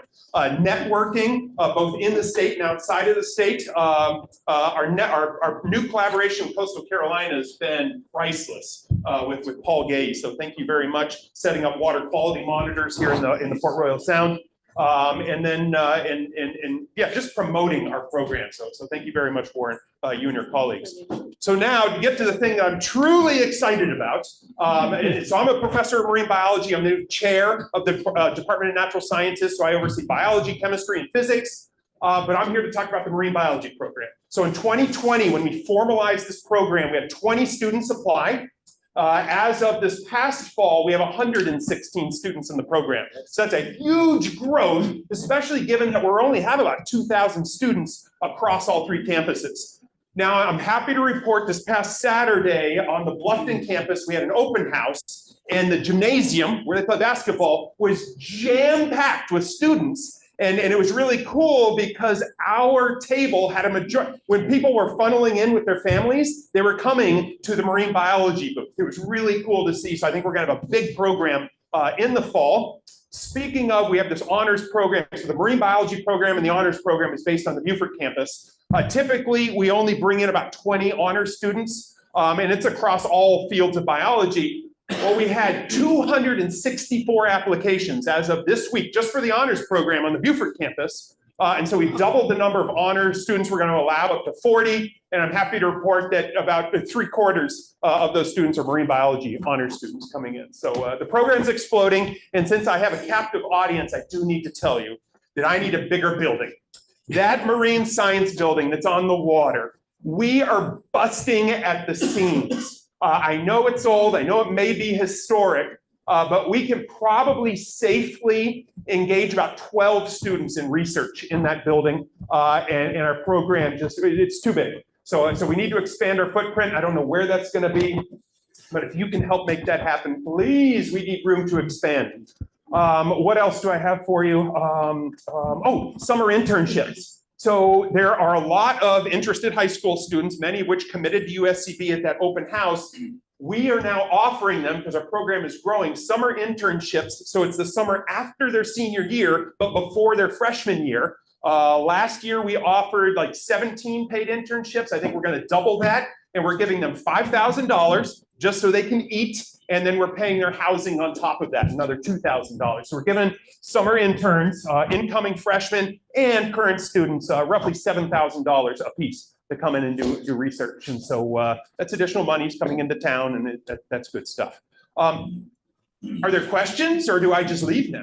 How does this work? Is USCB, or excuse me, is Coastal Carolina still angry with you? No, they're good. They're good. In fact, Ty Petty just went up there to give a presentation on this new collaboration. Everybody's really excited and happy. So You're still stealing their students. yeah, we are, but nonetheless, things are good. Things are good. Awesome. Any questions? Nothing?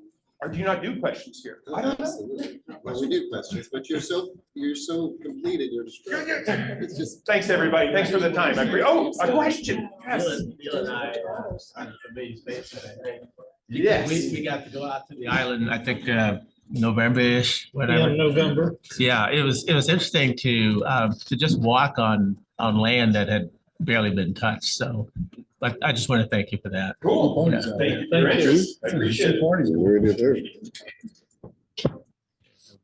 Very fascinating. Yeah, it is beautiful. Yeah, one over there, Yeah, one it over is. St. Simon's, Wow. St. Philip's, which is behind them, which is now belongs to the state. And they used to be Ted Turner's. That's beautiful as well. Yeah. It's just, Wanted to, again, thank the city. We got the placards there at the waterfront park. Again, Linda Roper and Nate were instrumental in getting that done. We had a lot of fun putting them in. It was an interesting process. I kept thinking, how do these things fit together? And we spent about 10 minutes looking at them, and finally one of Nate's guys said, I think they go this way, and that was the way they went. So we didn't mess it up, and they're all in there. And I think Linda's gonna have some, or Nate's gonna have some more vegetation moved in after our other vegetation went away during Helene. I did want to highlight here at the end about working closely with the faculty to find opportunities. Mercer hit on that, to find opportunities at National Science Foundation, NOAA, and other opportunities out there for funding. We have established this collaborative effort across the county with Nemours, Waddell Mariculture Center, who else? Spring Island Trust, et cetera, to really bring everybody together at one table to help out in this process. Mercer hit on it. The relationship with Coastal Carolina is an important one, I think. Coastal Carolina has 900 or so students in its marine biology program up there. We hope to compete with that very soon. But the good news is Dr. Paul Gates, who runs the program up there, has been more than welcoming to us, bringing us in, helping us out. He's doing work at Parris Island. Dr. Petty is now doing work with him in terms of water quality and putting sensors out in the water. So there's a good collaborative effort. Paul really sees that we could put together something that goes from basically the border of North Carolina, South Carolina, all the way to the Georgia, South Carolina border. And the vast differences there are as you move north to south or south to north. It's a very different coastline as you move in those directions. And we have applied co-principal investigator Ty Petty and Paul Gaze applied for $1 million grant for a coastal resilience hub here in Beaufort. So through the National Science Foundation. And I think that's a really important one. I'm sure the National Science Foundation, given everything that's going on these days, is probably looking at some other things this week. But hopefully they're going to get to our. They're still going to be doing the grants that we've applied for. Are there any questions? Always appreciate the support during the Return to Pritchard's Island event. I think that was a really neat event, and the governor was ecstatic. First of all, that he got recognized for his effort, and second of all, that there actually is an effort going on, and it's an outstanding effort to reinvigorate that vision of Philip Rhodes. I had a question. Could you, if Yes. possible, just elaborate a little bit more on the coastal resilience hub you talked about? And Yeah, what the goal- Coastal Resilience Hub, National Science Foundation went out with a request for proposals. What it would be to bring together, there are a lot of plans in Beaufort County. There's city plans, there's county plans. There's this plan, Poor Hill Sound Foundation, other plans from NOAA. To bring all of those together in terms of coastal resilience, and our pitch to them was we've got some plans here in Beaufort County that are ready to go. We would like to use this $1 million to bring those together and begin to actually do some work. So what that would grow to, Josh, eventually would be, we get the follow-on grant. There would be money to create a hub for coastal resilience where people could come in and study coastal resilience. This could be used as a laboratory. This works, this doesn't work. This is a good idea, this is not a good idea. And center it around the University of South Carolina. Thank you. Others? Questions? Switching gears. Yeah.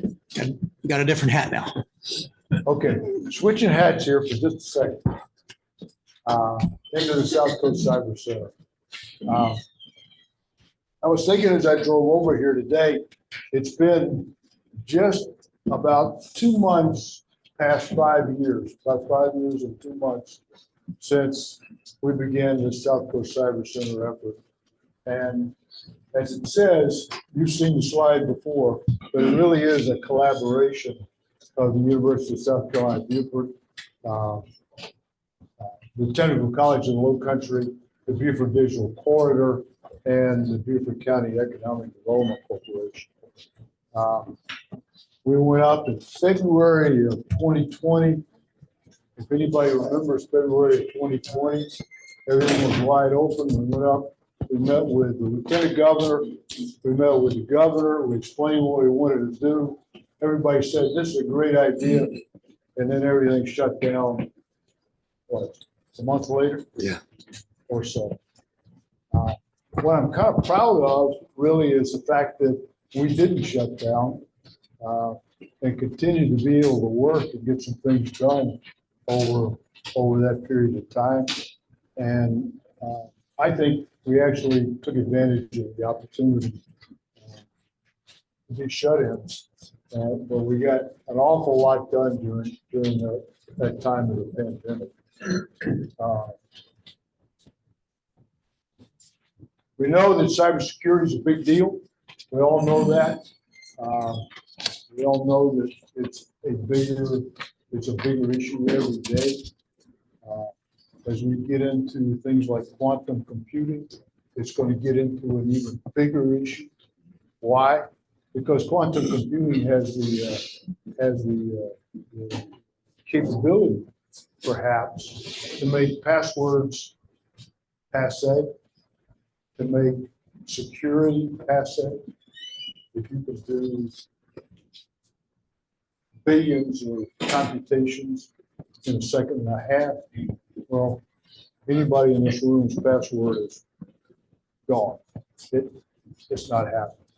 So we have to look at new ways to do cybersecurity. As we're finding out, though, companies, the federal government, state governments, city governments, town governments have old systems in many cases. I think one of the things that they're finding out is a kind of an adjunct to what's going on in DC these days is there are a lot of old systems out there. There's a lot of old software out there. There's a lot of potential for bad guys to get information from us and both the business world and in government. And that makes the need for people even bigger. One of the things we've emphasized is the talent pool. And we think we've got a great talent pool here. We know we have a good talent pool. And working with John O'Toole, one of the things we do know too is that we have to get educated people. We have to get people with the certificates, with the degrees that employers are looking for. They'll locate the businesses here as a result of the talent we have, not the potential for talent, but the talent that we can produce. And we are producing that talent here in Beaufort.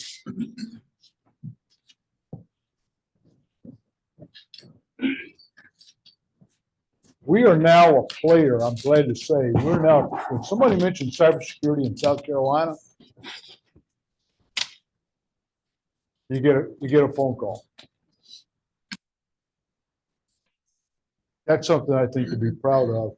If you talk to South Coast Cyber Center, is South Coast Cyber Center invited? What do they think? Are they playing in this effort? And that's a good thing, obviously, that we're involved in what's going on in the state of South Carolina. There's a lot going on. I can't keep track of all of it and don't try to.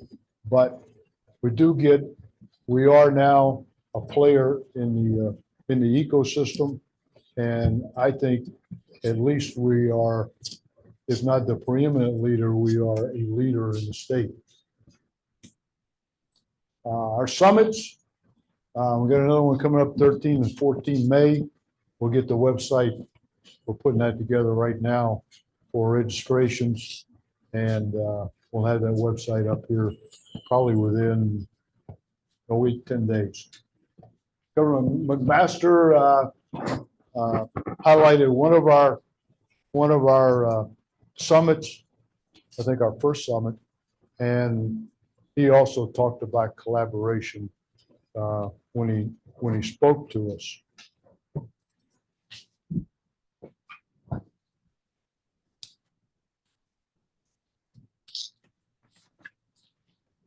One of the questions that we always get is, what's the return on investment? I don't really like that question, but let's talk about return on investment here for just a second. We've gotten almost $4 million in federal grants and state appropriations over the last 5 years. We've done the Cyber Boat Challenge here in Beaufort. Great effort with Colorado State University. That's something new here, and I think that's going to be something off into the future that we're going to continue to do again. A lot of eyes were opened. Chris Butler at Butler Marine, he looked at me kind of askance when I first brought it up, like, what are you going to do? What's the idea of this? And by the time it was over with, he thought it was the greatest thing that had ever happened to him. Really, really very interesting program. Having attended that, there was a big crowd. Good turnout. Our cyber summits, TCL has accredited their degree program. That's a big return on investment, is getting that program accredited. And as of today, there are 91 students, and I'll have to read this. There are 91 students enrolled in the associate degree program, to include everything from high school students that are in a dual track program out of Whale Branch to mid-career people who want to change jobs, to my neighbor who simply wants to go to school again and decided, I want to do cybersecurity. So she's over at TCL as well. She's produced 14 graduates in the last year. She anticipates, and this is Angel Current, there'll be 12 more this spring, 6 more in the fall, and she has sent students on who are now getting 4-year degrees at the Citadel, the University of South Carolina, and Clemson. And we also have interns over at County IT. And a number of those people have also moved into jobs in cybersecurity. In terms of the University of South Carolina, Beaufort, they have 41 students enrolled in the 4-year cyber degree program. And they as well have done well in placing students into jobs. And they have one student right now who's doing an internship in the solicitor's office, working computer crime and cell phones and tracking down bad guys. We spent a day with Duffy Stone over there. It was one of the most interesting days I've ever had. Criminals indict themselves with their cell phone usage and their usage of social media. he said he almost never tries a case anymore of a serious crime that he doesn't bring in the cell phone data and social media. For some reason, they like to brag about their crimes on social media. An interesting proposition. Let me, new opportunities, the Cyber Boat Challenge. Scott and some others from the city participated in the tabletop exercise we did not long ago down at the university. I've been invited a couple of times now to Israel to participate in their cyber tech conferences out there. And all of that has been, I think, beneficial to us here in Beaufort. Our summit coming up May 13th and 14th. Representative Jeff Bradley, who's now the chairman of the Artificial Intelligence and Cybersecurity Committee in the State House, he is going to kick us off. We're going to have some thread briefs, cyber attorneys. If you want to tell your children a good thing to go into when they go to school is to get into cyber law, because there's a lot of it. It pays well, and the issues are getting more complicated every day in terms of cyber law, ransomware, who stole what data belongs to who, and how do you get to it.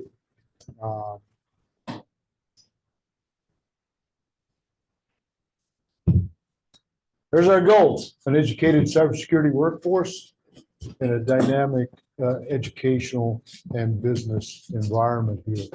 And again, this has been a collaboration of the business community, the academic community, the public school system, private schools here in the county, and county government, city government, town government in Port Royal.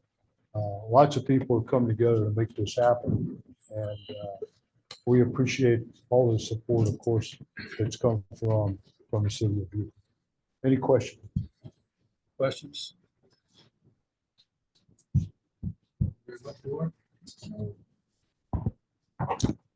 Lauren, what's your biggest unmet need for your cyber center?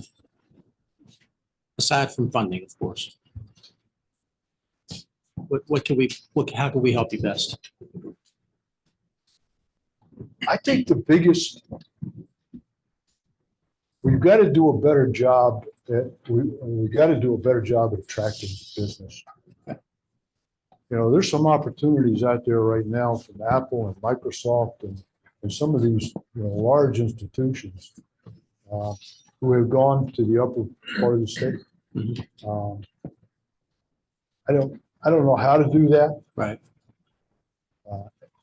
But I think that's something that we need to do. Okay. We need to get those folks down. Warren, I couldn't hear that Yeah, from I over couldn't here. I'm hear. sorry. Oh, I'm sorry. What was it? What was the question and answer? The question was the biggest. Unmet needs. Biggest unmet need, and how can the city best help aside from, of course, I didn't hear funding? the answer. And I said, I think the biggest thing that we need to do as a city, county, as a group is attract business.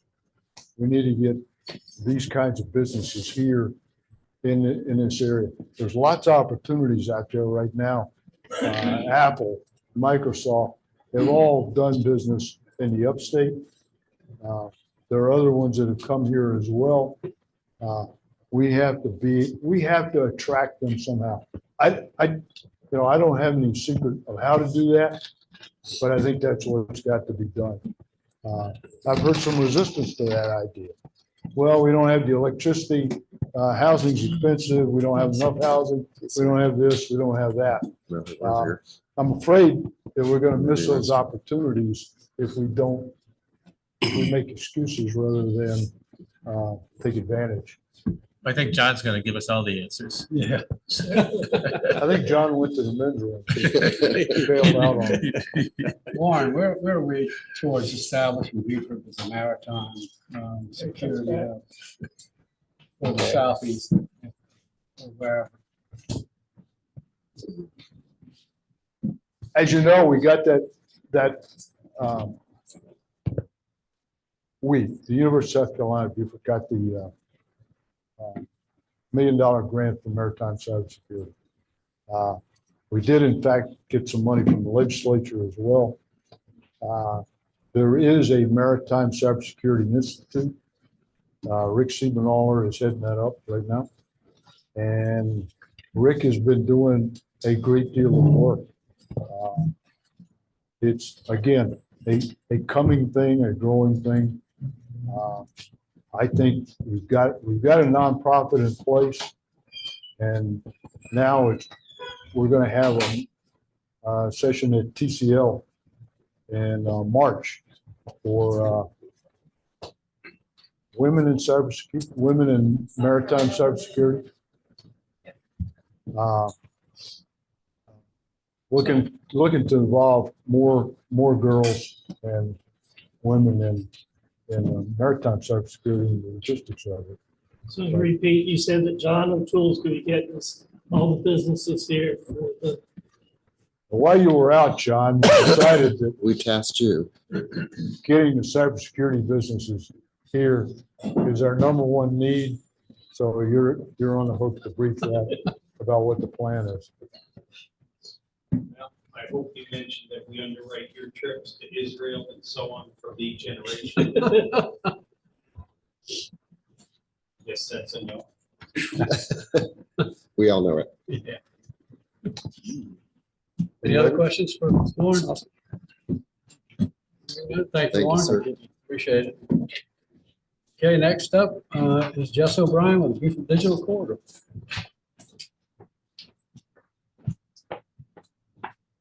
Jess, the next slide in the presentation is your first slide. Who has the clips?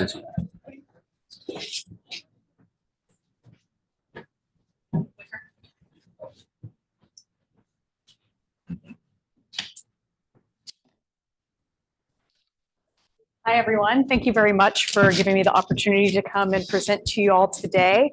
My name is Jess O'Brien. I'm the Executive Director of Beaufort Digital Corridor. The City of Beaufort has been a tremendous partner for us over the last several years, and I'm here to show you exactly how your investment has been fueling the tech pipeline in Beaufort. So first off, for those who are watching online and aren't aware of us, at Beaufort Digital Corridor, we focus on 3 key areas: talent development, entrepreneurship incubation, and community building to drive tech growth in Beaufort. We are more than just a co-working space. We are an innovation hub where startups launch, professionals upskill, and economic impact happens. Through networking mentorship, skill development, and funding prep, we ensure Beaufort remains competitive in the digital economy. 2024 was a truly transformative year for the Beaufort Digital Corridor, and I want to take a moment to highlight what we've accomplished. We made technology more accessible than ever, providing scholarships, training, and opportunities, and expanding our statewide and global influence. Our Code Camp has continued to ignite the entrepreneurial spark in middle schoolers, laying the groundwork for future tech leaders. Meanwhile, our cybersecurity teen entrepreneurship program has had 45 high school students explore the world of startups and technology, all earning CompTIA IT fundamentals certifications while providing a critical entry point into cybersecurity. To ensure every student has the essential tools to succeed, we awarded each one 45 laptops to the program graduates through Whale Branch Early College High School. Our local impact extends to the broader workforce as well. By awarding a total of 69 cybersecurity scholarships, we are actively bridging the talent gap and equipping adults with skills for high-demand tech careers. With 68 active members and our Basecamp co-working offices reaching full occupancy, the demand for innovation spaces in Beaufort has never been greater. A top-level accomplishment this year was also the launch of our 501c3 nonprofit arm, which is a strategic expansion complementing our existing C6 membership organization and co-working space. This will stage the future success for our educational programs. With this new structure, we have expanded access to apply for grant funding, enhanced programmatic opportunities, and a stronger foundation to advance digital literacy and workforce across our community. On the entrepreneurial front, our 3rd annual Techstars Startup Weekend connects founders to a global network of over 600,000 entrepreneurs, while our leadership in establishing South Carolina's first Founder Institute chapter positions Beaufort-based startups alongside the best in the world.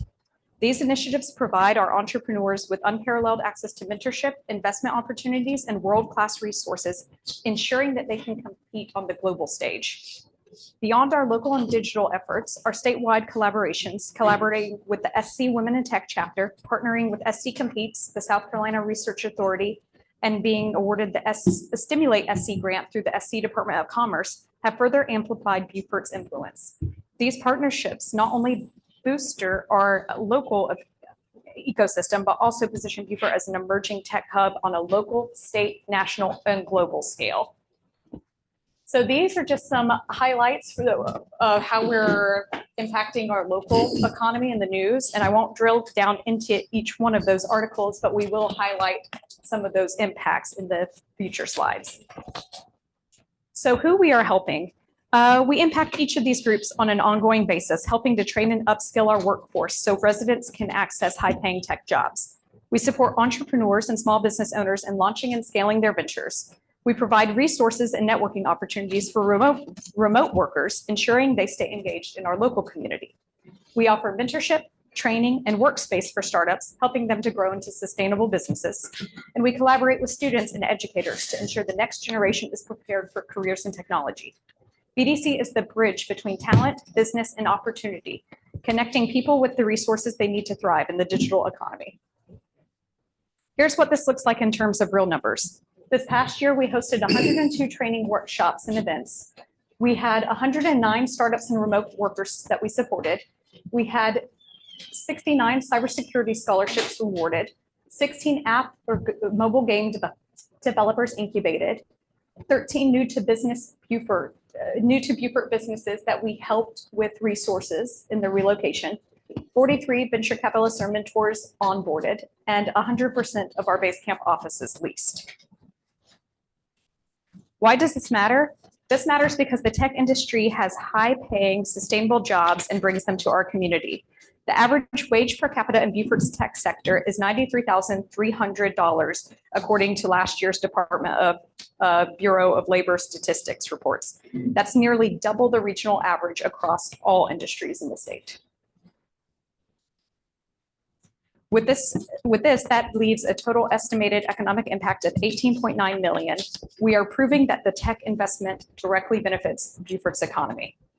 Again, that's a total economic impact of $18.9 million. This year, we've also seen an uptick in both the number of member companies and those who are tech entrepreneurs specifically working on their own proprietary tech product or service. Of our 68 member companies, 60% of them are tech entrepreneurs. That's 10% more than last year. And tech talent isn't just made up of coders and developers. It's incredibly diverse, spanning fields like marketing, design, cybersecurity, project management, and business development. A thriving tech ecosystem needs more than just engineers. It needs creative minds, problem solvers, and leaders across multiple industries. At the BDC, we support all these roles, ensuring that anyone in Beaufort, regardless of their background, can find opportunities in tech. Another exciting area of growth this year has been our Beaufort Women in Tech group. We grew by 46 members since last year. This community provides mentorship, networking, and career advancement opportunities, ensuring that Beaufort remains a place where women in technology can thrive. One of our key missions is to bridge the gap between education and workforce, and this is just one of the many ways that we are working to do so.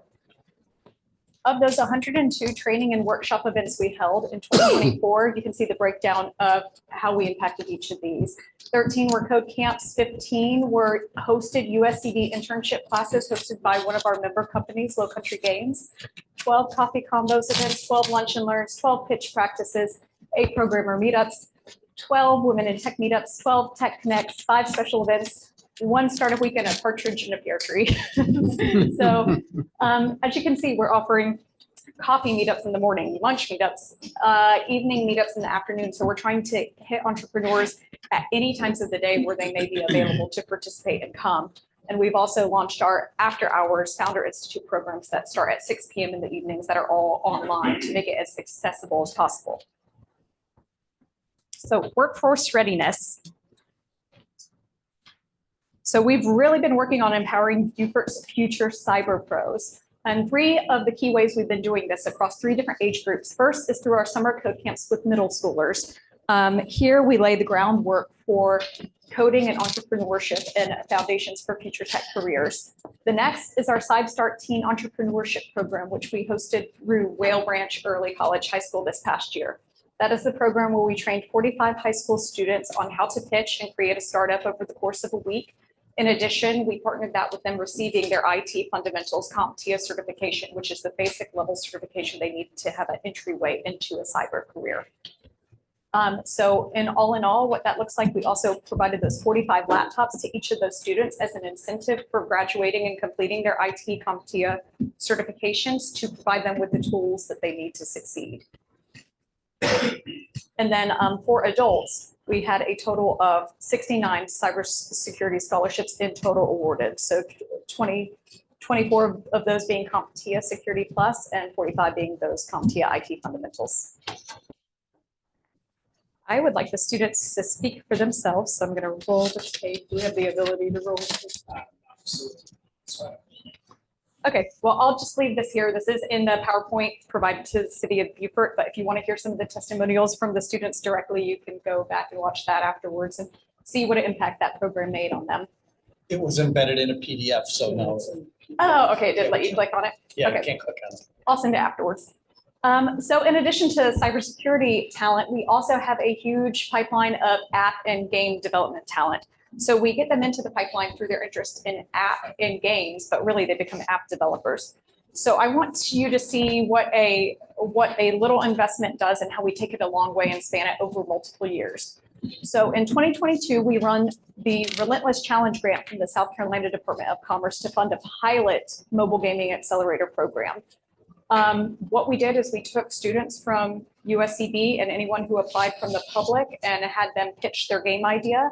Of those, judging panel of career industry experts in the gaming industry judged them to accept people into our pilot incubator. And then we trained them over the course of a semester on how to build a mobile gaming product. At the end of that semester, they pitched their products back via a demo day. And then we also gave our curriculum of everything we built to USCB, which Brian Canada and Jim Sedletsky took to build their mobile gaming class. Since then, in 2023, we established a partnership with Telfair Museums to allow the students to have a portfolio building showcase showing that they are demonstrating their work at a museum and that they've had their work seen at a museum. And that relationship exists to that day. Our last group just presented in January. In 2024, we hosted a 3rd year of USCB interns in partnership with Low Country Games.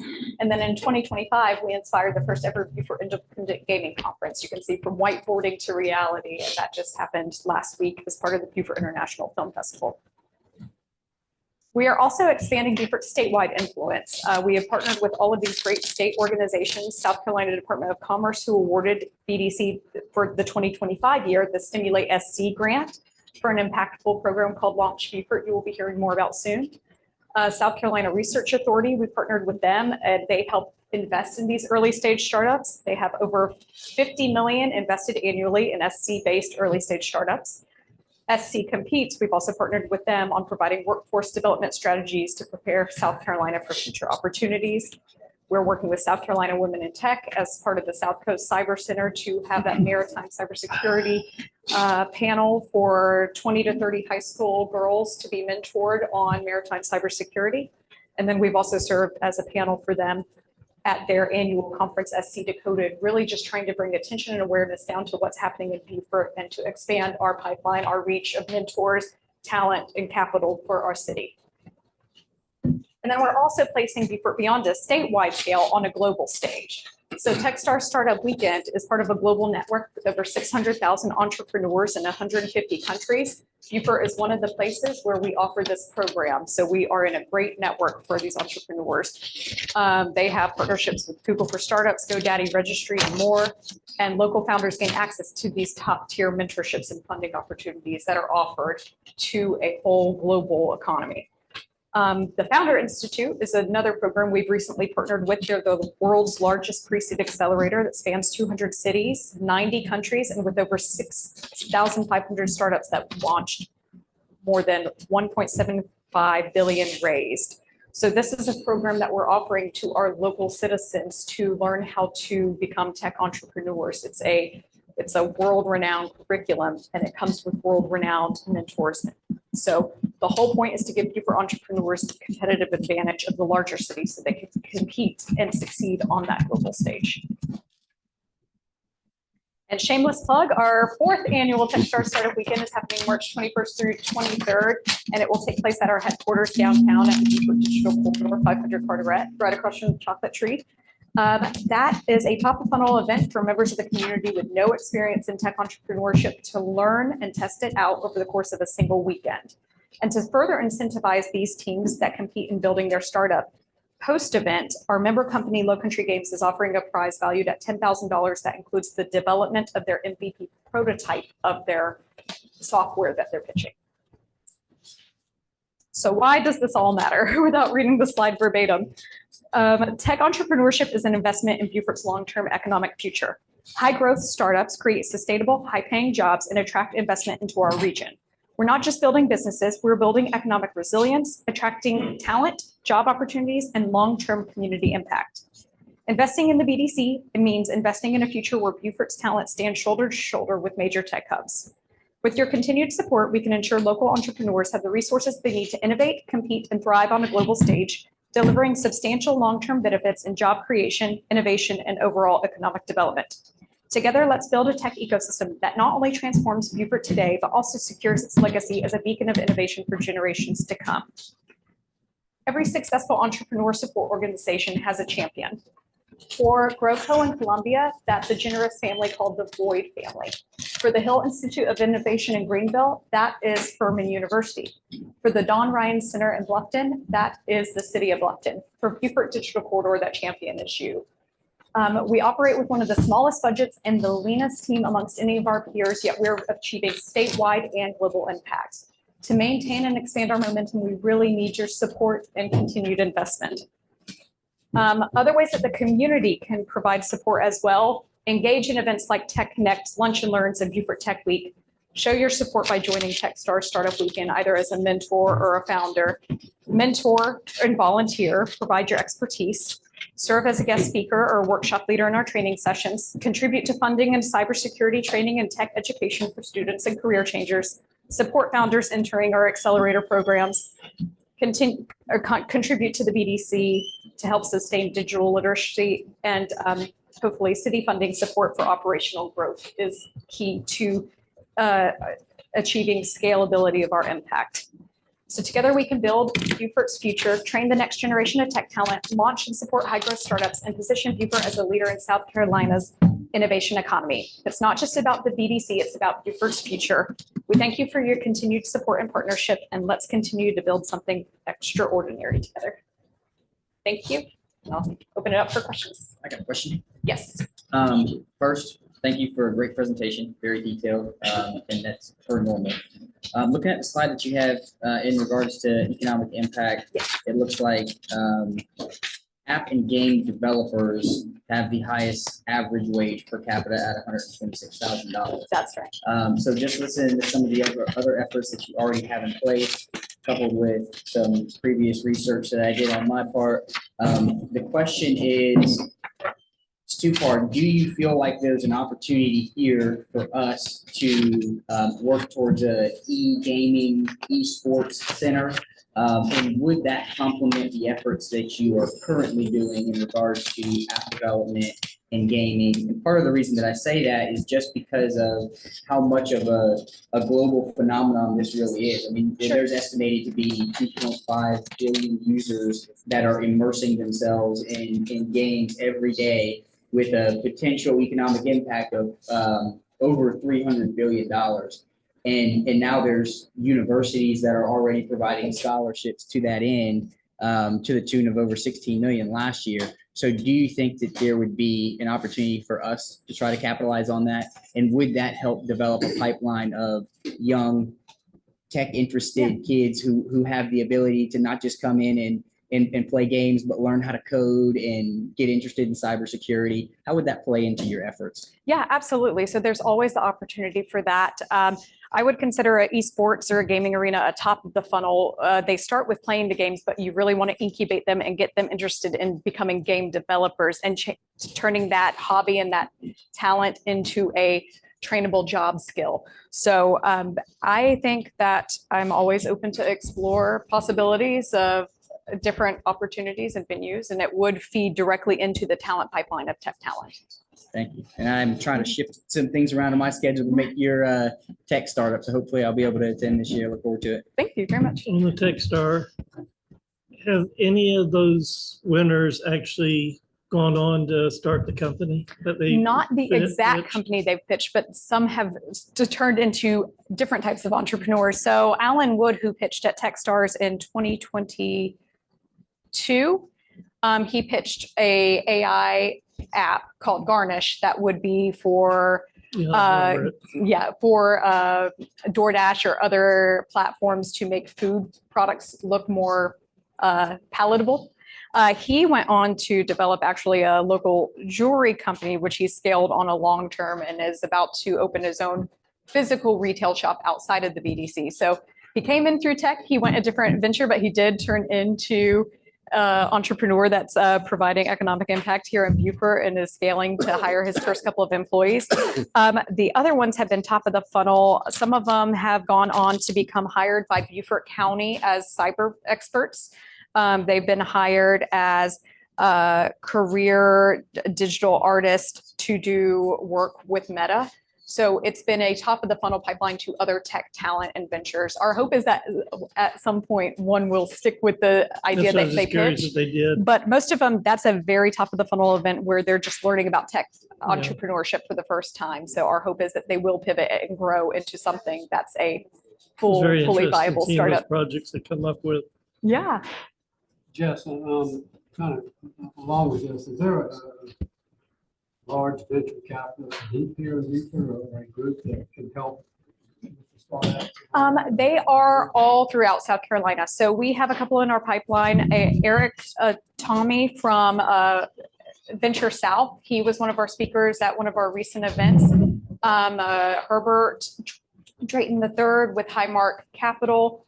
We have David Thompson, who is a local VC, but there's no local VC necessarily network. One interesting thing about Founders Institute is one of the programs they offer through there is a venture fund accelerator. So anyone who wants to learn how to become a venture capitalist can go through their venture fund accelerator and then learn how they can come and turn around and invest back in these startups. So that's another interesting opportunity that we can build that pipeline further. We do have about 43 mentors in our pipeline, and a majority of them are investors of some sort, but they are all scattered, but they can meet virtually with anyone. Okay. Just what has been the demand for space versus the space available? Yeah, no problem. So we have 100% capacity of our full-time offices, our private offices with the closed door. And we have a max downstairs capacity. We think a little over 50. Linda was doing some work with us to figure out what our max capacity is of how many people we could host at any one time. I think on a Friday about 2 weeks ago, we easily had 70 people in the building throughout the course of the full day, coming and going and coming and going and having different meetings. And that's pretty accurate for a high growth day. On a slow day, we could have just the resident member companies. We could have 10 member companies just doing their regular business. So it depends on the day, but 60 to 70 on a good day coming and going. Any other comments, questions? Thank you very much, Jess. All right, Appreciate thank it. Good job. Thanks. Okay. Next up is the Beaufort County Economic Development Corporation and John O'Toole.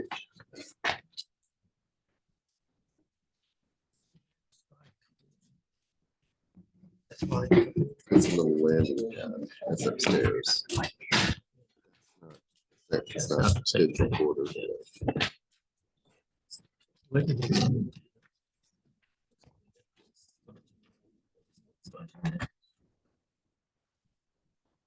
Did they even go over?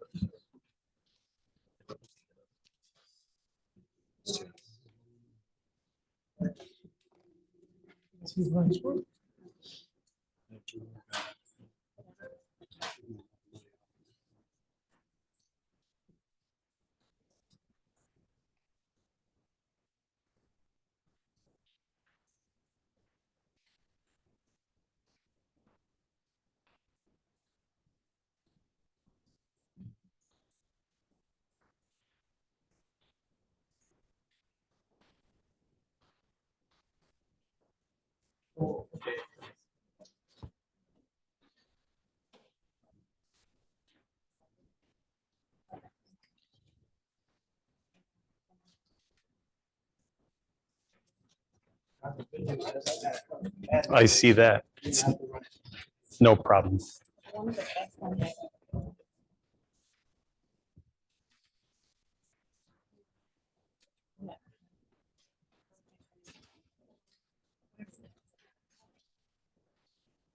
My mic off right now. Okay, good to know.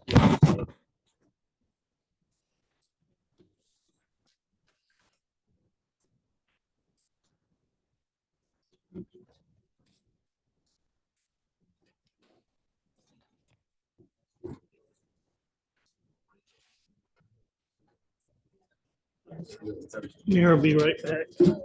That's, I'm kind of sitting tight.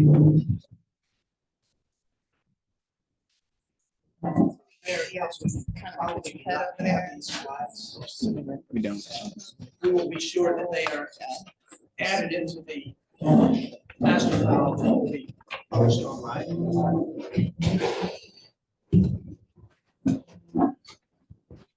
Ready to go?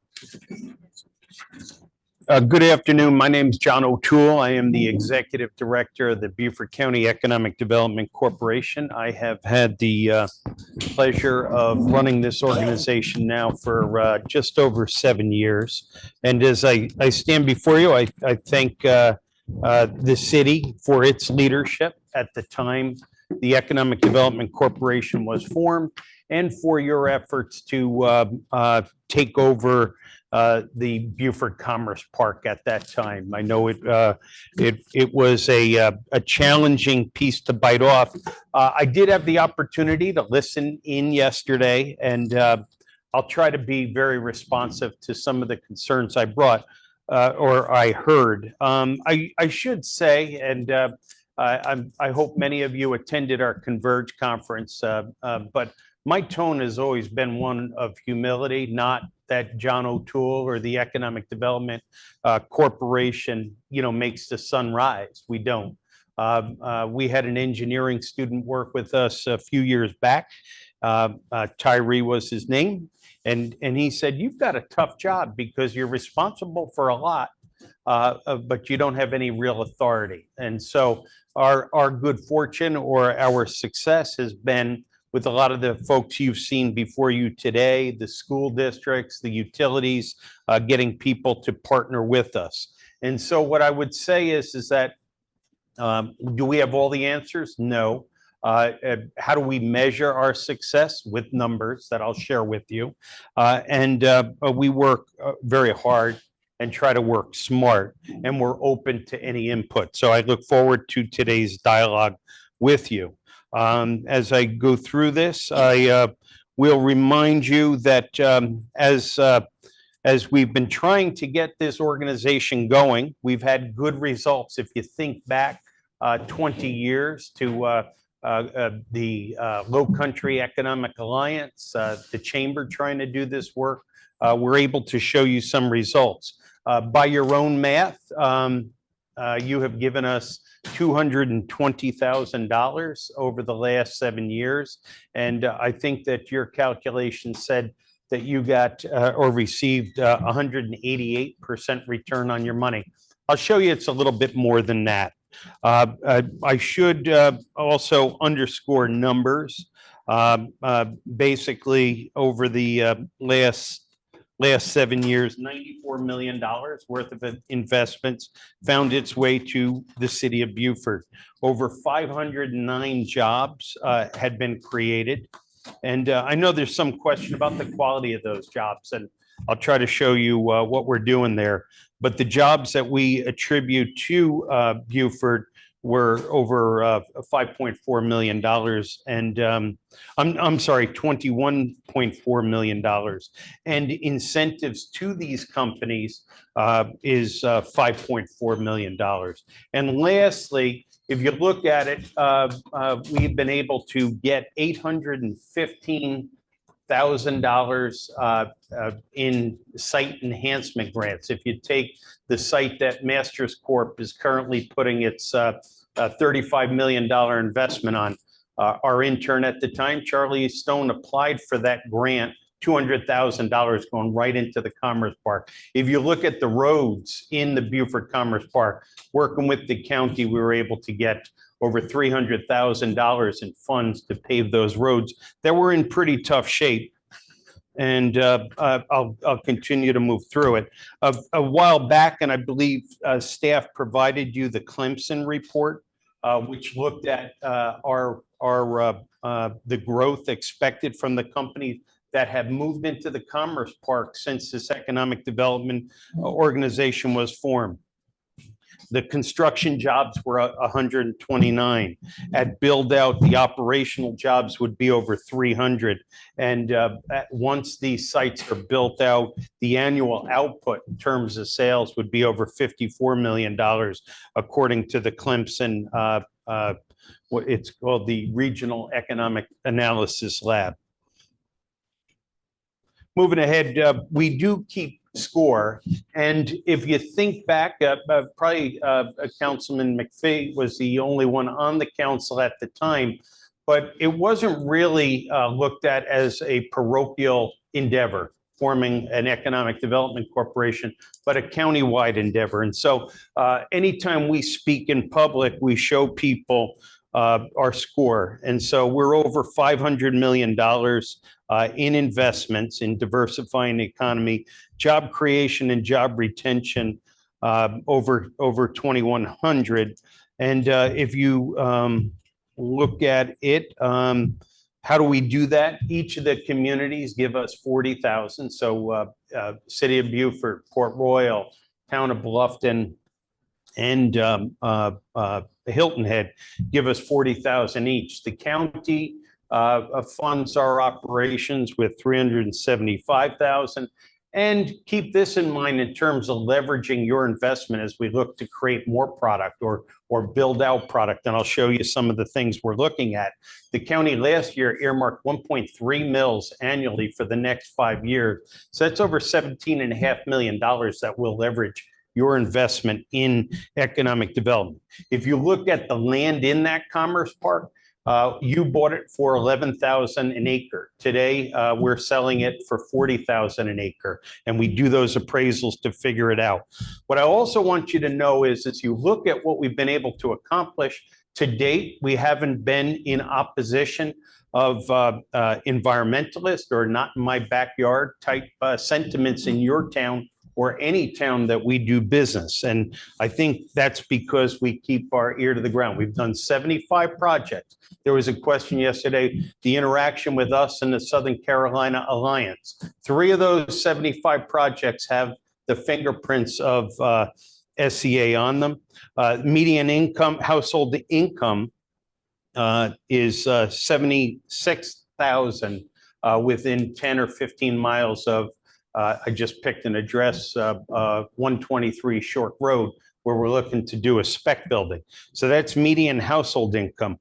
As you look up here, you're seeing that we've been averaging over 59,000 this year with a German company that our board approved the grant for last week. Our average income on the jobs created in this year are 74,000. So if we get 2 of those incomes in a household, we're improving people's lives. And I think you've heard me say it, or maybe you haven't. I know the mayor was at something earlier where I shared this, but if we do economic development right, we change the branches and family trees. Not my quote, I'm borrowing it from Richard Blackwell.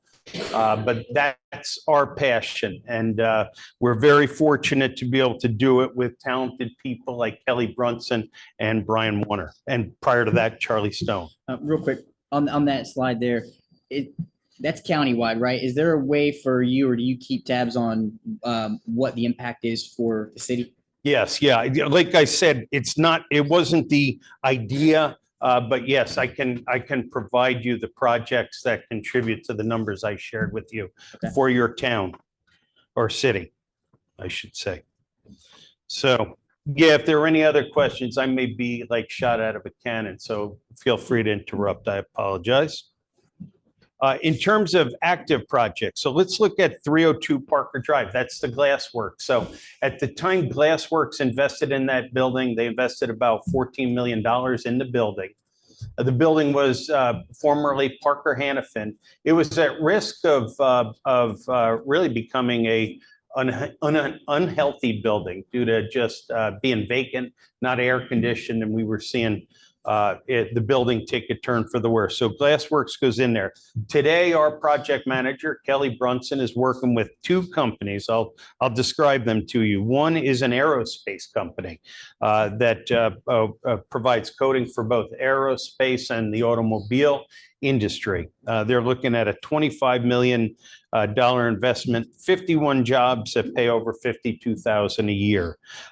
We have a call tomorrow at 11 a.m. with probably the lead competitor. We don't have their worksheet right now, but we're hopefully going to get that on our call at 11 a.m. They're the front runner for this space. So we've got two companies competing for space on that building, which leads us to a spec building. I couldn't make out who said what, and it doesn't matter. But somebody said, oh, they just talk about spec buildings.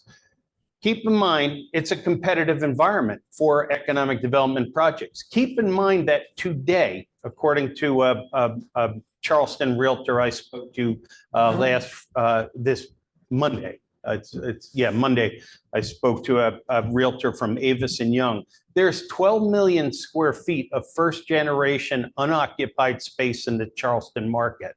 And we saw with the first spec building, if we have product, it fills up. If you look out at the building we spoke about in Gardens Corner, if we have space, it gets filled. So that's why we pursue spec buildings. Now, one thing, having heard the comments yesterday at your retreat, I'm really grateful that we didn't go the route of Colleton, where Colleton built the building.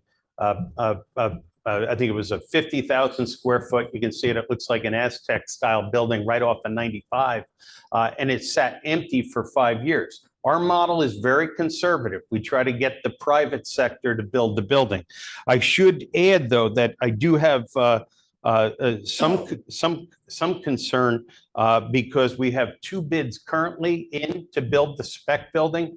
And I have a call into Jason Hetrick because we're finding that the Soloco standards might have added $1.2 million to the cost of the building and might make this deal not pencil out. And we're not getting that from one developer, we're getting it from two developers. So we've got to look at that, and hopefully there are ways, just with the with the porous area that they would have to include in the pavement, that alone with the Soloco standards drives the cost of the project up $200,000 just for the brick. Is there a question?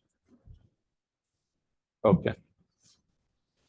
Let's just see, going down the road, 134 Parker Drive. This is the mayor sits on our board, and I know there's concern, and it came up at the end of your session.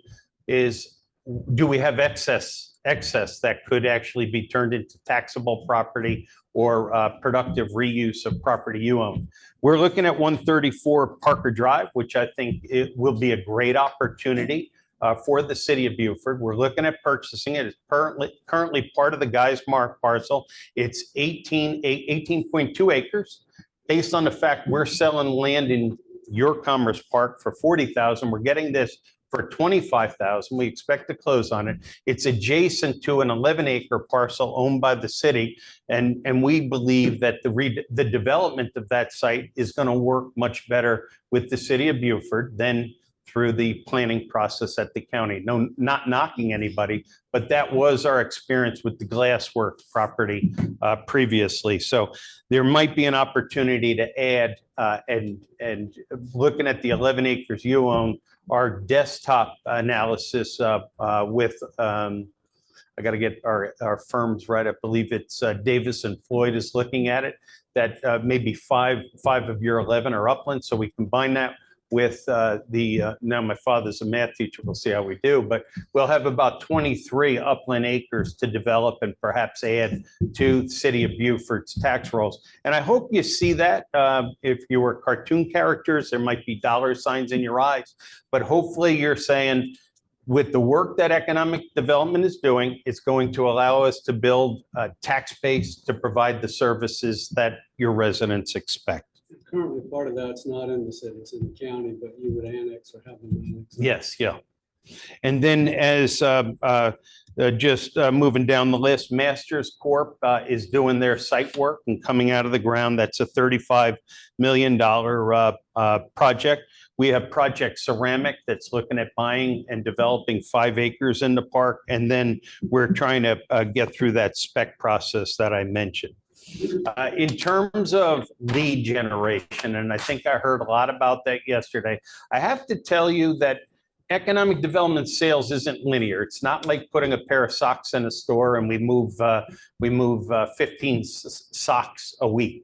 It's steady as you go kind of work, and you have to be patient with it.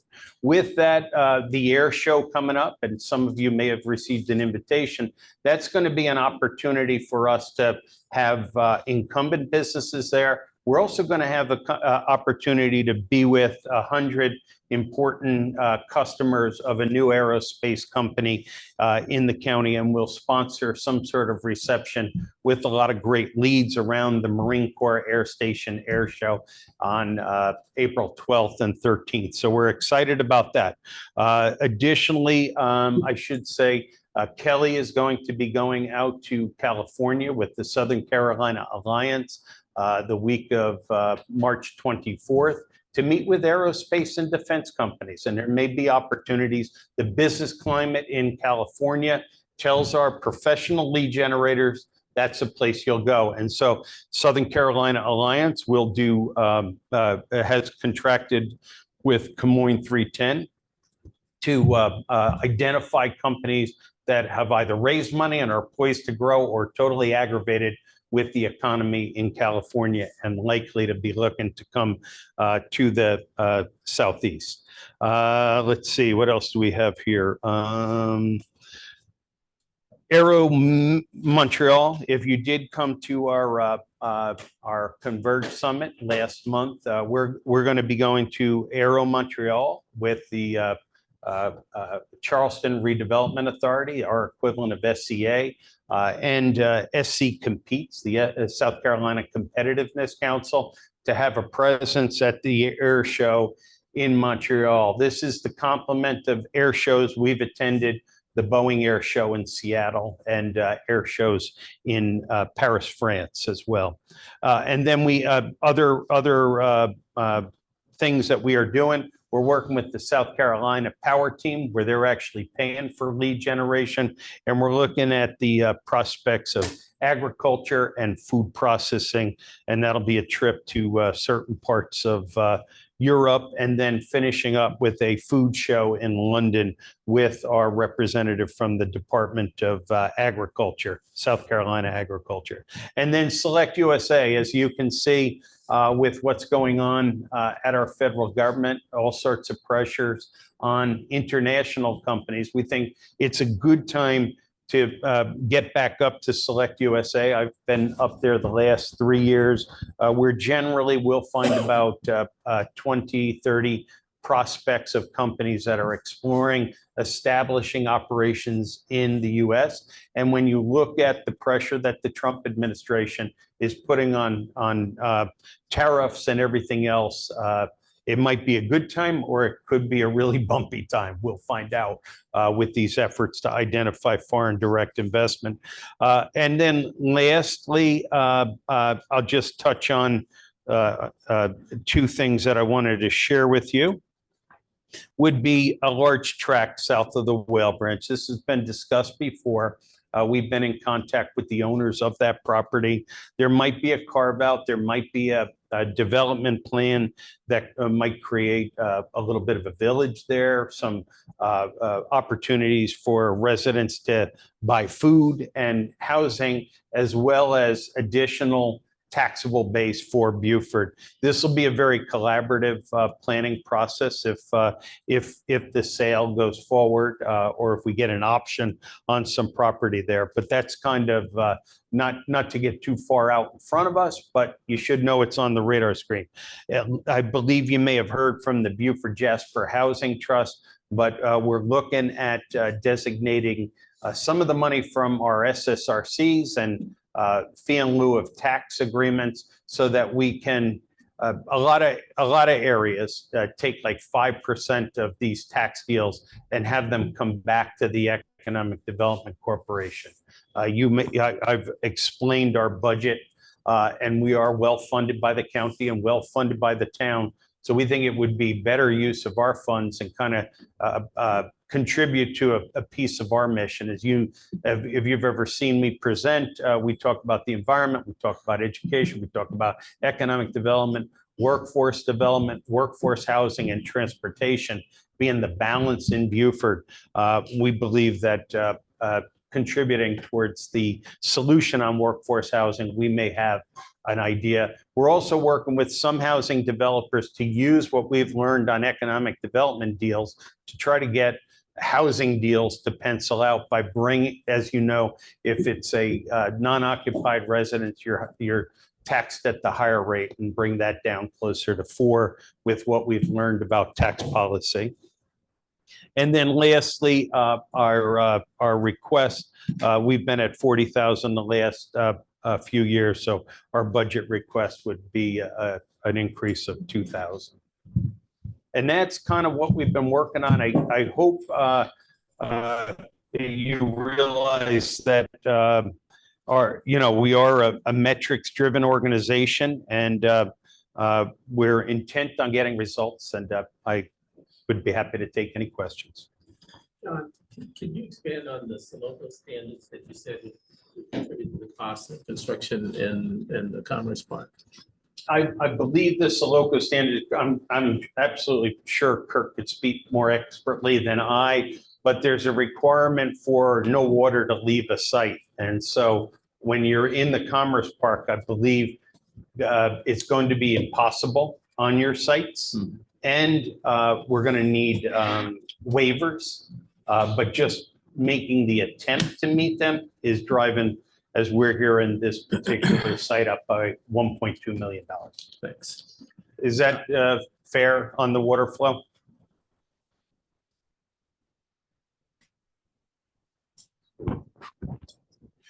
Yes, but I think just to remember, all of the communities in this area have the same standards. So What? everyone is following the same SoLoco standards. So Hilton Head, Bluffton, Port Royal County. So just to clarify, because this is it's kind of a pet peeve of mine. It's not a SoLoco standard. SoLoco cannot impose standards. It's not an organization that can do that. This is an agreed upon stormwater design manual that all of the members of SoLoco agreed to abide by. And so we all share the same stormwater design manual, but it's not a SoLoco stormwater manual. It's going to put pressure on development in the park you want to see development done. We can agree on that, though? But it's not going to give any other municipality any advantage over. Not in the county. No, not in the county. Okay. Yeah.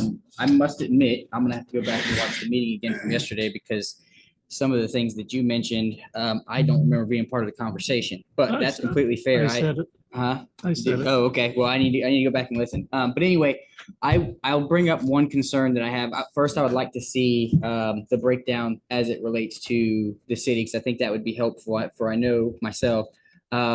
But I think the concern that I have is some of the jobs that we've seen even most recently are well below what I would feel is the higher paying jobs that I think is the original objective. The objective would be to bring not just business, but higher paying jobs for our residents as well. And I just don't think that $50,000 is a salary that provides a livable wage for folks. So I don't know if there is a way for us to maybe broaden the scope of leads that we get to, further expand the efforts past manufacturing. I know that there's the effort for aerospace, and hopefully something comes from that. But I do want to work towards having a better understanding of what exactly our efforts are, and then what the economic impact is and has been for the city. We'll break that down. We'll also typically, we can graph it showing the percentage. So when we look at the percentage right now, just under 20% of investments are, and we really have 5 jurisdictions that investments could go to, but just on a hair under 20% of investments are finding their way to Beaufort. Now, I'll put the question a little bit back to you, Councilman. When we were trying to get the investors interested in the spec building in Beaufort, a lot of folks said, we see this as a tertiary market. We think the experience of Magnus says it's not, because if you look at the numbers, they invested $4.7 million in that building, and within 18 months, they sold it for $7.5 million, and it was fully leased. But the way that we got the building built is we take county dollars and say, if that building was unleased, we'll spend up to $1.6 million to pay your carrying costs. So they have 2 prospects. We're trying to prove we're not a tertiary market.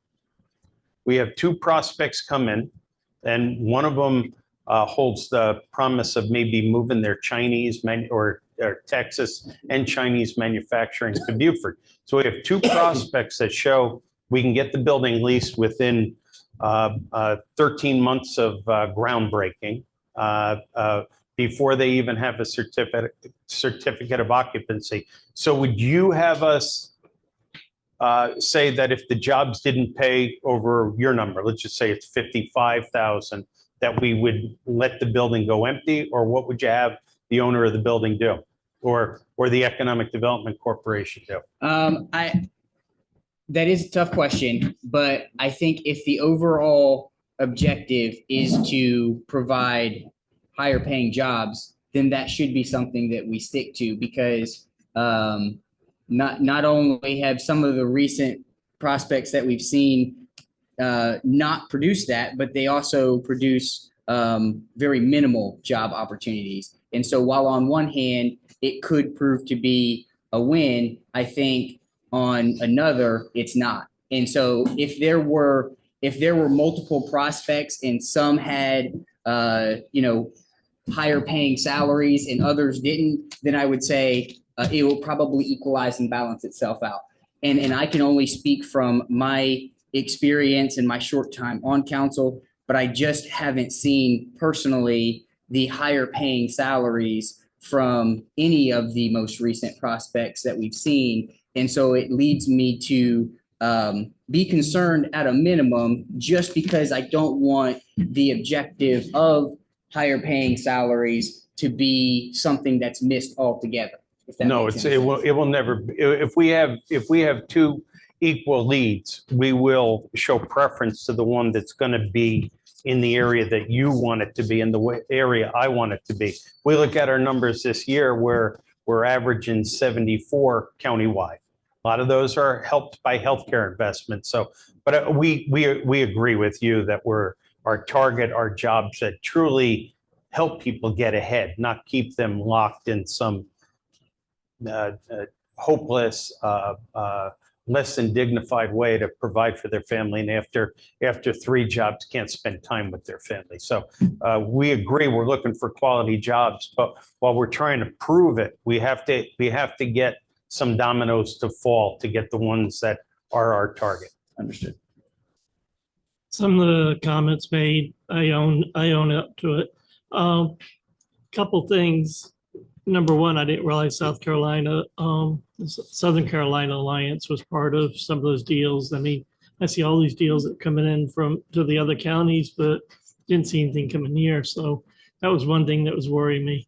The other thing is, for instance, is Project Laundry. That's still on a go, right? Yes. Well, that's going to bring your average way down, and that's what was one of my concerns. Well, once they announce they're in our average, so they won't bring our average down. They already have.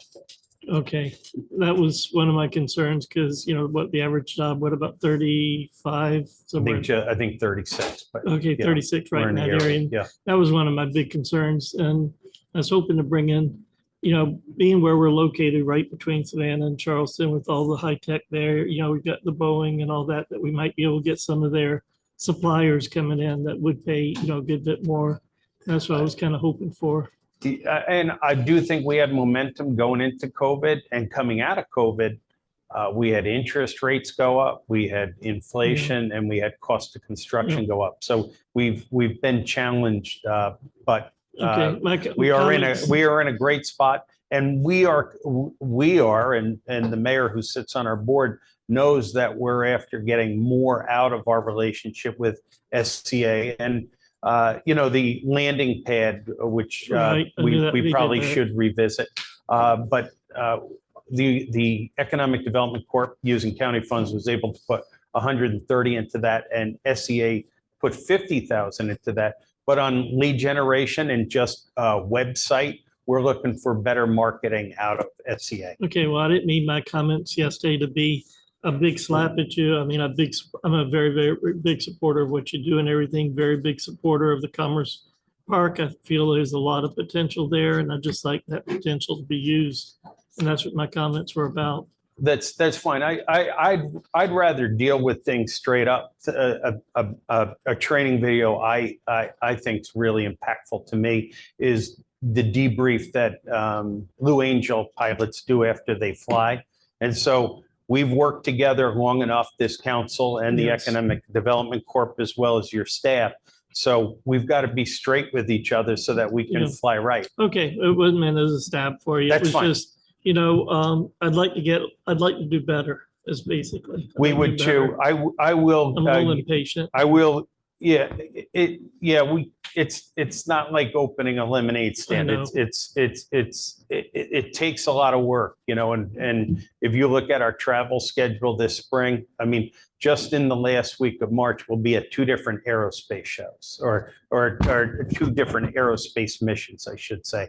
And I believe it'll illuminate the fact that we are focused on the city. City of Beaufort's been a great supporter of our organization. We want to hit a home run for you. We'll show you the distribution of projects, distribution of investment, distribution of jobs compared to every other jurisdiction. I don't want a home run, I want a grand slam.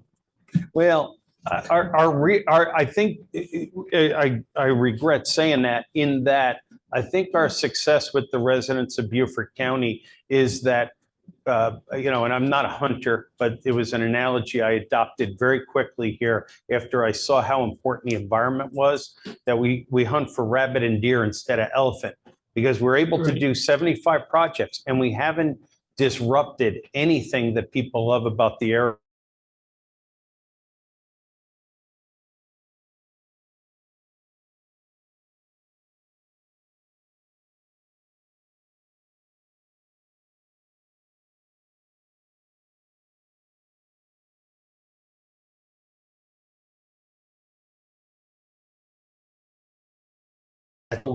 Outpaced its infrastructure and makes it kind of outside of 10 a.m. to 2 p.m.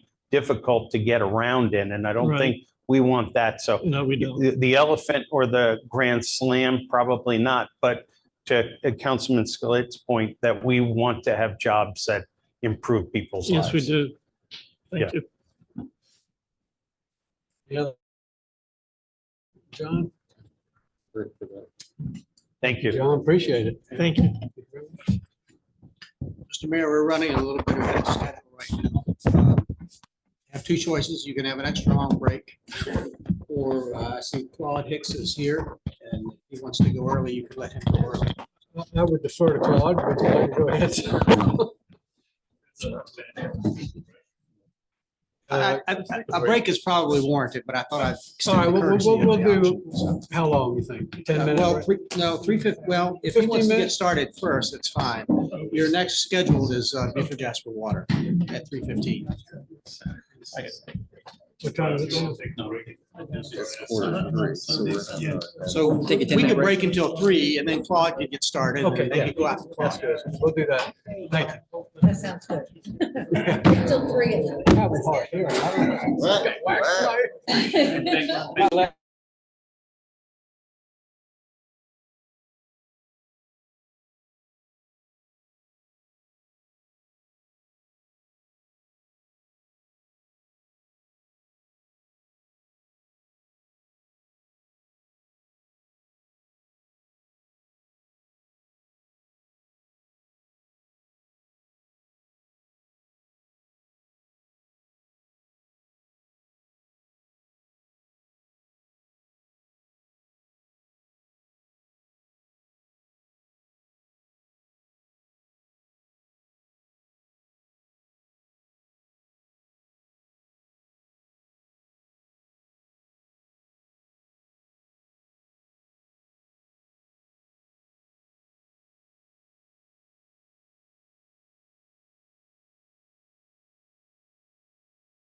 people, different organizations, different entities wanting to know what they can do to help us build workforce housing so that we can keep the young professionals and the families in this area that we so desperately need.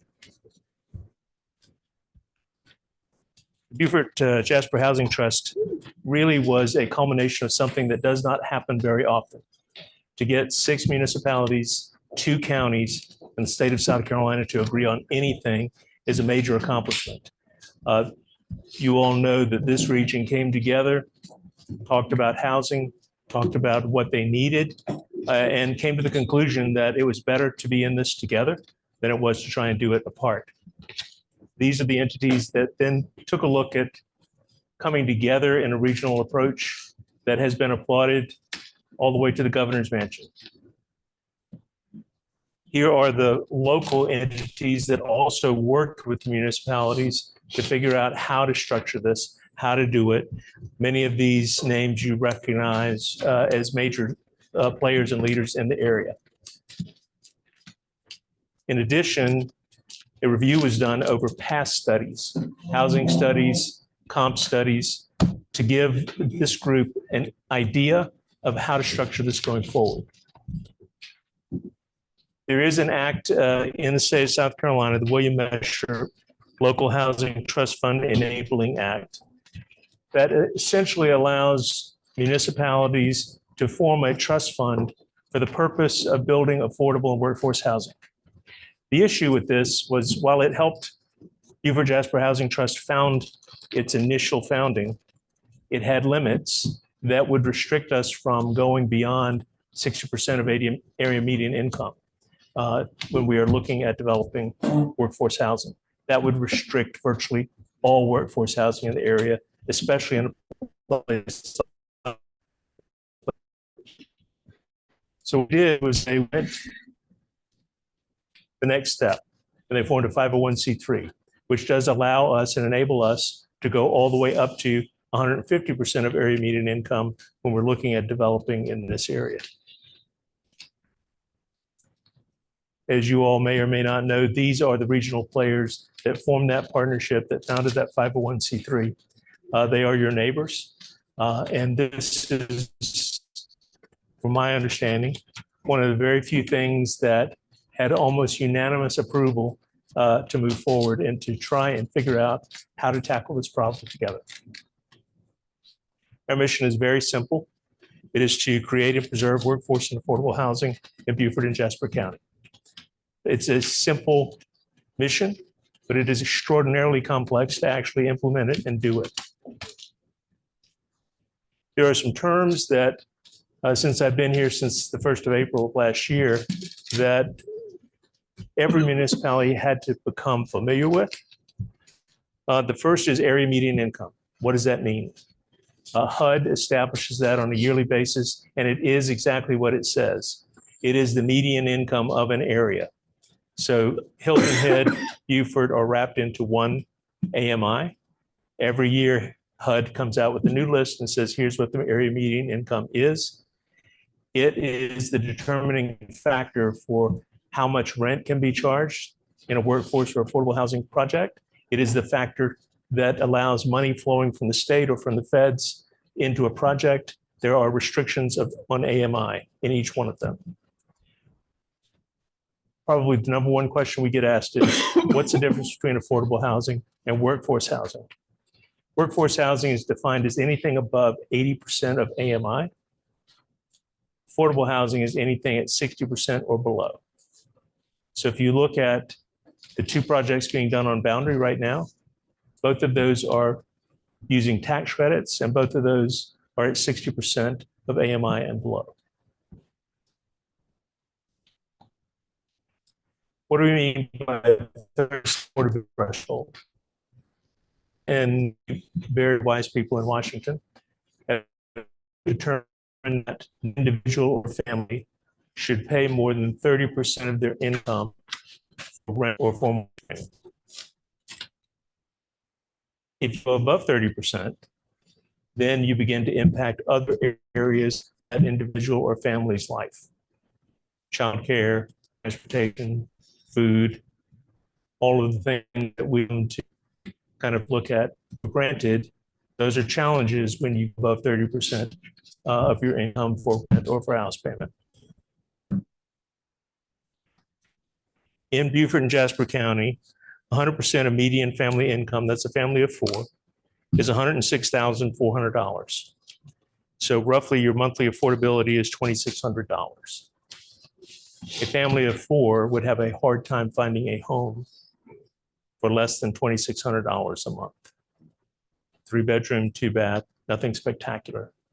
Rents for 3 bedrooms are cresting now above $3,000 a month, so it makes it even more difficult.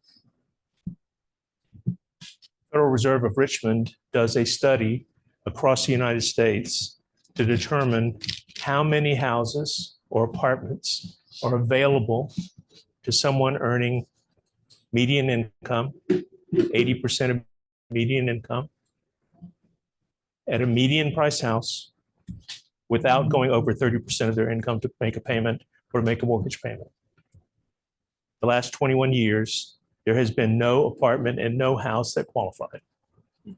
So it means that for the last 21 years, they have been unable to find any instance where a median house in this area could be accessed without going over 30% of your income to pay for it.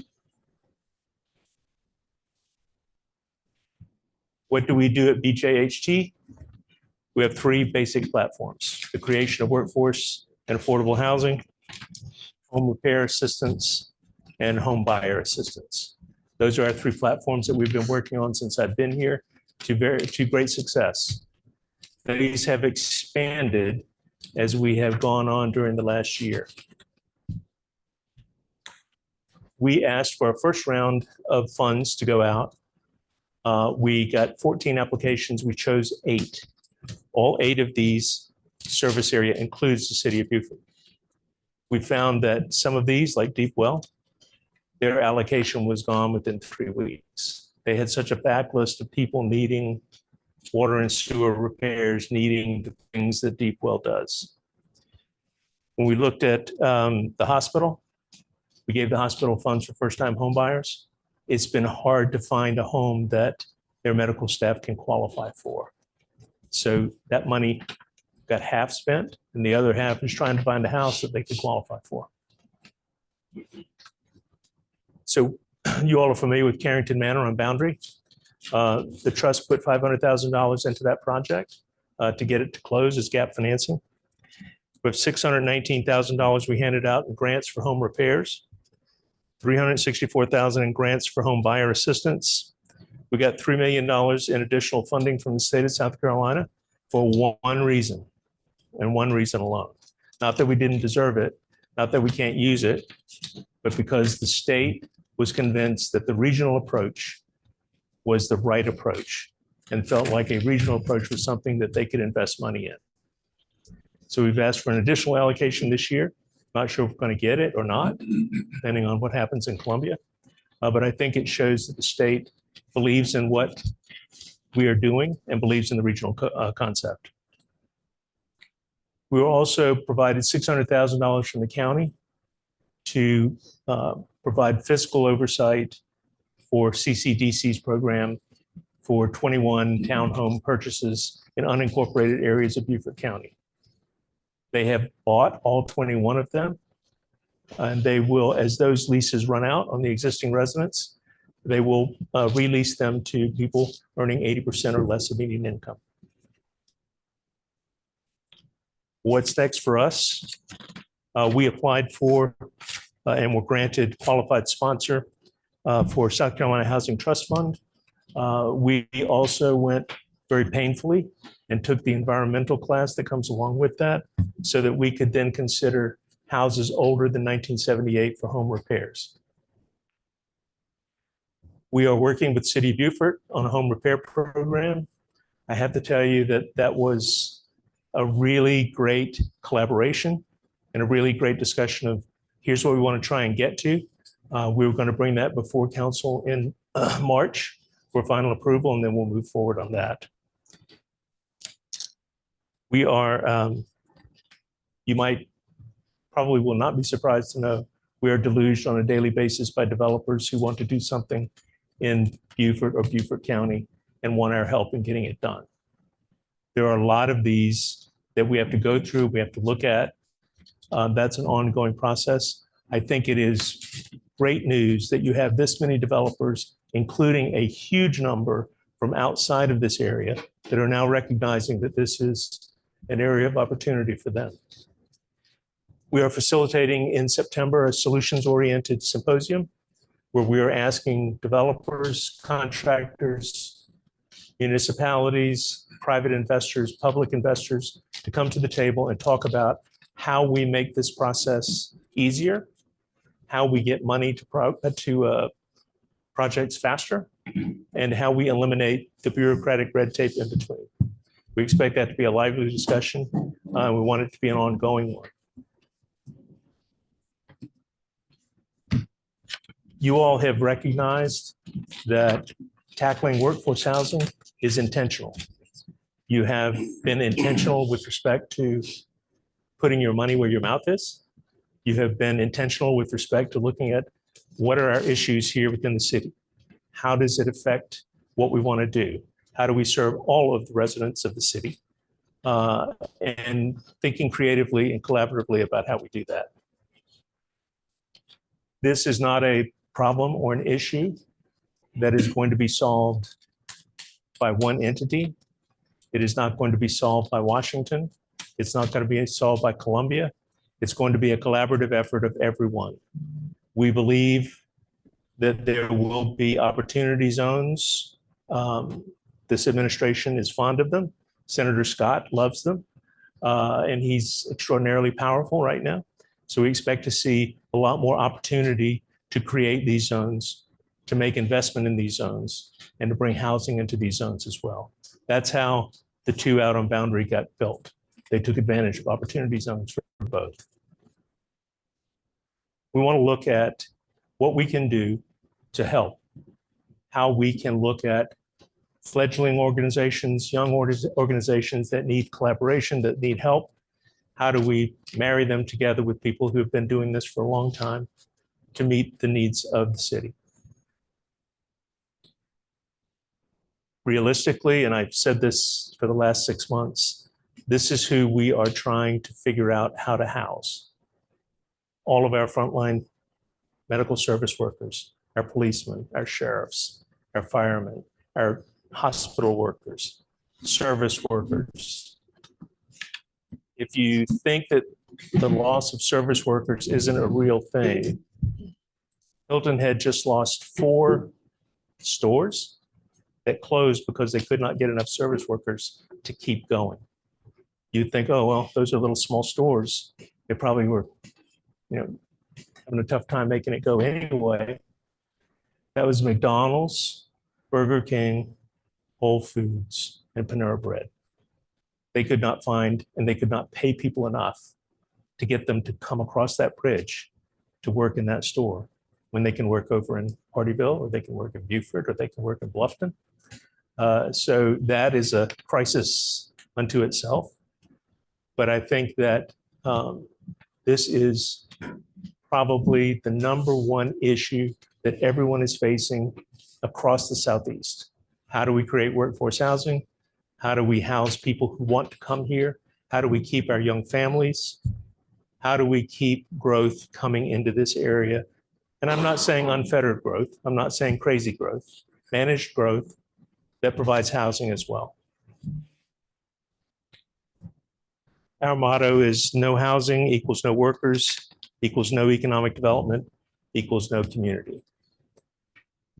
I think the future here is bright. The city has recognized that in order to grow, it needs to figure this issue out. Will it be easy? No, it will not. We'll have to look at whatever available land there is in the city that we might be able to do infill housing. Are there buildings that we might be able to convert into housing? Are there repairs and repair programs that we could institute that would get some of these really houses that are in tough shape back so that they are livable? So I think you guys have done a great job. I think you've been prepared. I think that the future is extraordinarily bright. Last thing that I'll say is, whenever I say things are going to be extraordinarily bright, the last part of the sentence is, and this is going to cost a lot of money. It is. So fortunately for us, we need to take advantage of the fact that Tom Davis is as powerful as he is, that Shannon is willing to step up for workforce housing, that almost our entire legislative representatives are looking at how they can help. So with that, thank you very much for your collaboration, for supporting the trust. We look forward to a very bright future in the next year. Any questions or comments? I have one. Claude, other than the opportunity zone north of Boundary Street, which is in Beaufort, is there any other opportunity zone in close proximity to the city?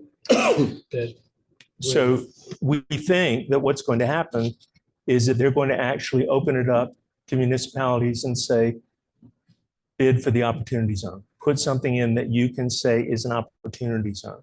Well, if you look at the city, there's opportunity zones everywhere where you have dead space or you have gaps or you have a particularly tough area to develop in. Those are great opportunity zones. It's a little bit hard to get that money. It's a little bit difficult. But we think that what Senator Scott's going to propose is a rebidding on opportunity zones.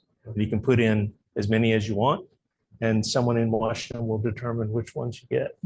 Okay. Appreciate it. Anyone else? I've had a number of persons ask me about the 250K that we have that you're working on, coming up with a plan on how we manage it. When can they apply? What should I tell them? So as soon as we get confirmation, as soon as you vote on it, we'll be able to go within 30 days. Go meaning there will be a place to put your application in. The application will be complete. We're going to work with the city and staff on how we put it out through social media, what kind of communications we make. We expect this to start out slow, and then we expect it to really take off and probably have way more than we could possibly do. We have worked with staff on how do we do that? What do we do? So what's going to happen is going to be, you're going to have a whole bunch of people put in applications. A lot of people are going to qualify. We're going to run out of money quickly. We'll create a wait list. And our hope is that the response will be so positive that the city will consider doing this again. We, for those of you who don't know, we pledged $100,000 in a $250,000 pool. And we would continue to do that as long as the city was willing to put their money up as well. So those are discussions for the future. So we fully expect this is going to be successful. We already have, it's the number one thing that rings the phone at the trust. My roof is gone, water comes in, what do I do? And a lot of our grantees actually do home repairs, but most of their money is already gone. And they have a wait list. So it's a huge problem, but one that we hope you'll continue to invest in. Thanks. I'll just say really quickly that you pointed out that we're willing to put our money where our mouth is, and I just want to acknowledge the fact that you guys are as well, and I'm very grateful for the fact that you brought money to the table and then just commented to the fact that you're willing to continue to do that so long as we are. So that means a lot. And, thank you. Well, we live here, so it makes sense for us to continue to invest, but it's something that we want to do as part of our mission. And we see every day the number of houses that we could impact. So we thank you very much for your partnership. I hope that it is a signal to other municipalities on how they might be able to approach this as well. Mayor and council, just to let you know, you may recall, we discussed the details of an MOU in a work session with Claude present. We have worked through the framework of that agreement and the language of the agreement, and we intend to bring it to you for consideration in March. Thank you very much, Claude. Thank you. There's no other Thank you. comments or questions. Thank you. Okay, next. Arna, Jasper Water and Sewer Authority.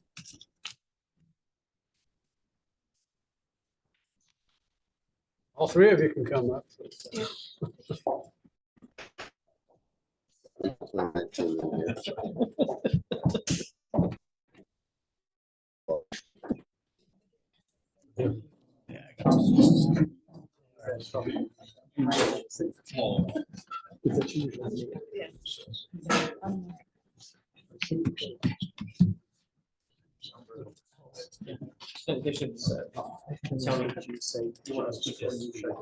Mitch, remind me. Give it to her. She's gonna I had a introduce him, and I think I'll conversation with just somebody snatch it. You may want to sit in on. Okay. Thanks.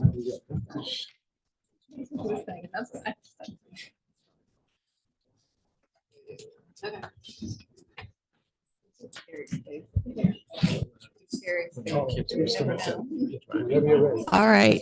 All right, Eddie. So the mic. Home viewers, nobody is. Oh, okay. Okay, thank you.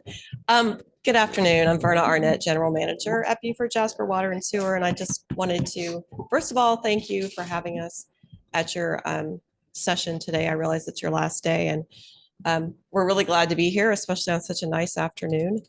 It seems like not that long ago that Paul and I were here last year for this session, and the time has really flown, and we've been very busy since then. And Paul will get more into that about what all we have planned and what he's been doing to facilitate that plan. So Paul Vincent, last year he was our Chief of Engineering, and this year he has taken on the role of Deputy General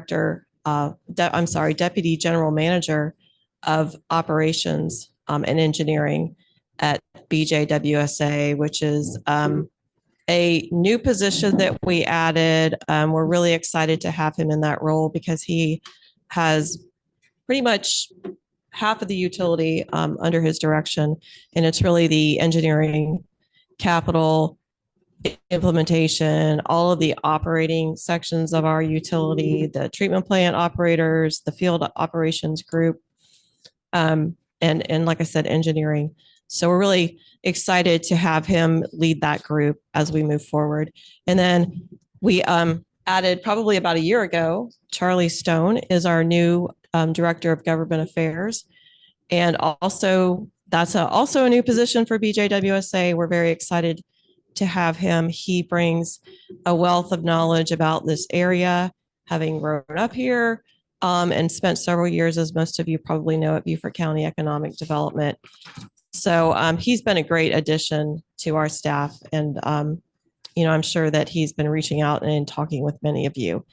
So they are going to go over kind of highlights of what BJWSA has been up to over the last year and our plans for the future. So I'll turn it over to Charlie.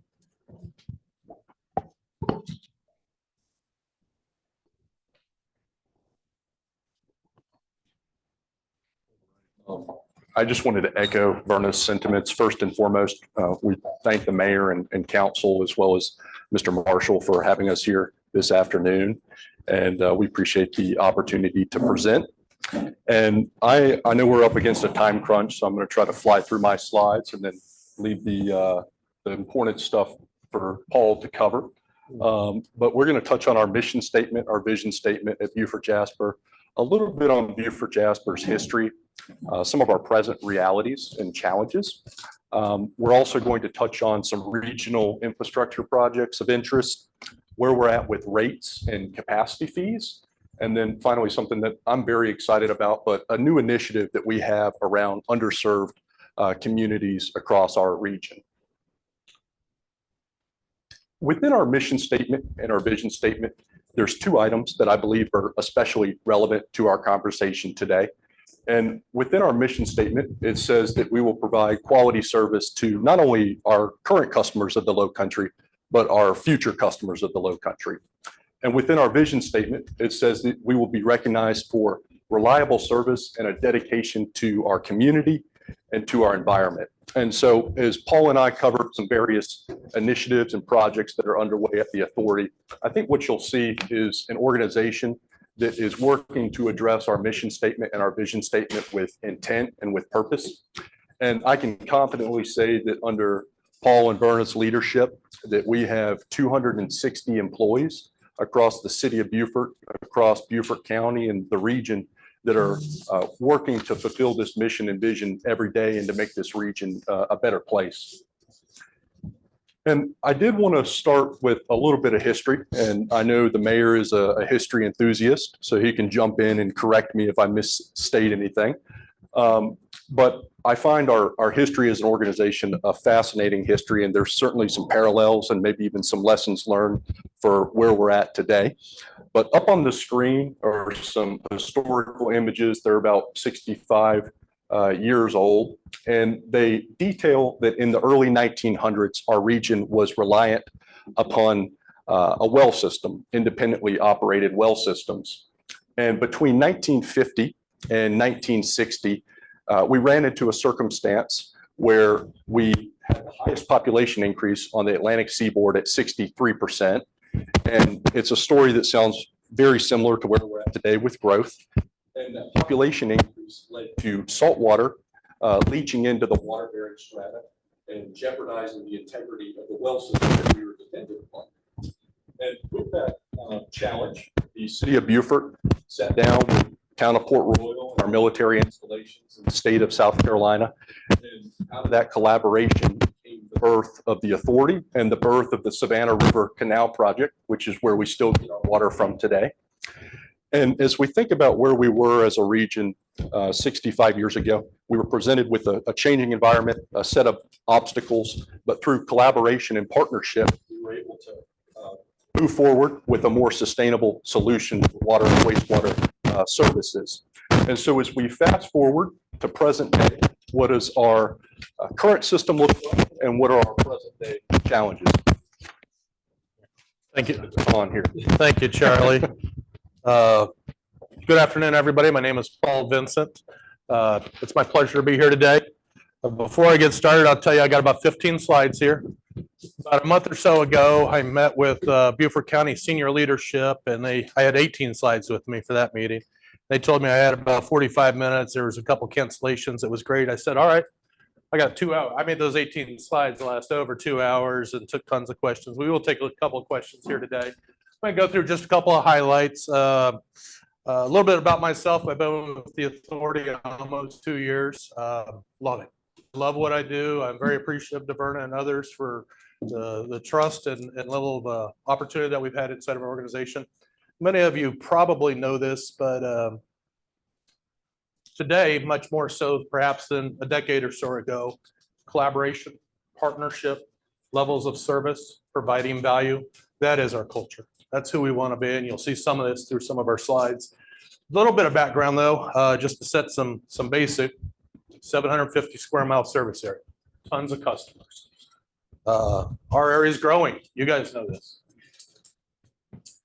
Water system, you've talked about this a little bit already. I'm going to go through some of these slides kind of fast because I know I'm at the end of the day. We have a great canal system. As we see growth, we need to build capacity. Right now, we have 2 drinking water treatment plants. Our Chelsea plant, where our admin building is located, about 24 million gallons a day capacity there. Our Perrysburg treatment plant, we've got 15 million gallons of capacity there now. We've got a project that's been 6 years in the making that's coming to the end. In May, we'll have another 15 million gallons of capacity there, taking us up to 30.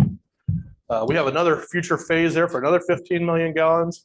You might ask things like, well, how much water do you guys need? Right now, I don't know. Help me out here. 25 million gallons probably peak at this time of year. But we get into the summer when the irrigation system's really starting to kick in. We get up to 30, 33, 34, maybe 35 as highest we saw last year. So that's enough that we need to keep building capacity. And we're going to do those things. Certainly, we have tons of water mains and all the other things that go with it. Wastewater,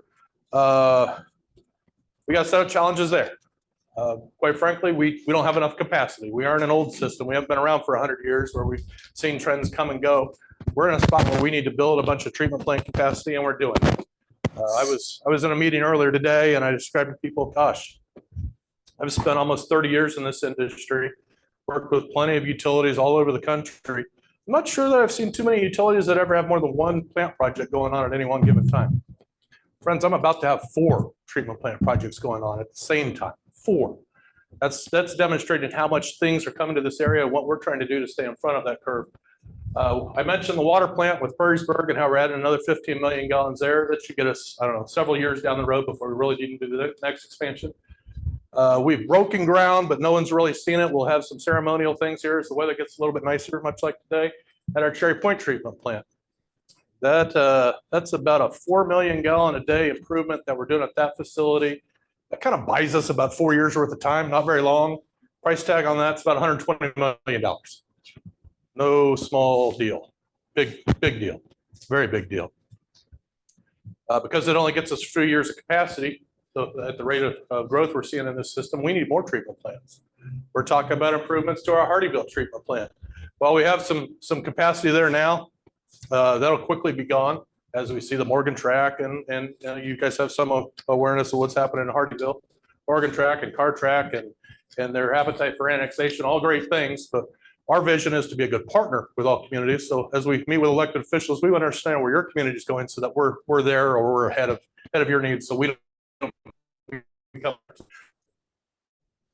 Fourth one, treatment that we call our new river treatment.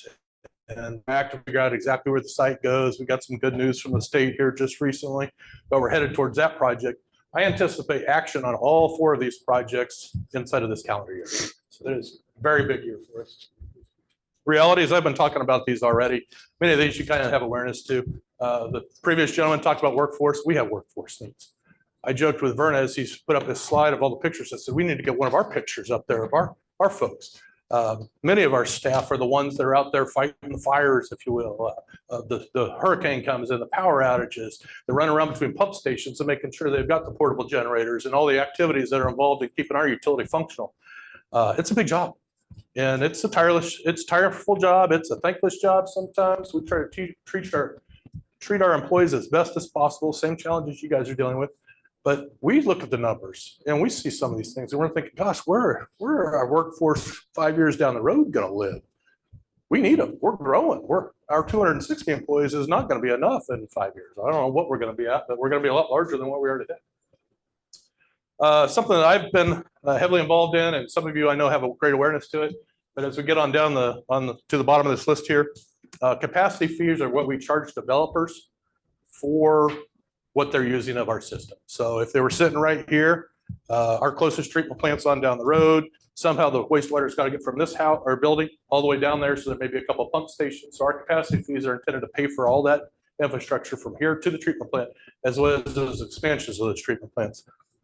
You heard me a minute ago say we got 4 treatment plants underway or in progress.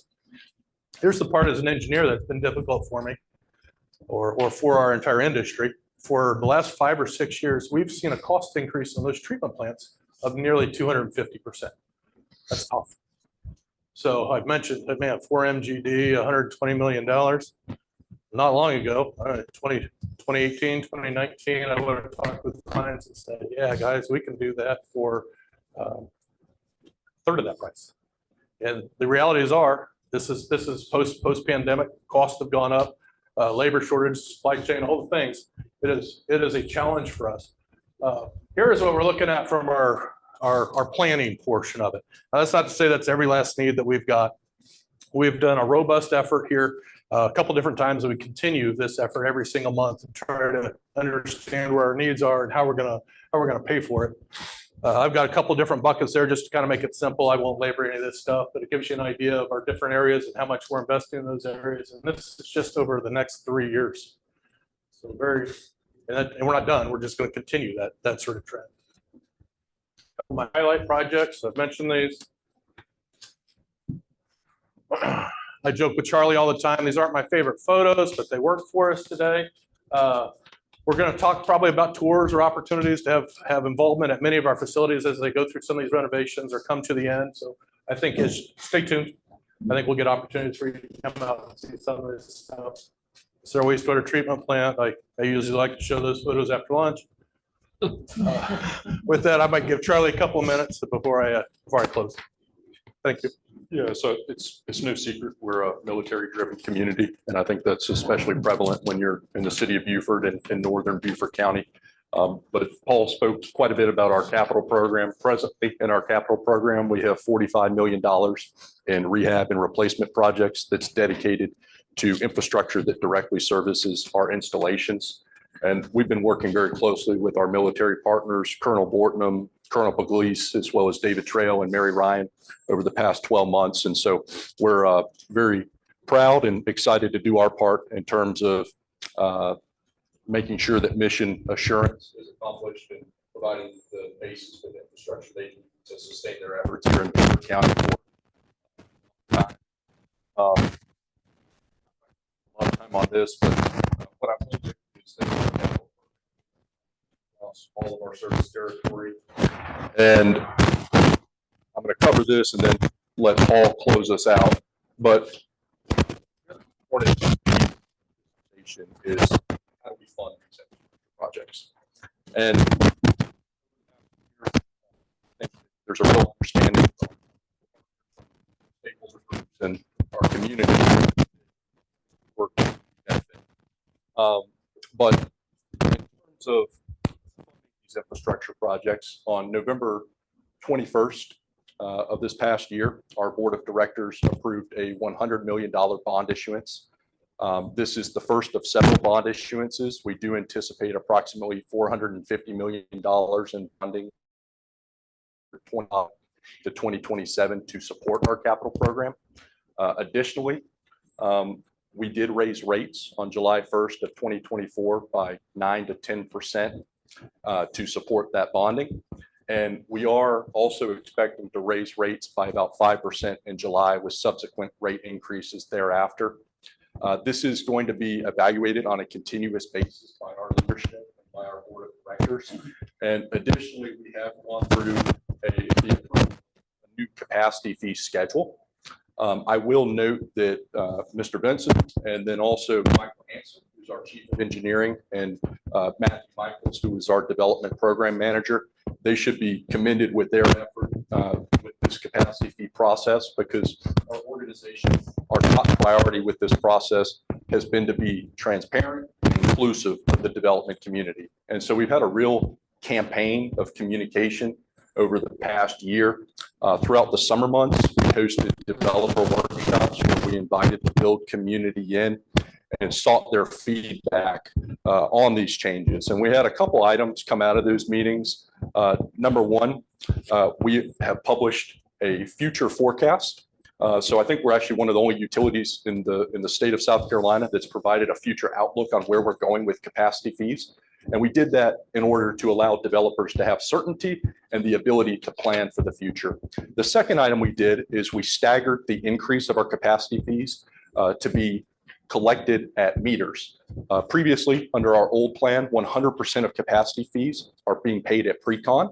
And by staggering the increase on meters, it brings down the carrying cost burden for the development community.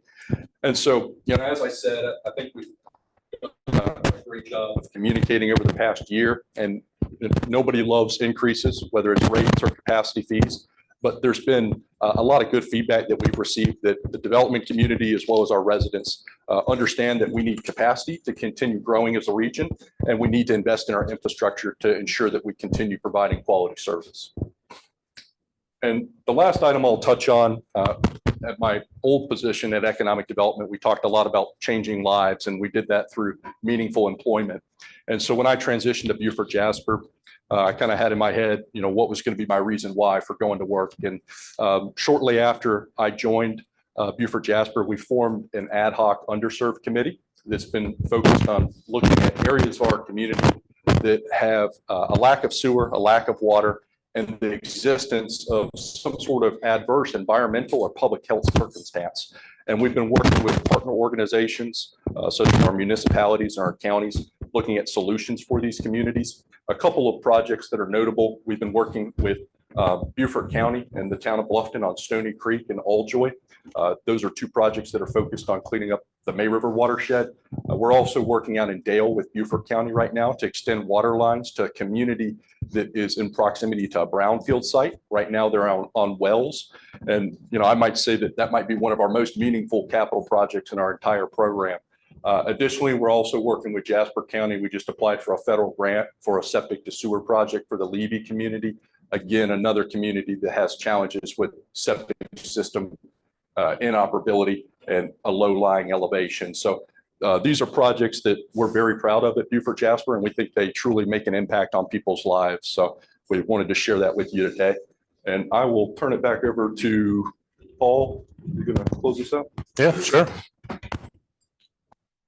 I'll take a couple of questions here at the end, but this is kind of where I say, how can we work together better, or what can we do how can you help us? How can we help you? I think in a lot of ways, it's many of the things up here, but it's also just good dialogue. For us, it's relationships and trying to find ways to provide value. As you guys see needs or wants inside your community, and you can help articulate that to us to the extent that we can help, we want to be a partner in those sort of things. I know we have a lot of things internally that we talk about, or I like to talk about related to tools. And I always felt as an elected official, man, the more tools that we can provide to a community, then the more opportunities you guys have to get your vision and achieve what you're trying to do with your community. And for us, it's important to be a trusted partner and a valued partner in that process. We understand that water and wastewater are critical services. To the extent that we can be a part of the solution, we want to do that with you. So with that, I may just open it up to any questions. Go ahead. It was a So tie, mine- guys. Mine is more of a common observation from what people are telling me. You'd stop collecting our garbage fees because it didn't work in with your software. So our water bill drops. I'm getting complaints that now they're the same as what they were paying without the garbage. And I'm getting a lot of complaints on that, the rise in the water rate. It's been, it seems like a little more than 10% since then. And I've been catching it. And I just thought to tell you, me telling you this, you may invite us over to to see the wastewater place at the day with the winds blowing in their face. So, I appreciate those comments. I think we always try to be somewhat sensitive when we're doing rate increases. I think last year we have a real complex process when it comes to the rate increases because we have so many different constituents, if you will. But the class that you're probably hearing the most from are those that pay the residential rate. And I believe we were right around 9% last year was the increase. But there was also another component to that. And the other component to it was you pay your wastewater bill based on how much water you consume. And for years we had a cap, and we've raised the cap just a little bit, and we see a lot of utilities, excuse me, that don't even have a cap on it. And what it is the idea that if you're using water, you're going to pay for it on the wastewater side, right? So when we cap it, what happens is you can use up to a certain amount of water, and then after that, it doesn't add to your wastewater bill anymore. So that cap moved up, and that went from 7,000 gallons up to 10,000 gallons in a given month. Our average water users are far below that. So they're not necessarily impacted, but those that maybe have larger yards or prefer to have an irrigation system and run it all, 360 days a year, or whatever it might be. I've got a neighbor that we had snow on the ground a minute ago, and his irrigation system is still running. Those folks, I'm sorry to say it, but they probably were getting by with a reduced rate because they were using closer to that 10,000 gallons a month. So then those folks did see their bill come up a little bit. But again, it's use it, pay for it type of arrangement. But we are sensitive to those things. Quite frankly, we've, some of the same stresses that you guys here see and some that were articulated in our slides. It is for us, we've seen costs just do this to us. And unfortunately, we only have two ways that revenue comes into our organization. One is that customer paying the bill based on the consumption. The other one is those capacity fees that we've kind of talked about a little bit. And there's a bunch of numbers on the screen. I don't expect everyone to follow those numbers necessarily. But the increases that we've made on our capacity fees, which is what developers pay when they come to us with a new project, have gone up substantially. In labor, we probably go back to it a little bit. They're going up next year, right? Oh, here it is. So currently, we're right around $7,000 combined between water and wastewater. What's that date, March 1st, it goes up.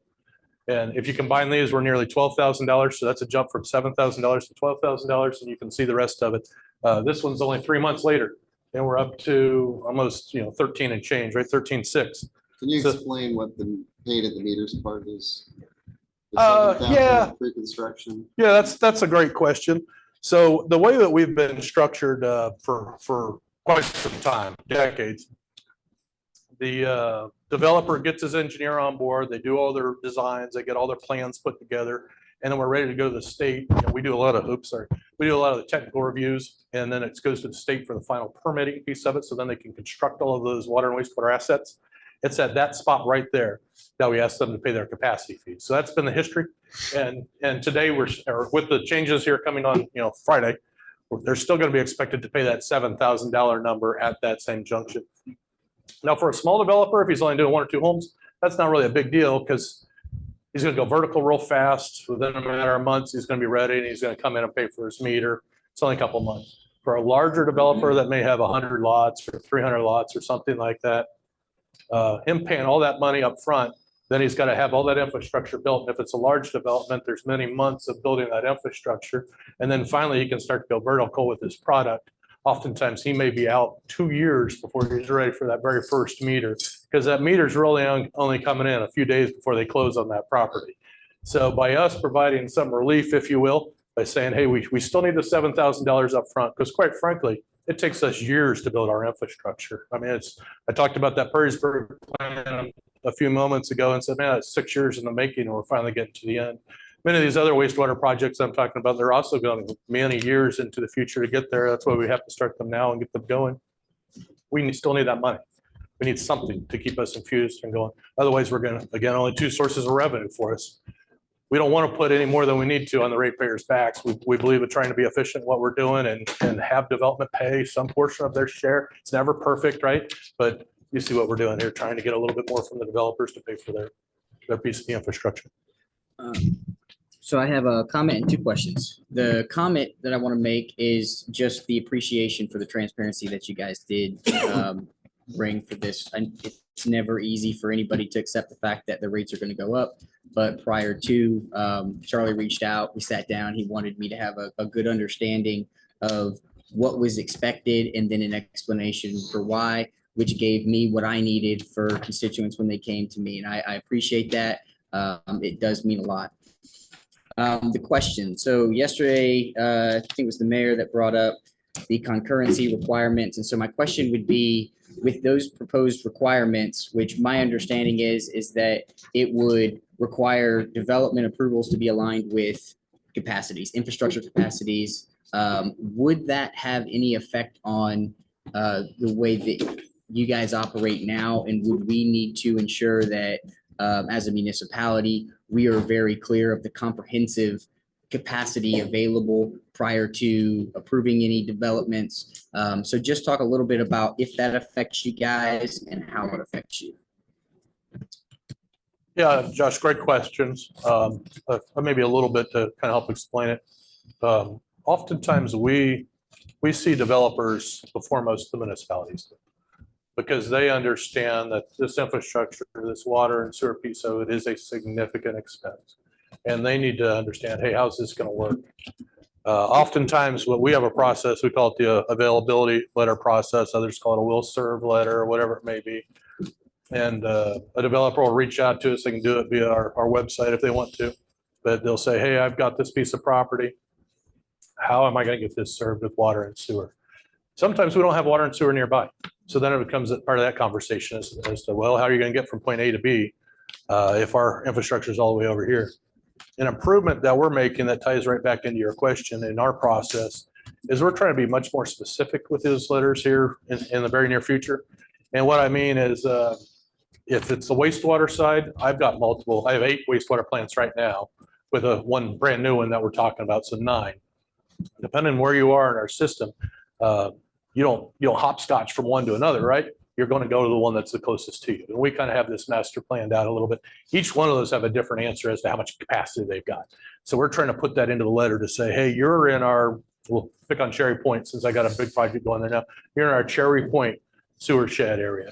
The current capacity or the the current flow at Cherry Point is an amp number. Here it is, about 7 MGD. We're rated for about 7.5 MGD, or soon 11.25 MGD. Your development is anticipated to be 100,000 gallons or whatever it might be, right? We have comfortable that for at least the next 12 months of planning, that's oftentimes what people need, that you will have capacity at this facility for it. So they would get that oftentimes before they're really even engaging with an engineer and doing some of those things. Not everybody, everybody's different, right? We see a bunch of different developers. We've got I mean, maybe this helps a little bit too. There's been a lot of conversations about capacities and joining together and partnerships and awareness, and we're on board with all those things. We've developed a couple of tools that are on our website. The one that I like the most is we do have what I would call like our development portal. It's simply go to our website, like pull it up, and you can see all of our active development projects right there. And part of the reason I like it is it provides status, not just, oh, there's a dot on the map, but what's the name of it? How much, what types of units? Who's the project manager? Who's the engineer? Where are they at in the phase of the process? That tool is fantastic for us because it helps communicate with the development community as to what's going on. It's something that certainly you guys could get into. As staff was putting it together, I said, man, you got to make it easy so my mom can figure it out. So it is. Today we have about 350 development projects in that portal. They're all in there. That's a lot. There's no bones about it. That is a lot of projects. So we internally call it like a check ledger. I don't know if that's the right name for it or not, but that's how we're treating it. So as somebody comes in and they want 100,000 gallons, they want at the Cherry Point treatment plant, there's $100,000 committed for those folks. Next person comes in, he needs 5,000 gallons. That's great, 5,000 gallons, and just go right on down the list. So you can see how how practical we're trying to be or how organized we're going to be. Occasionally I get questions like, well, Paul, do you guys run out of capacity? I mean, anything's possible because it takes me years to build these things, but that's why we start on the projects the way we are now. And we're trying to have enough infrastructure investment to kind of match what's going on with development. Because these projects are so big, oftentimes we get them started. People ask me questions like, well, what if development slows down? Well, once I've got a contractor out there throwing dirt, I'm not going to pull him back, but I might slow down before I start that next project. So I get some ability to kind of try to yo-yo if the economy changes just a little bit. Thank you. And as a note to that, I'll just say, because we have a capital projects portal, and as we work through this collaboration, maybe there would be a way for us to cross-reference your site on ours, and then this way, so I think that would help with continuity. I say I had two questions. Now I have another one based on what you were saying, but the other question that I have is my understanding, and maybe this just needs to be cleared up for me. My understanding is that about 50% of the capacity that you guys currently have on a peak day would be from irrigation. Is there a way for us, either regionally or as a municipality, to try to offset some of that by utilizing or capturing stormwater, whether it's roof runoff or whatever, to use that for irrigation opposed to treated water? And I know that it would probably have to be on a larger scale, maybe a larger development or something that has some cistern that can be used for that. And I know that it may be tough to answer because I think that would probably cut into the revenue, right, that you guys see. But we have a stormwater issue, and as we look to incorporate more green infrastructure into our developments, I'm wondering if there's a way for us to kind of tackle both of those problems with one shot. Do you have any thoughts on that? Oh, I've got tons. Probably a lot more than we have time for tonight. I love that concept. Absolutely love it. From our perspective, no doubt, the more that people run water, the more revenue we get in. That's great. We do see a lot of irrigation load in this area. That's no surprise to anybody. I don't know what the percentages are exactly. Probably, I think if we were looking at our numbers probably in December, and Vernon knows these better than I do, we're probably 21, 22 million gallons a day of produced water. And if we got to, I don't think we got to 35, but if we got to 34 last year, that gives you can do the math on that, right? So I would say that was probably mostly irrigation. It's probably not exact math because we have some people that are transient with their lifestyle. That's fine. But we want to be good stewards of the environment. I tell people all day I'm an environmental engineer. When you talk about green infrastructure, that's sustainability. There's some resiliency factors that I know are very common and popular topics right now. I love those approaches. I think from a basic stormwater or watering your garden or whatever it might be, Those type of approaches are fantastic when you can take advantage of it. I think there's stuff that can be done on a local level, like at a house, just an individual house with a rain barrel or something like that. But I think there's something on a municipal level that can be done with parking lots and all that sort of thing to help collect some of that water and maybe use it in different ways. And it's, I'm an experienced civil engineer. I've done projects like that. Get yourself a civil engineer. You guys can help figure it out. Get some ordinances in place that require those things. I would encourage it. I think that's fantastic. From our perspective, you will always hear us talking about environmental stewardship and taking care of it. And I have people ask me all the time, like, well, you guys, every summer you put out a notice about, check your irrigation or spread it around. We will do that forever. That's not an indication of I'm worried about whether or not we're gonna have water for you tomorrow or something like. That's because what happens is almost everybody wants to irrigate Monday morning between 6 a.m. and 9 a.m. So hear me on this. That's fine. We love it because we're making money off of it. That's great. But what we're doing between 6 a.m. and 9 a.m. is we're running our system as hard as we possibly can, pumps going full bore. And I'd love it if I could run them at 80%, 3 or 4 days of the week, because that's much more efficient from a power usage standpoint. And it's less wear and tear on my equipment. So that's just the practical side of it. But from a sustainability side of it, when I look at our water system, when the demand comes, all that water moves through our system real fast, right? And then it calms down after 9 a.m. It's much easier to keep a system that's flowing consistently rather than boom, boom, boom type peaks in it. So you'll consistently hear us talk about, man, if you can, water on Tuesday. We love that. Or if you're a commercial, it's mostly commercial. It's not so much residential, but we put this out for everybody. Just maybe alternate. If you're on the left side of the street or the right side of the street and you want to irrigate on a different, that helps us be a little bit more sustainable on our side of it. So, and I feel like that's the right thing to do. It's better for the environment. It's better for better management. Would agree. And I can assure you that Scott and our PIO will ensure that we can try to bring awareness to your alternating schedules and stuff the best that we can. So the last question that I have is, and if you don't have the answer to this or you don't feel comfortable sharing it, that's fine. Have you guys determined with the current investments that you're making in regards to expanding capacity, if development were to continue on the current track that it's on, how long would that capacity be sustained before you'd have to expand again? I mean, this is like the crystal ball, Right. Right? I mean, the easy answers is there's rules of thumb in our industry, but we're not in an easy answer mode. Here we're seeing such dynamic growth and so much development pressure coming into our area. So the easy answer is just to say it. If your wastewater treatment plant gets to about 80% of its capacity, then you start your engineering planning and designs. You start the planning, you get to 90%, and then you start the designs. And the idea is that it's built before you ever get to 100%. So you're always out in front of it, right? I think that works in Sheboygan. We're not in Sheboygan. Things are growing much faster. I haven't checked last calendar stats, but I know 2023, South Carolina was the fastest growing state in the country. You guys know this, you're seeing it too. So we don't use those rules of thumbs.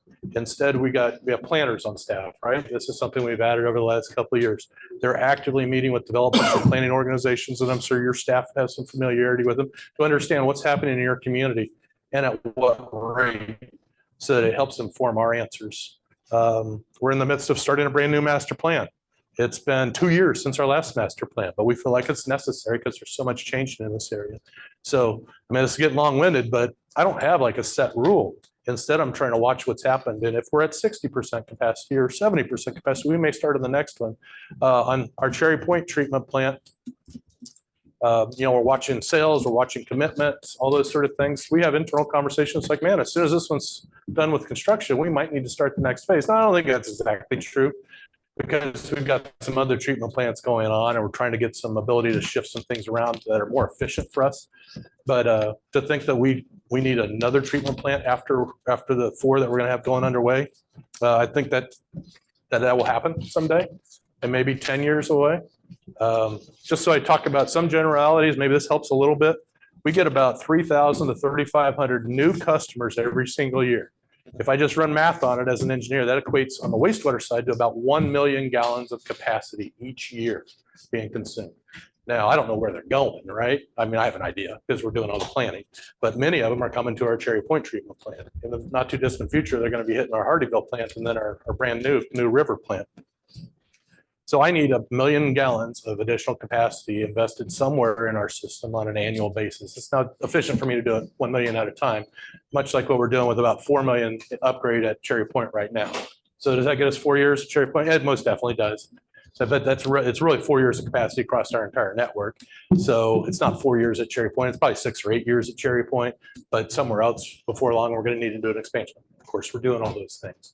So I feel like we're moving in a responsible but urgent fashion to make sure that we're not going to become the impediment. I don't have the crystal ball any better than the next guy. I think somebody threw out in a meeting I was with Verna here earlier this week. What if a massive water user comes to town and they need 25 million gallons? Well, we don't have it, right? But we'd love to help you. Come back in 5 years. We'll get started tomorrow. That's the best answer I'm going to have for them, though. I think the takeaway there is that now the movement is to be proactive opposed It to is. being reactive to the problem. So, well, thank you. I appreciate the presentation and the responses. So it's always good seeing you guys. Yeah. Paul, you mentioned in the slide here, collaborative planning is critical because of all this growth going on. Seems to me, I would like to see us, in talking about Beaufort Jasper counties and all the municipalities, kind of collaborate and get together and guide the growth. Because it seems like we're being driven by development rather than us thinking further down the road and working with y'all to do it. And you're just reacting to the growth. So. Yeah, Mayor, I love it. Yes. Charlie and I and others, Verna, have been having some conversation internally about maybe we could help foster, maybe we need to help foster that event where we bring in representatives from multiple communities and what do you want to call it? So the Water Summit, you want to talk about it briefly? Well, and you know, I think the SoLoCo, the growth committee, SoLoCo with our planners is going to be a great mechanism for that. Yeah. Taylor Lads actually to present to SoLoCo, I believe in March, but just getting everybody to have that conversation. To Paul's point, we're looking at hosting a summit at some point soon, but the more we can coordinate and get people around the table, the better. I think that's really what the answer isn't summit or a one-day event. I think it's consistent communication and just, you know, as you guys have a vision or you understand, you know, hey, this is exactly how Beaufort Jasper can help. You know, hey, I want this type of development under. Okay, that's great. So let's make sure that we've got the assets in place so that you guys can see that realized. That's good. And I think the concurrency legislation is just another tool on the tool belt. We've been monitoring that and just another aspect to it. So Tom Davis is kind of heading that up. So that's good. Is there any economy in looking at gray water reuse from the standpoint of irrigation?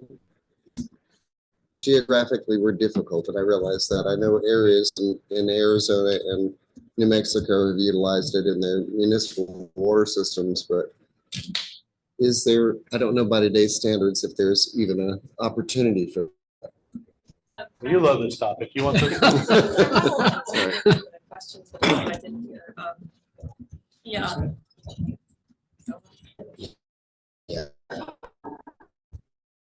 Yeah, actually that one, we are actually working with the state of South Carolina in doing reuse regulations.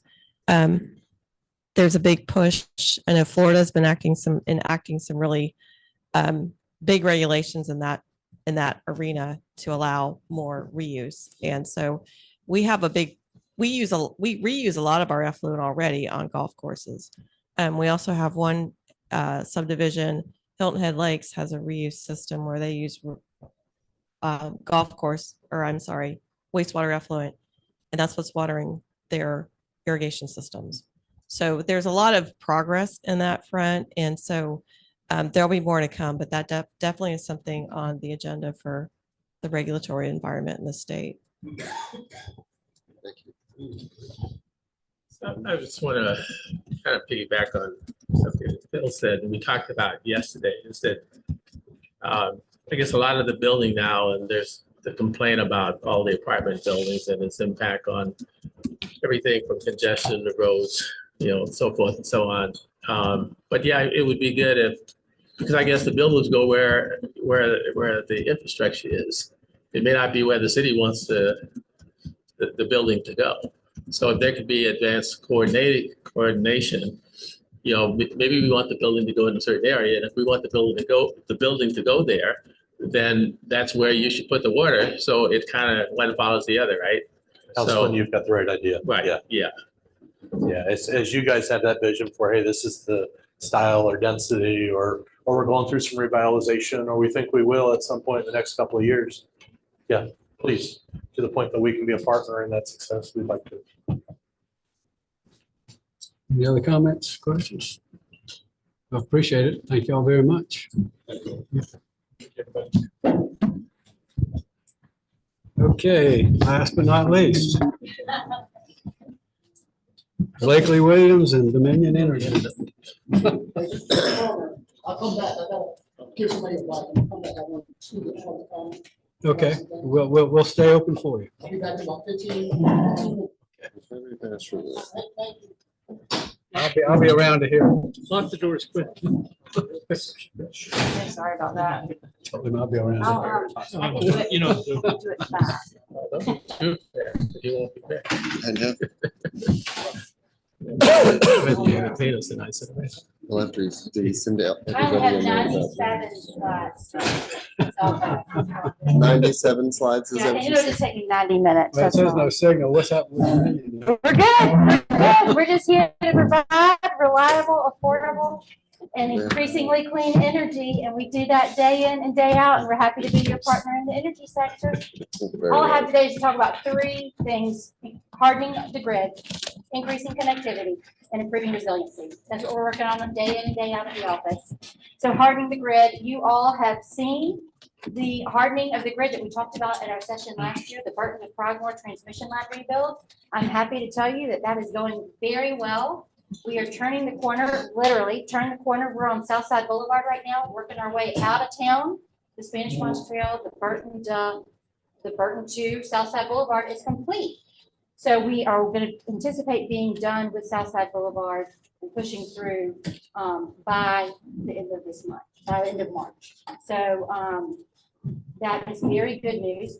That is about increasing resiliency. It is about hardening the grid. It is about making sure that we have the highest and best use that we can in our construction. It's a 115 kV line. That's the backbone of our infrastructure. That's how we power every single house from Burton to Prep. So it's a really important line. That's what we need to make sure that we have up and running. The transmission grid is going to be strong and stronger every day.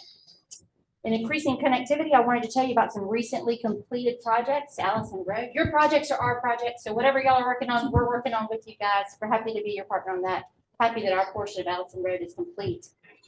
And then just a note, we gave nearly $250,000 to the Beaufort County Economic Development Corporation in licensed tax credit funding, and that funds was pledged for road paving improvements, which is complete, and site readiness improvements at Beaufort Commerce Park. We're happy to be your partners in economic development and all those fun opportunities as well.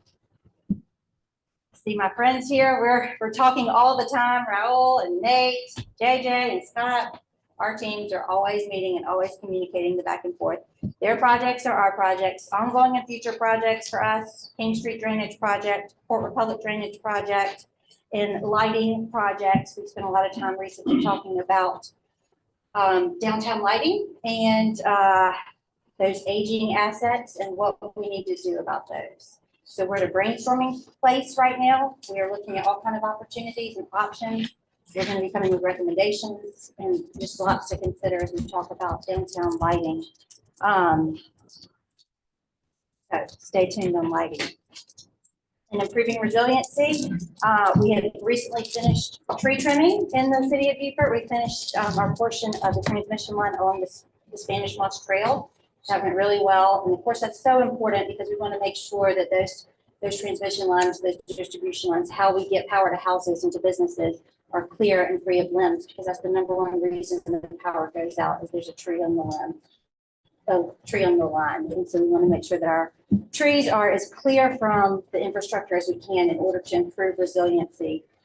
We have a 1 mile cutting that your administrative team knows about. It's on Ladies Island in the portion of the city of Beaufort, and that should be done by the summer of 2025. And then we'll be on our next cycle, and we'll be briefing your team as we get ready for whatever the 2026 tree trimming cycle looks like. But vegetation management is critical to resiliency and reliability, and it allows for faster restoration during storms, and it increases the safety for our friends and neighbors. Dominion Energy is just powering your everyday. We're here for you guys. We're happy to answer any questions. That's really all I got today. Okay. Anybody have any questions for Blakely? Hi. I just wanted to thank you and your team for the speed and efficiency in which you take care of any and all problems that the police department has in. We're all any of your speak arrangements. out, happy to be a partner. Thank you for your We help. You've been a completely are, wonderful and I do partner. appreciate it. Thank you very much, and please send a thank you out to your team. I will, absolutely. Thank you. I'm sure Josh and I are gonna be hearing a lot about the south side transmission lines. I've been hearing some, but as you go going right through that residential area. The good you'll be news hearing- is it is going to increase resiliency. It is going to increase reliability. It's hardening the system. It's millions and millions and millions of dollars in investment that we're making to make sure that the power stays on. When you're talking about your aging assets, my wife is always fussing about my aging assets. Blakely, with the non-service standard agreements that we Yeah. have, and what is the realistic optic of doing more burying in our systems, especially in areas with very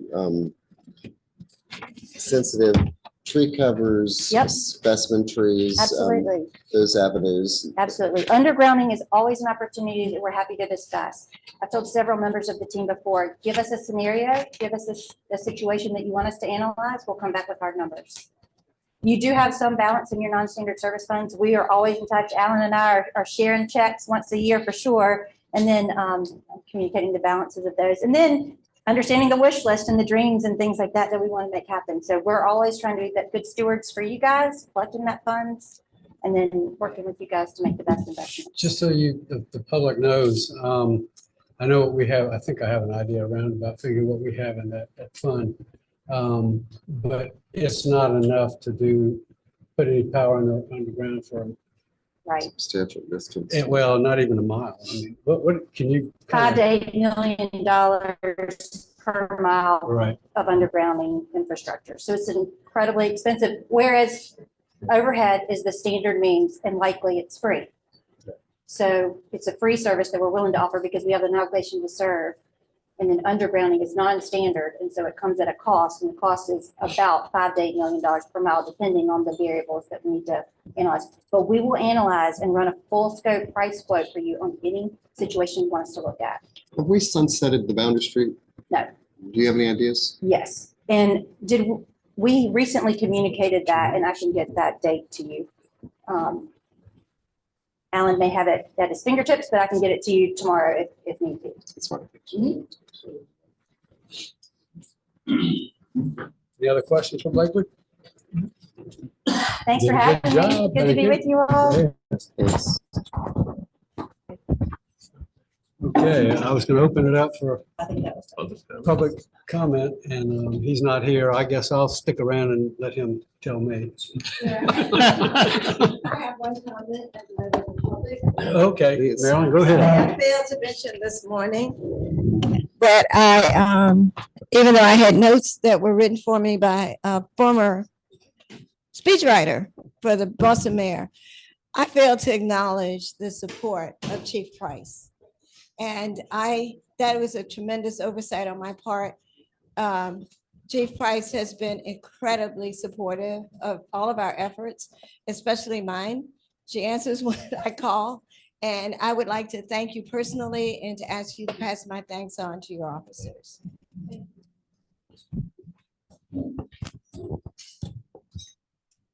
Everybody on? No, we have some people on, no hands. Okay. I'll stick around for him, so I don't keep everybody here all afternoon, but I guess we'll go around and close it. I just want to thank the Black Chamber of Commerce for allowing us to use their facility. I want to thank staff and city manager and assistant city manager, everybody for organizing all of this.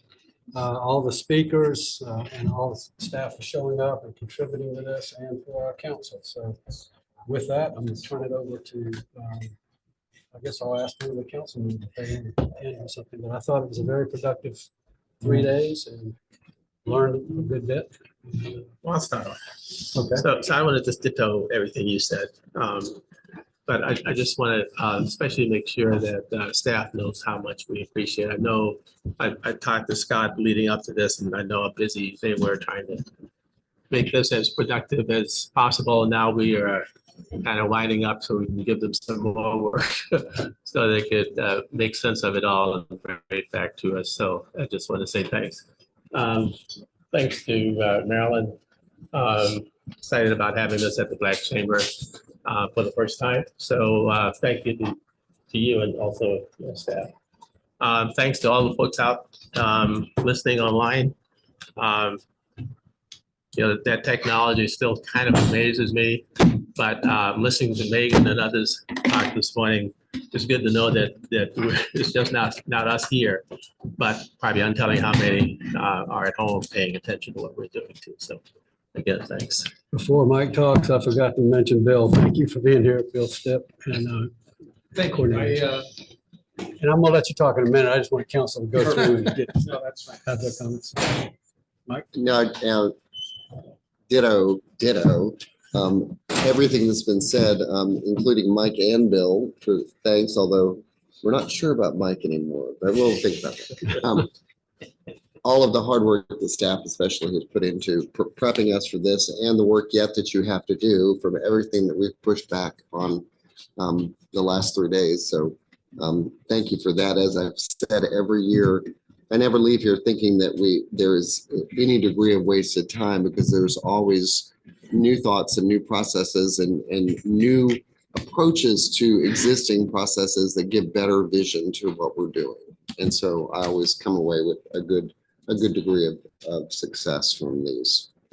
Okay.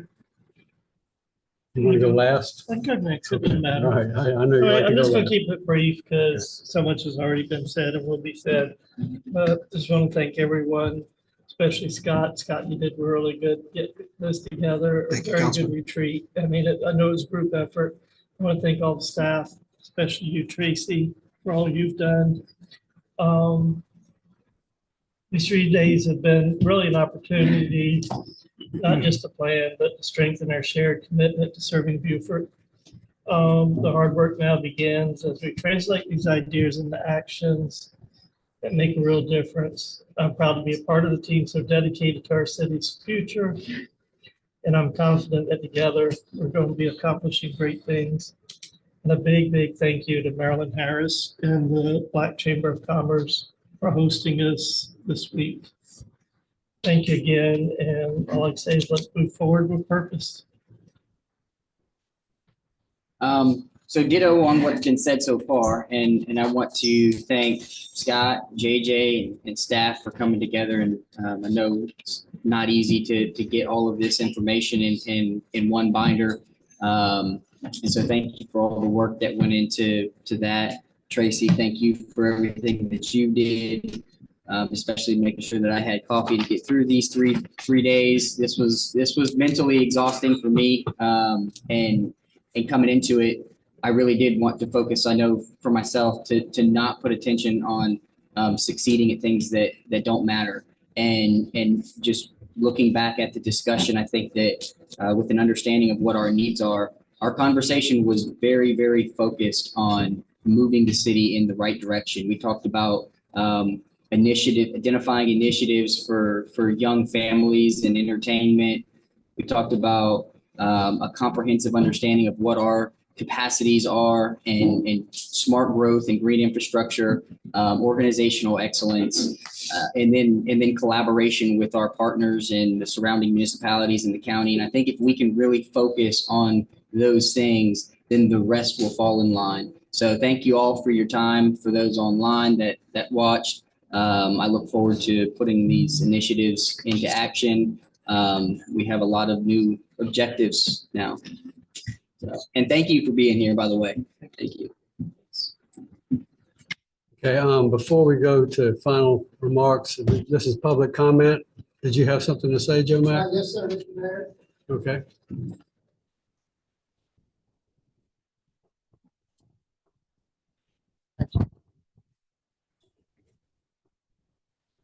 Mayor Cromer, council, you all sat in those chairs for 3 days straight. Thank God they're cushioned, right? So many people in the community, thank y'all. So there's, so I don't have a suit on today like I did Monday morning. I shaved last night. I had a suit on Monday. The last time I wore it before that was about 15, 17 years ago, and I wore it to a wedding. And the cameraman at the wedding, he wanted to know, was I from New York? I said, no, I live on Hilton Head Island. Everybody else there, the reason he asked was because almost all the guys had on dark blue suits. And I call those job interview suits. Actually, it's a shade darker than what Josh has got on today. Anyways, I'm digressing. But so I'm a volunteer with Joe Mack. I'm a volunteer with Beaufort Trailblazers. We gave you the proposal, it was a year ago, February. I gave a copy Monday to Mr. Dominguez, the new capital projects director, because he wasn't here then, I don't believe. There's 3 stages to a great idea. Stage number 1, total opposition. Stage number 2, the opposition begrudgingly goes along with the great idea. Stage number 3, the opposition then claims it was their idea in the first place. This Parks and this Rec, they had a history of the water. Well, the history of this Parks and Rec, it's not as pretty as that water history or other histories. To me, it's devastation. But you can't see it. It's not like a tree falling on a roof. So the proposal, so I'd like to leave you all with a question. You can get back to me with it later. Do you have a better idea, that proposal for that land? What is your better idea? So this is almost a right or wrong, when they say right or wrong issue, when they say no brainer, they're talking about anywhere but Beaufort. I can kid you not. So that proposal, it literally, I would say it literally checks all the boxes. So the people have been crying in the community, not crying, but just basically screaming for years. So what do you want us to do? Call Trump? We want a park, we got to call Trump? So you know how that conversation would go. He has a lot of ultimatums. He'd say, hey, if y'all don't get your act together, we're gonna, you know how that rolls. We're with you out here with all money from the state. You know how he goes. So anyways, I'm digressing there too. But so, people in government, and I make mistakes, but people in government very rarely, especially in Beaufort, they very rarely say, yeah, let's make this happen. They just sort of, scratch at us a little bit. Hell, and so let me see if I left anything out. That's pretty much the gist of it. So that proposal, that's kids, that's 70-year-old, young at heart. They don't ride a bike. At least the ones that can. Hell, when I'm 70, I hope I can walk, So the For the audience that's online, can you tell them what the request is? So we want to enhance the trail along next to Bay Street. So a natural trail, it's a natural fit. It's like ice cream in July. It's a no-brainer. So, pavement, people are tired of pavement. They're tired of the storage facilities. Well, speaking of the proposal, so there's false information out there. So we put some things on a flyer, which was not part of the proposal, and I put it in there just to try to get some excitement to get more volunteers. Not, hey, this is set in stone, blah blah blah. That had to do with events. So to wrap this up, make sure I didn't leave anything out. Leave anything out here.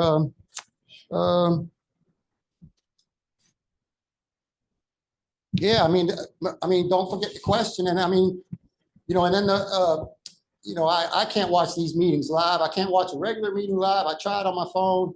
The regular city hall meetings, I can't watch it live. So I have to catch up. So I don't know what all was said about Parks and Rec. I came down here off and on. I caught a little bit.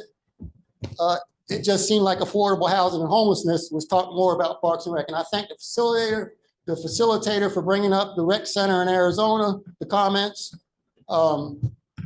I mean, let's be real. I mean, I see no change happening in the next 5, 10 years. And as far as the entertainment district, I mean, let's phrase it like, and I don't know enough about that. I got too much on my mind. I can't be at work and here at the same time. I got people yelling at me, go come get do the work. So the entertainment, why don't we phrase it? You really want to see change. Hey, let's go scout the land. Let's go scout it for this, or whatever. So, I mean, I've scouted land all over this place. So for recreation. So usually riding my bike all over. So that's pretty much it. If you want to have a future comment, that would be nice on this issue. I thank you. Okay, thank you, Joe. And you do know that we don't have recreation. That's when ceded to the county. We have parks. There's no law against it. What do you mean you don't have it? We ceded all of our recreational activities over to the county. Well, it's a city-owned property. So. Well, yeah, city-owned property. I would like the county to, well, no, it's not city-owned anymore. We ceded it to the county, but I would like to see them fix it up.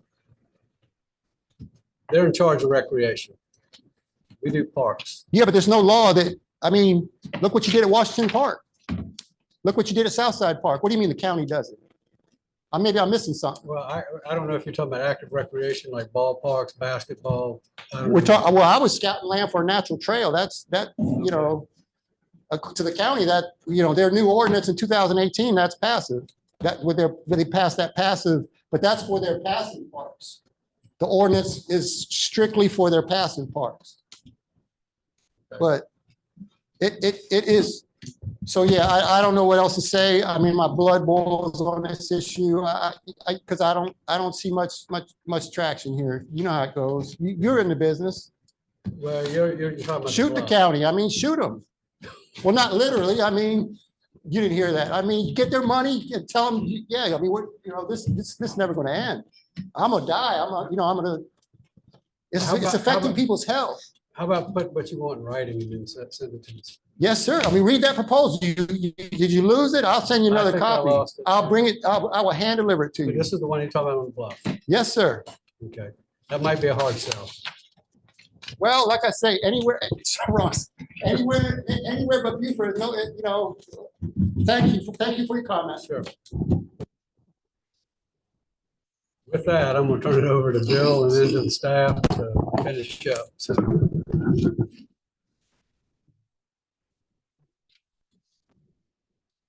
I just wanted to thank everybody for obviously the opportunity to come here. That's always great. But now that we've done this twice and get to talk with everyone and whatnot, it is very rarely that we get an opportunity to really connect, and I feel like we have, which makes my departure tonight a little more difficult because we just kind of get through this. But I know we spend a lot of time during these planning sessions talking about what's wrong and what we need to do to fix the future.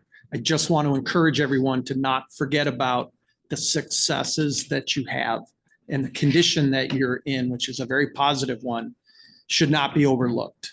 Don't forget to take the time to celebrate kind of where you're at. Yeah, challenges are always abound. There's no question about that. And strategic planning is about trying to fix the problems and fix about what you need in the future. And rarely is it about celebrating what you've already succeeded at. So just don't forget to take time to do that, because quite honestly, on a lot of the clients that we see, you have a lot to celebrate. So please take that time to do that. You're in a good financial position. You've got great staff. You've got obviously dedicated folks yourselves. You're all rowing in the same boat, number one, and you're actually rowing in the same direction. So celebrate all of that. I really appreciate it. I'll continue to work on Mike and get my dear work husband together. But in any event, on behalf of Mike and myself, I want to say thank you for letting us come out here, and to everybody here on staff. It was a pleasure to see you and hope to see you again. Thank you. Well, Bill, before I forget, I just want to thank you for your services and facilitating this retreat. Once again, I feel like you were a great guide for us to be sure we stayed on track and had some very valuable input. So thank you for your input. Once again, I want to thank Marilyn Harris, the Executive Director of the Beaufort County Black Chamber of Commerce, and her staff for just being outstanding hosts, providing a great meeting space for us, even helping with the setup, and I'm sure they'll probably help with the tear down as well. So could not ask for better partners than that.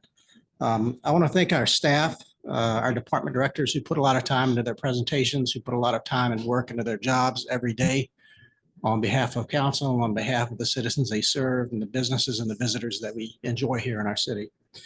I especially want to thank JJ for his assistance in getting this together. And I really want to thank Tracy again for the logistical end of it and everything that she did to make sure we were fed, to make sure we had something to drink, to stay awake, per Councilman Scoletti's point. It's very much appreciated, Tracy. I want to thank Sean and Tony from SK for allowing us to be able to make this retreat available to those who did not come here in person to be with us. And it will be recorded, so we'll have it for posterity as well. So thank you very much for that.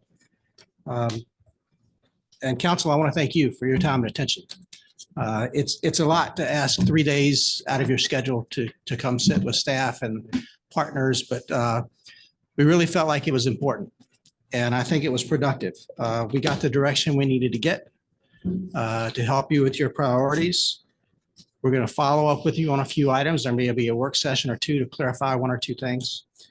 And we will have a work session specifically to address what the vision, mission, focus areas, and guiding principles and individual tasks will be in your next strategic plan. And we'll work session that. And once we work session and we get all the wrinkles out of it, we'll bring it back to you for formal adoption via resolution as an exhibit to that resolution. So we will memorialize it in that manner. That's really all I have. But once again, I want to thank you for your time and attention and for your participation and your support of the staff. So thank you. For comment. With that, I'll say this is adjourned. We'll be done. Yep, we'll be done.